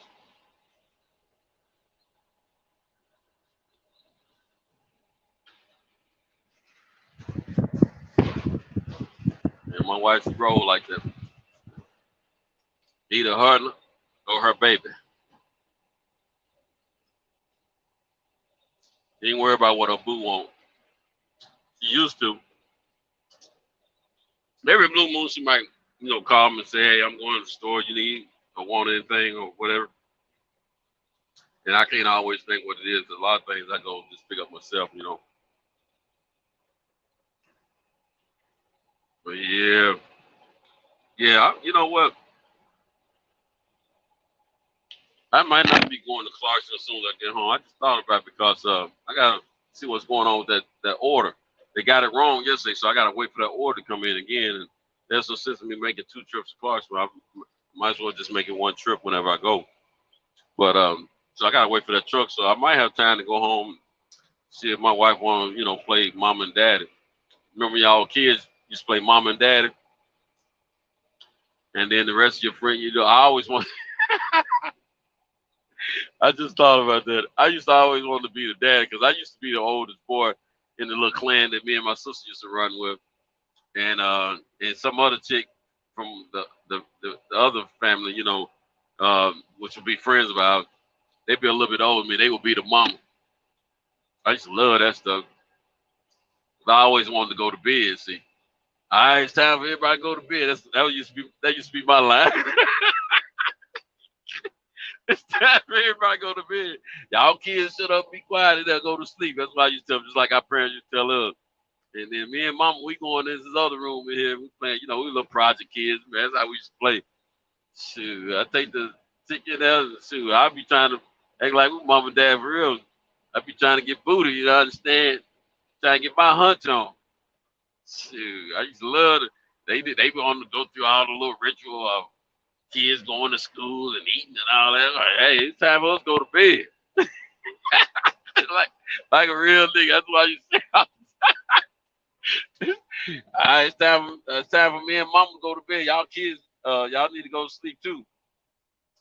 Shoot, it was a trip, man. That was crazy days, man.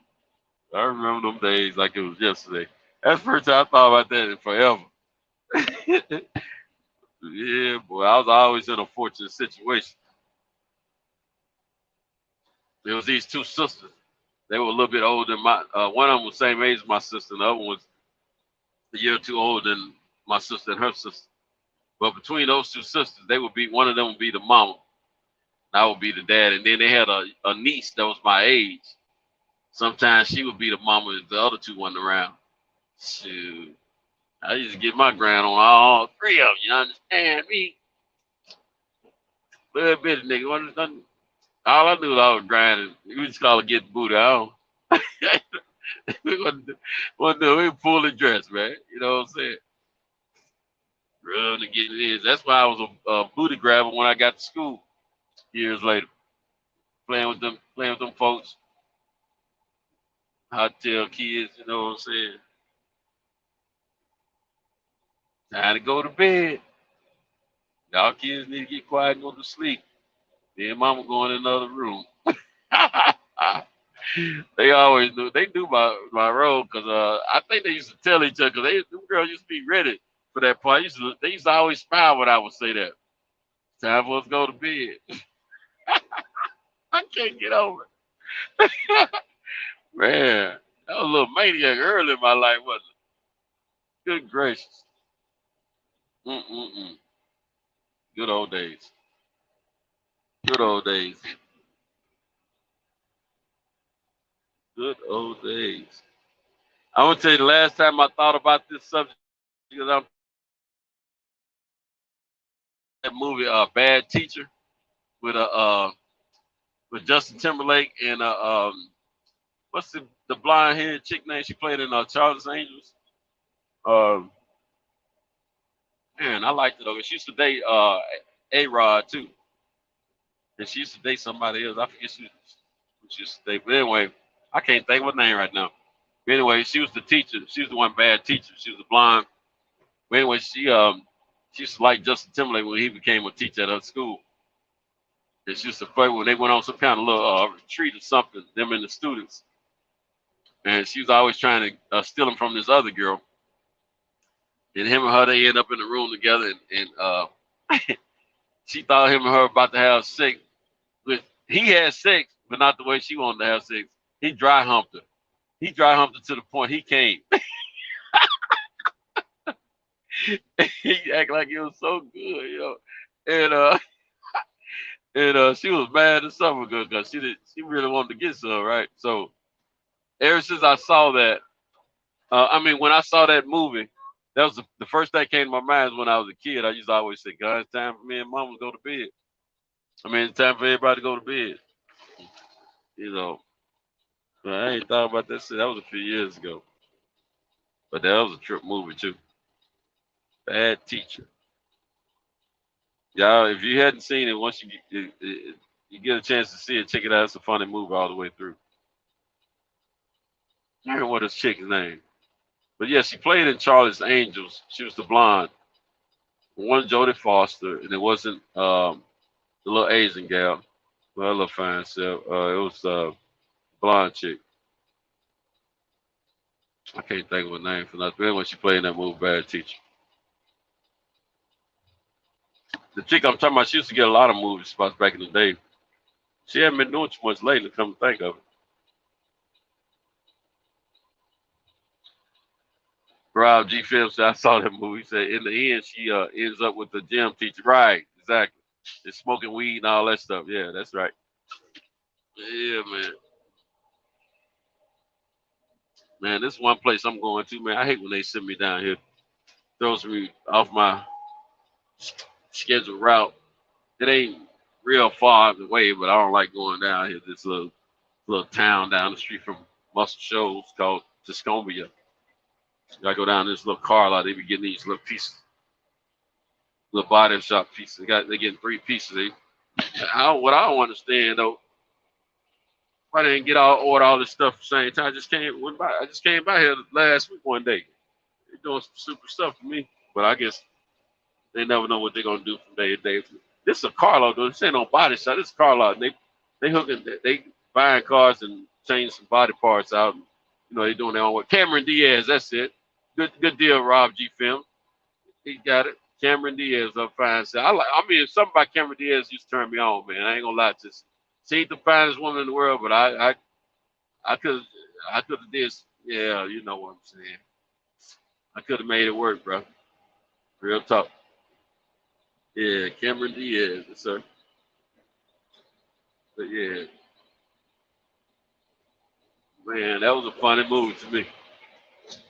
But yeah, that was me. I was dry humping all of them, but I wasn't doing. You know, I wasn't to that. You know, I was a little bitty boy. You know, I wasn't I wasn't doing Justin Timberlake. And his character came inside his blue jeans, and then he went to sleep on him. He said, "What about that, Roger Phil?" He fell asleep on after he came. Like he don't really bust one, man. Man, that was so crazy. Hey, Justin Timberlake, he used to play some funny roles in movies. He's a trip. That was a trip. Yeah, he was like the little innocent dude at the school that the women liked. And he had glasses and all that, like he was a little nerd. And he's supposed to be married to this one teacher, I think. They were in a relationship to the point they were supposed to get married. But he didn't penetrate Cameron Diaz. He just tried humped till he came. So technically, he didn't have sexual intercourse. Yeah, and that other teacher was pissed when she heard the audio. Yeah, exactly. But Cameron tried to act like they actually, had done something, like physically, completely, instead of just dry hump. Yeah, that was a trip, man. The one of them students catch her like in the winter months of the movie, catch her sitting in her car smoking weed or something like that. True.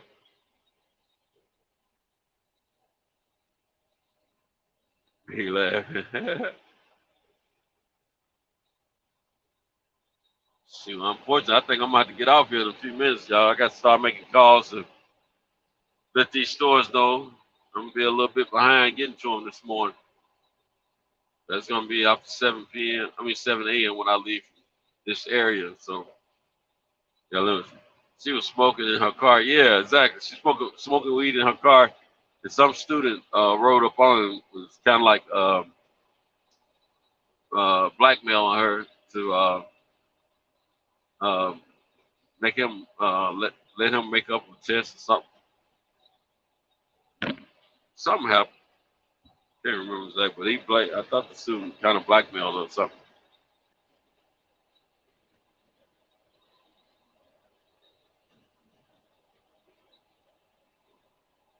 Man, I got a little sleepy here. A bit. Gotta wake it up.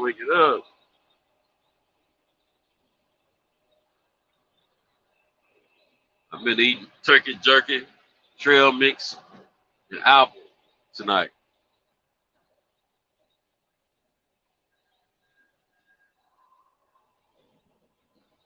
I do that turkey. I do that turkey. Those turkey snack bites. Do them like once or twice a year at the most. I hadn't had it in a while. I don't know if it was this year or last year when I had it.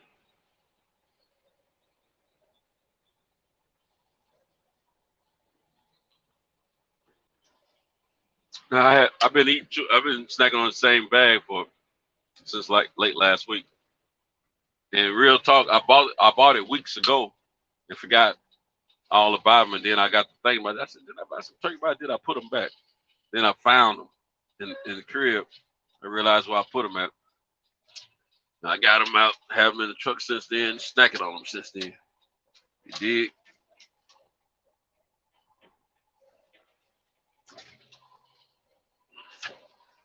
Like a hammer on the rocks.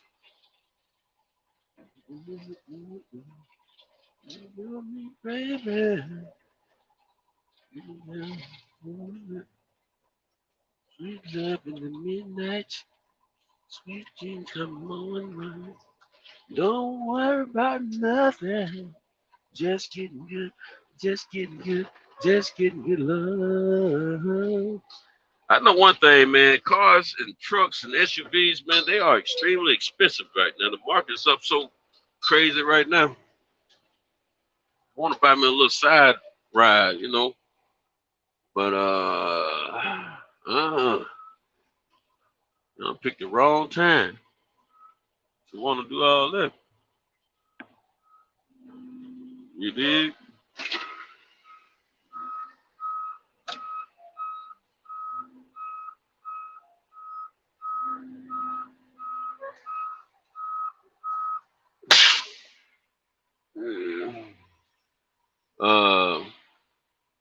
Yeah, he said she was smoking a car. He said that scene when they did that car wash. Yeah, she's all sexual with it. Man, I wanted to get my car washed, bro. Real talk. I said, shoot. Hey, man, them kind of car washes like that, when I see sex appeal and all into the car, you know, females and all that in the movies, like, darn, they don't have no car washes around my way like that. I think one time when I was a youngster, I saw a car wash where these females in two pieces, and they wash these cars. They weren't even climbing all over the car, getting all suds and stuff on their body. You know, they was just washing the cars in their two pieces. But shoot, man, I want to shoot. That was a trip though. Yeah, they buying these old red cars around here. I see what they doing. They buying red cars, selling them to people. You know, fixing them up. Long as it ain't what do you call them, titles? Reconstructed titles, salvage titles. And the cars don't have frame damage, you can kind of deal with that as long as the money is right on them. As long as you know what you got, you're not getting cheated. But anytime they got you, anytime they got you buying something that you don't know about, you got to question. That's another thing. You got to be careful. I'm bringing body parts to some places all the time. I don't like that. Now, every now and then, that's one thing. I've been in the car business. I know how it works. It's one thing, but just constantly getting body parts, shoot, that means they specialize. That's a big difference. Big difference. Just getting good love. Do it again. All right.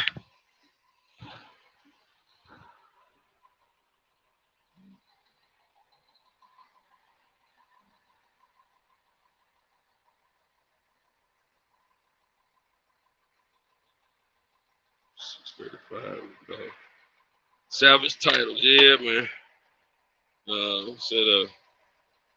He said, all right, Cinto, stay up, my G. Salute to the chat. Have a great day, everyone. Rob G. Film said, salvage title. Yeah, that's right, bro.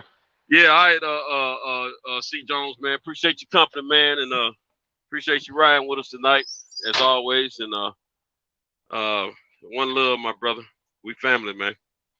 All right. You have a lovely day, you and your family. And whatever you do, get some rest. Come back tomorrow night. Same channel. I can't say same time. We don't know the same channel. And you know how we do. We laugh and talk or talk some good boxing talk or whatever. You know what I'm saying? Whatever y'all want to talk about, you know how we do. So if y'all don't give me no topic, you know where I'm going. I'm going to the sure thing that I know. I do what I do. You know what I'm saying? I do what I do. I gotta do what I gotta do and break her heart. I used to sing that song a lot when I was ready to leave somebody. I gotta do what I gotta do and break her heart. Why? I used to put that little part in it for myself because I figured she gonna be asking that question. Why? Hey, look, little mama, it ain't working out. Well, I used to hey, little mama. I said, look here, little mama. This just ain't working out between us. You know, what you mean? I'm just saying, little mama, it ain't working out. Yeah, around my way, we used to holler little mama to the females all the time, you know. And we players, we didn't call women baby, a babe, and all that shit. We used to call them little mama. Yeah, little mama. hmm And they used to call us little daddy. Hi, little daddy. Yes, sir. Back in the day. Back in the day when I was a G. Because I said we still cooking. Yeah, man. I got to get ready to start making some calls, man. It's getting to the times where I got to let these stores know. Well, I got a few more minutes though. But I got to call, let these stores know what time I'm gonna be getting to them. So I have to jump off. I gotta jump off and do the Humpty dance. The Humpty dance, it's your chance to do the hump. Oh, all sex, baby. Do the Humpty hump. Do the Humpty hump. Yep. Yep. Yep.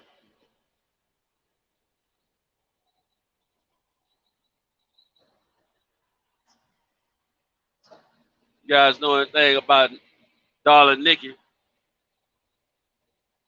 See, I met her in a hotel lobby, masturbating with a magazine. Let's see, I go, masturbating with a magazine. Said how you like to waste some time, and I just couldn't resist when I saw little nigga grind.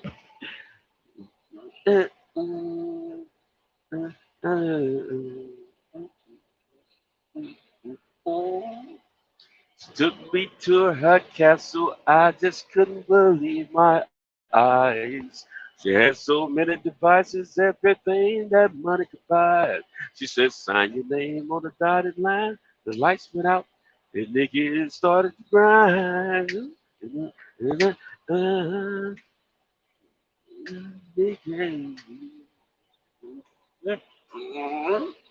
Ah, the castle started spinning on me. It was my brain. I can't tell you what she did to me, but my body would never be the same. Oh, nigga, she'll be nowhere. Oh, she'll show you no mercy, but you shall know. Dun, dun, nigga.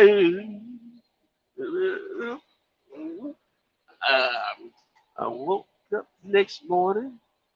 Nikki wasn't there. I looked all over. All I found was a phone number on my stash. It said, thank you for a funky time. Call me up whenever you want to grind. Oh, Nikki. Hey, you know what? Sometimes you gotta leave in the middle of the night and say, I'll let you whenever you want to grind. You know what I'm saying? It's just how it was.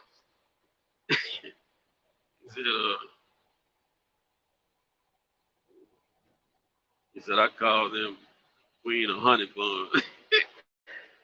I got it myself. Yeah. Yeah, man. Oh, you say you got an hour yourself? Where? Yeah, I got a few more minutes, man. 7 a.m. I gotta start making them calls. Gotta keep my gotta keep my my processing in order, so it set me apart from the other delivery guys that deliver for this company. I communicate with my clients that I deliver to. Well, they're not my clients, but I'm on the front line, so I try to make them feel as comfortable with me as I feel with them. They already know if they don't see their stuff in the middle of the night, they already know it's coming late. 9 10 out of 10. So I call them, give them ideas so they'll know approximately what time to tell their customers when they expect the stuff to arrive. And that's pretty much how this works. You got to communicate with customers when you're doing deliveries and things, because they never know if stuff is making it through the night okay or not until they get to work the next day. They don't know if your truck broke down or if you just got caught up in traffic or what it might have been. I just believe in communicating because I put the shoe on the other foot. What if I was the customer waiting on something? I've actually been in those positions quite some time because I sold cars for several years, like 23, 25 years, something like that. And I remember we used to have to wait on parts, and sometimes they'll tell us something's on back order or some truck is broken down or whatever it might have been. You've already told your customers what you were told in the beginning is when you can deliver that part to them or whatever. So I understand the importance of it. So I treat the customers the way I would want to be treated if I was in position to receive something that I'm waiting on from you know whatever source that's delivering it. Excuse me. She said, "Thank you for a funky time. Call me up whenever you want to grind." Yeah. Nikki.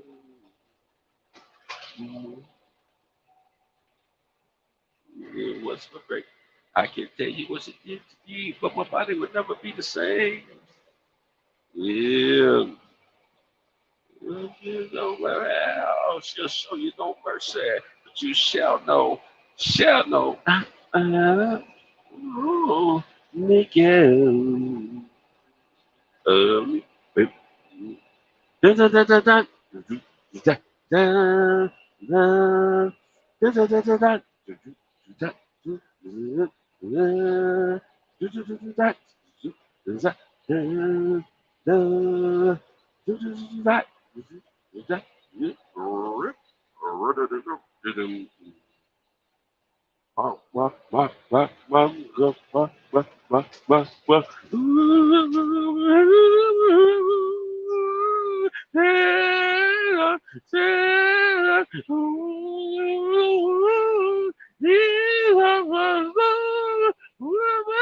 They put a little gospel song in there and played it backwards on that part.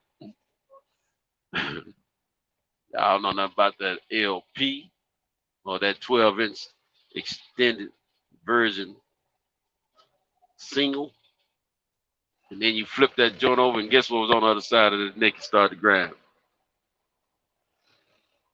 Somebody put in the chat what's on the other side of what was on the B side. Might hit up the casino around my birthday and vacation for a week.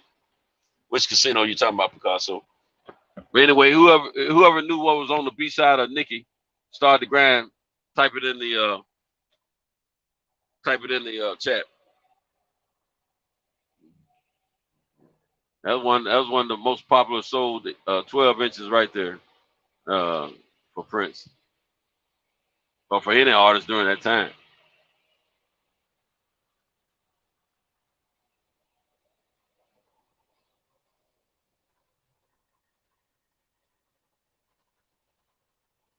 I'll stop over there and get that little return. Yeah. Keep it moving. Keep it moving.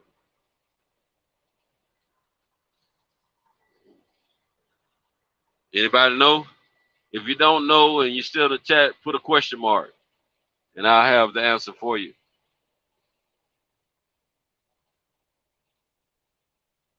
The B side of Darling Nikki.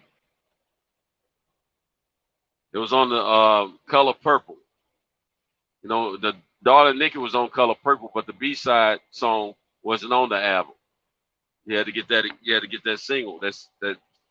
You had to get that other side, or you had to get the single on cassette or 12-inch extended version of the song of Darling Nikki. Is it the sex version? Shoot, the whole album had talked about sex, pretty much. Let's see. Winter in Oklahoma. Okay. And, Rob G. Film said, I don't know. He put a question mark. Picasso said, is it a sex version? Okay. It was Erotic City. Can't you see what's up here to you and me? Every time I comb my hair, there's something in my eye. You can see that I don't. No, that's right. Every time I comb my hair, you can see that I don't care. Yeah. Erotic City was on that joint, man. Erotic City went all the way in. I'm telling you. Them girls, whoo, boy, Erotic City made them girls get quivy. When I say quivy, that's a word I made up. Quivy that's my granddaughter leaving to go to school. My doorbell ring doorbell, whatever you call it. Send me a video. But anyway, when I say quivy, it's because they get to quivering a little bit, and that's the act of quivering. New word, new definition. Kiss my leg, man. This nigga here. There you go. Worked out. Yeah, they get the quivy. They get quivy. That's when they get the equivalent and they get a little creamy at the same time. I'm coining the word quivy. Yeah.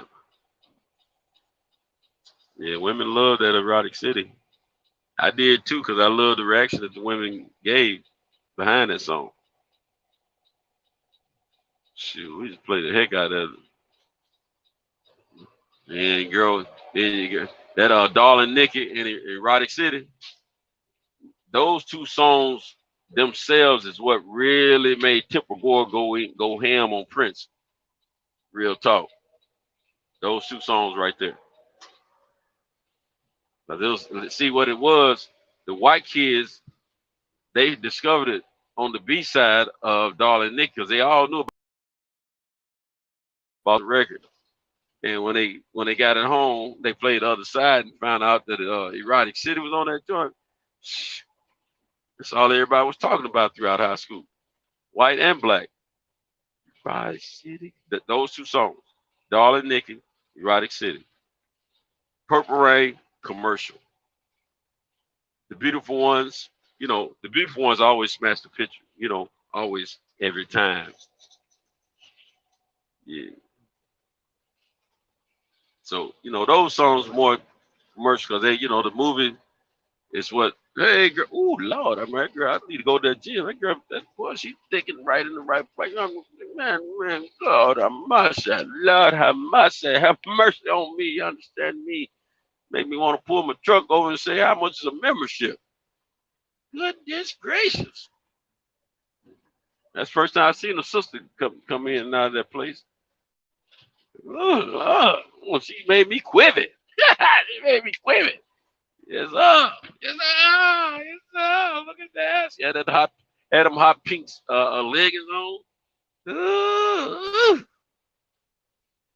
Man, I can't wait to do this delivery and come back up through here. I know she ain't gonna be outside though, but I can't wait to see, just in case somebody else walking around up here. You understand me?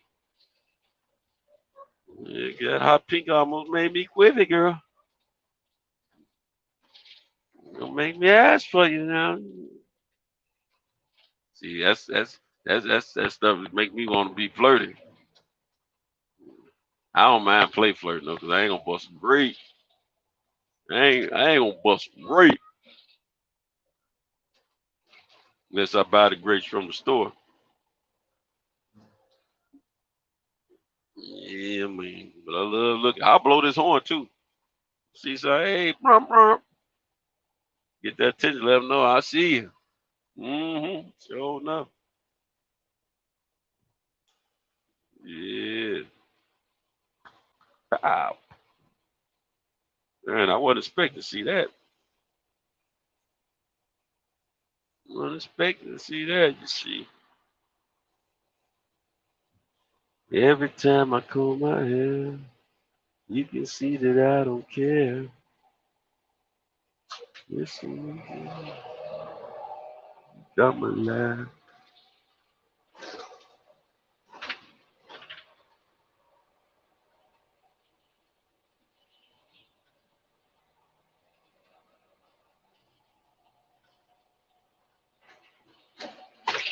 See, by the time I get home, I was at home already a little bit before this yesterday. But by the time I get home, my wife she been on side and she ain't gonna she gonna probably be busy doing something else. I might not be able to get her might not be able to persuade her to ride old silver. Away!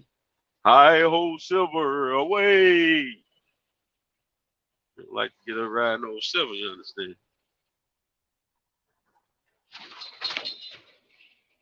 Right, shit. Get to see what's up there, you and me. Every time I comb my hair, I don't care. Oh, about to miss my opportunity to turn. Well, I caught it just in time. Looked up. Get this weight out of my truck at this stop. Yes, indeed.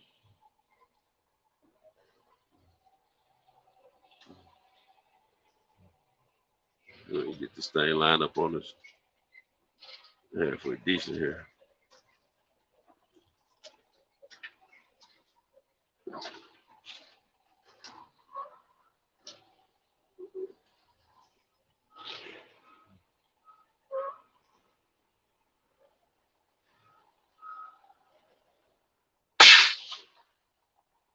Get this pen in case I got some returns.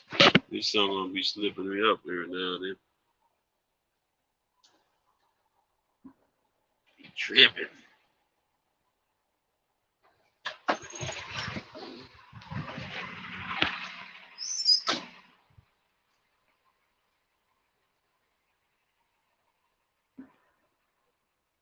He right there. I left my freaking gloves. Erotic City, yeah.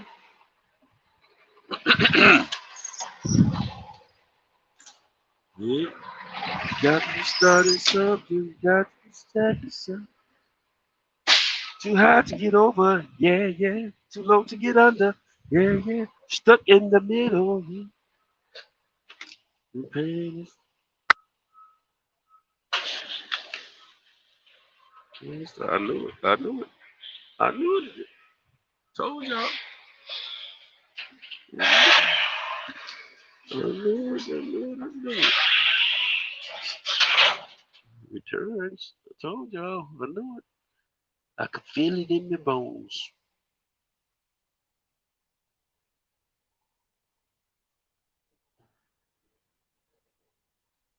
Yep.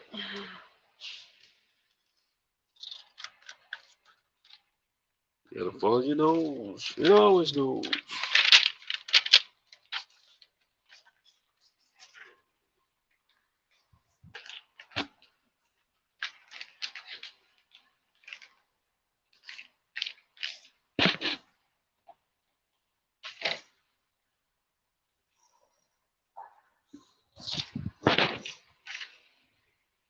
Okay.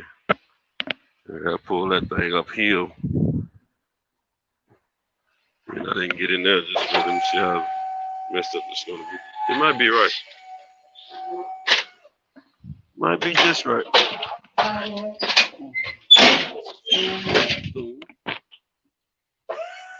Shakalaka. We're good. Almost perfect. Just a little wrestling to do. Might get that one first.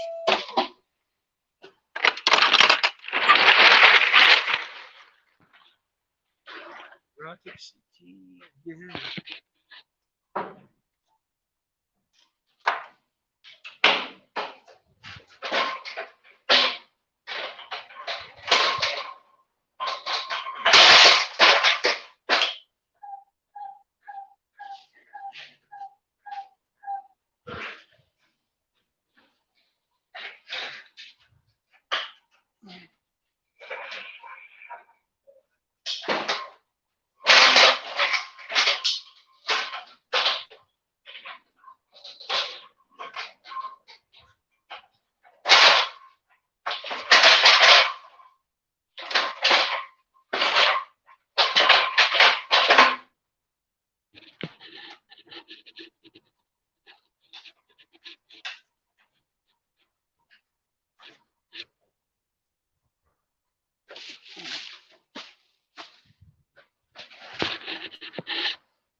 Got a big old heavy pallet of hydraulic fluid.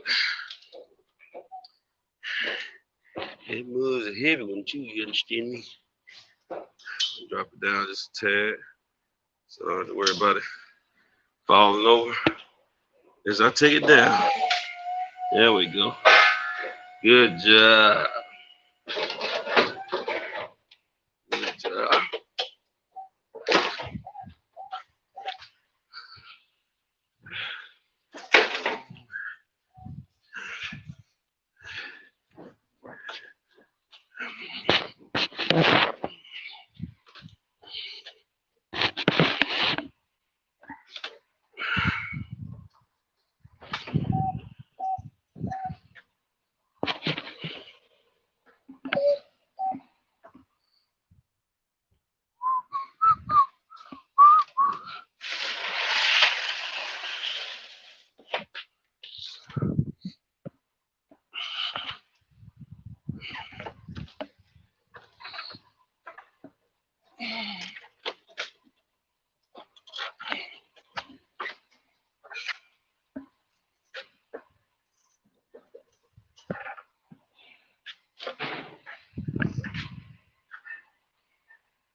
There we go.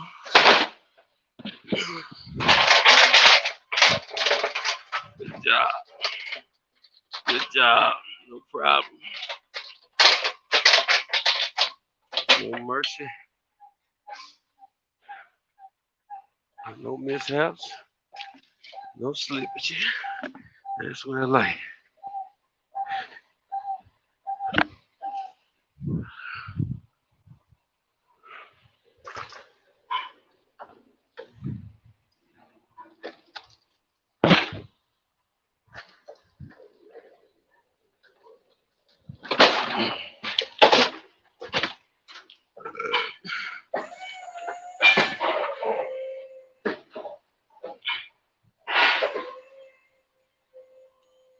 Another heavy pallet I'm taking back.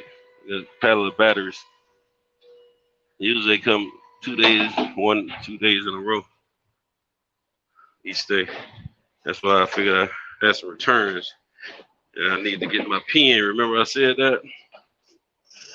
Yep. I was right.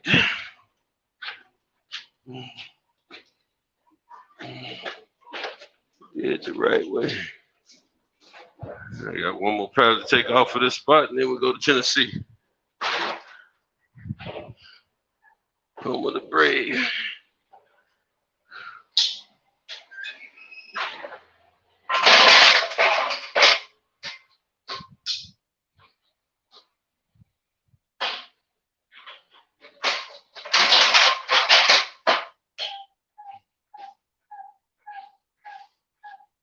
What I need to do, as soon as I finish some other two, I need to just go straight to Clarksville. Get rid of the other paddle, be done with it, but I gotta go back up there either today or tomorrow. So I have to wait.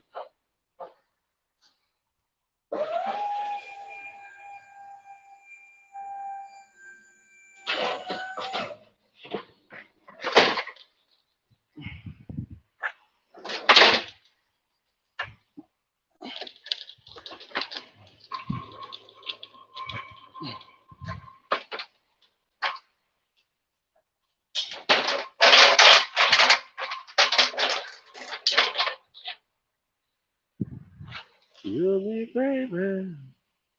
You got to sound good.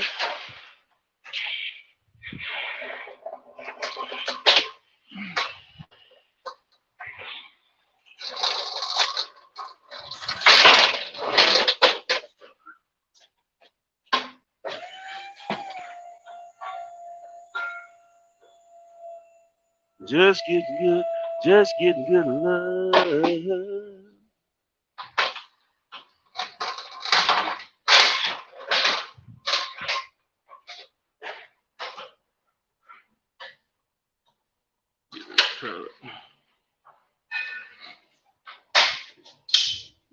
All right.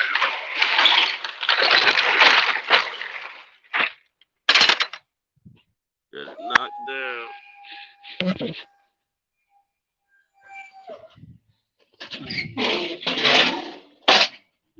Well, a good thing, but I ain't had to break no sweat on this one.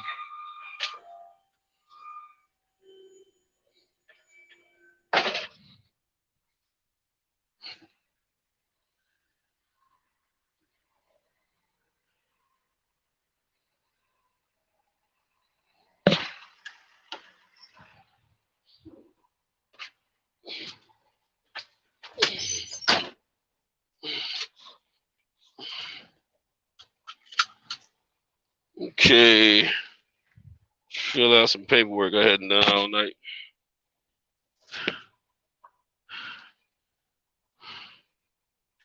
All right. Hey, home skillets. I'm gonna go ahead and shut it down.